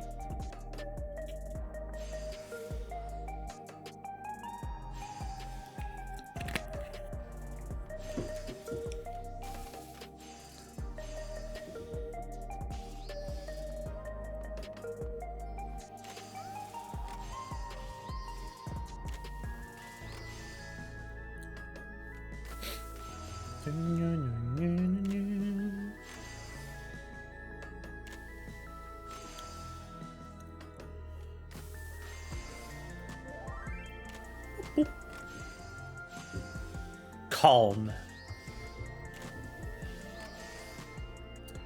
I'm just a big fan of just sitting there and doing my crafts. It's so nice. Yeah. And I think I explained this in another stream already. If you don't do collectability down here, and this frame also isn't there, instead the quality will determine the likelihood of the item being high quality, which has better stats, instead of normal quality when the craft finishes. It does, yeah. I mean, the gathering is very involved because you need to actively be there and click the things to get the items. But the crafting itself, you need to, like, tab in, push one button for the macro every like 30 seconds. And you can easily watch a video while doing both. Or watch a movie, whatever. But yeah, so the quality system has like an exponential graph. Having 50% of the quality value will give you a 15% chance of getting a high quality item. The actual breakpoint for 50% chance is somewhere at around 70% quality value.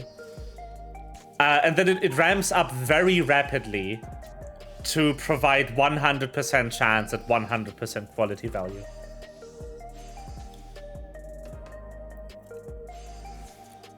And that's important for items you can actually equip, like this little glow effect on the item icon that you see, and this curly thing next to the item name. Those are the indicators for a high quality item. And it literally just means that the stats on it are better. For equipment, it's the literal stats on the equipment that's higher. And for food, it is the buff, or the duration, or the cooldown, or a mix of those, depending on the item, that gets improved if it's high quality. Like there is this item called High Cordial that regenerates 400 gathering points for collecting items, not for making them, when you consume it, and it has a cooldown of 3 minutes. If you were to make this item at high quality, I believe it restores 450 gathering points, and also has a lower cooldown. So for items you actually intend on using, having high quality is really nice. And the surest way of getting a high quality item is to fill the quality bar all the way up. Although the quality chance is never 0. 0 points of quality still give you a 1% chance of getting an HQ item anyway. Which, if you specifically don't want HQ items, is really frustrating sometimes.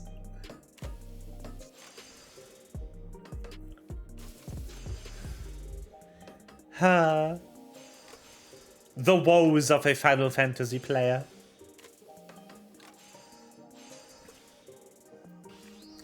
Oh, woe is me. Like, high quality items and no quality items can't stack with each other, even for items that can stack. There is an option to intentionally lower the quality of an item that is high quality. But it is annoying. It sucks very badly.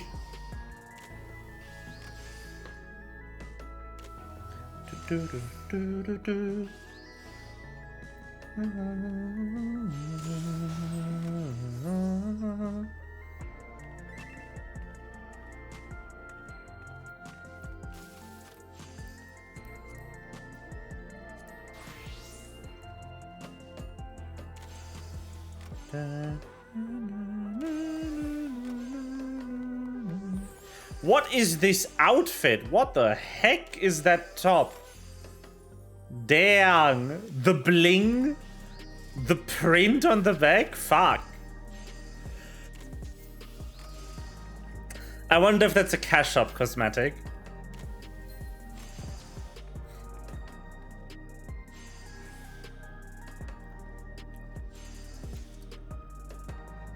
There is some cosmetics that you are forced to spend money on. Those are usually character costumes or like really high fidelity designs and items from events that you missed. You don't need to pay for the item if you play the event as it happens, but if you missed the event, you need to pay to get it, which I think is fair.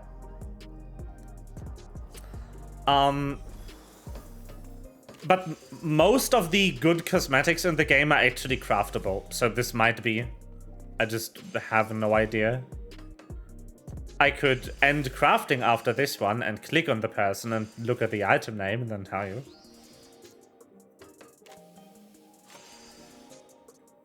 If you can make this...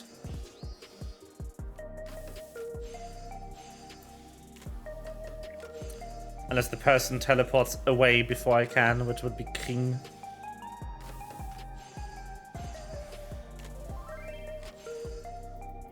I was efficient.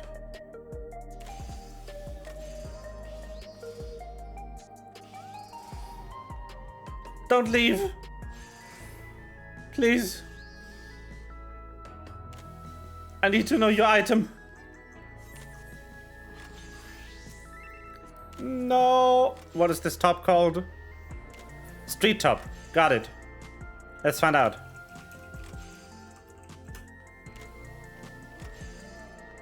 Okay, yeah, that's a cash shop item.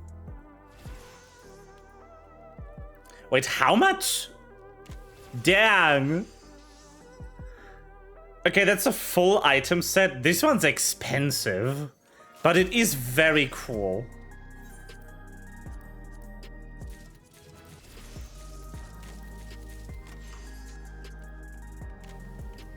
That's a $22 outfit. But the way that Square Enix handles like cash shop income is if you buy something from the cash shop, the funds are mostly used to make more cash shop items. The shop was added to be like a self-perpetuating system to add high-quality cosmetics that take a lot of time to create and just give them to players.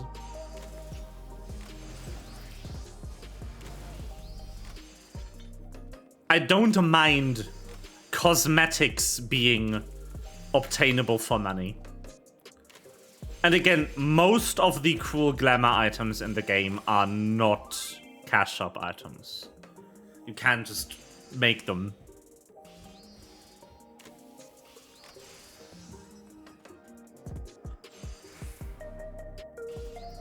Like,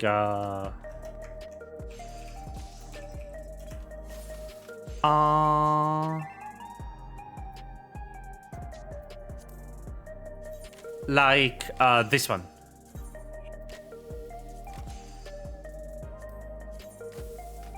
Ah, that looks like shit.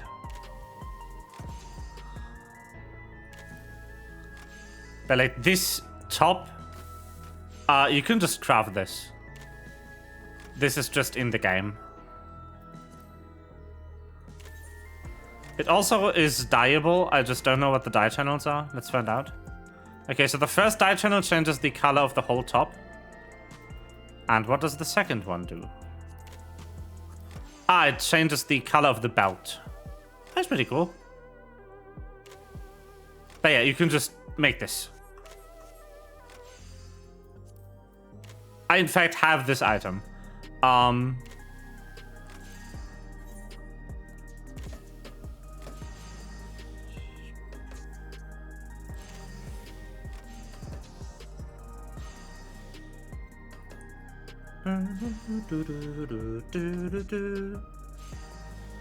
Yeah.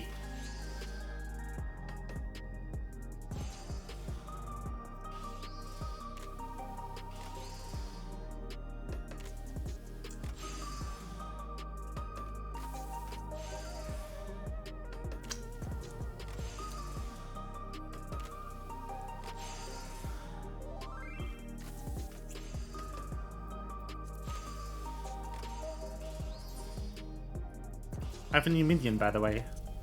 I have this cutie.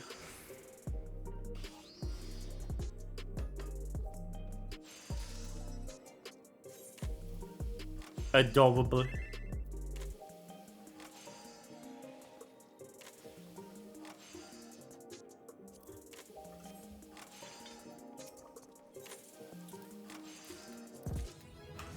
And we're done. Let's go. One class remaining, and then I have all my crafters to 100. And I'm pretty sure botanist isn't going to be hard to level. That is just slightly, very slightly more than one level remaining for botanist. And then I have this entire page at max level again. And then this page, that'll take a bit longer. But this one's the important page. I already have the two important classes on this page at 100. But yeah. I will need to do armorer next, which will take some time. Especially because armor isn't thing. Which means I will need to make this item. Verified Ilembic. And I will need to make it a couple of times.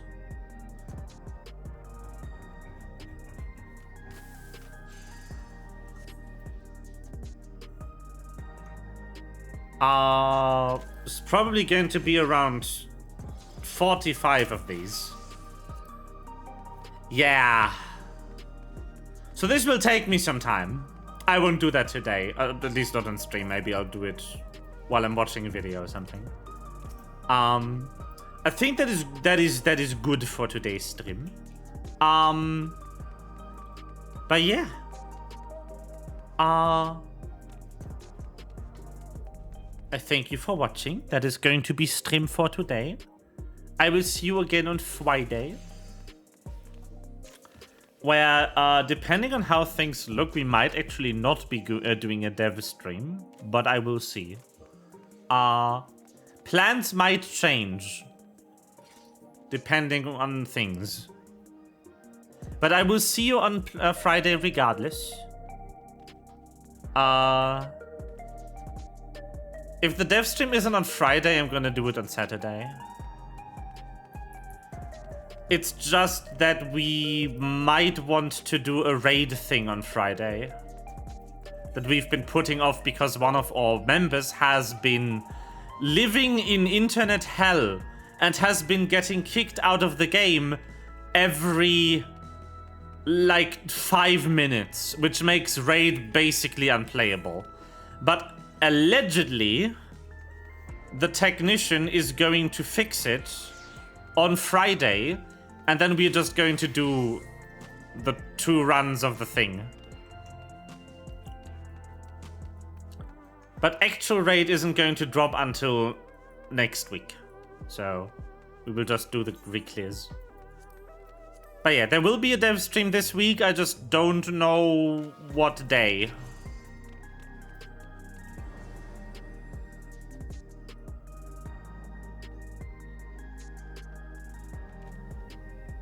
What time either.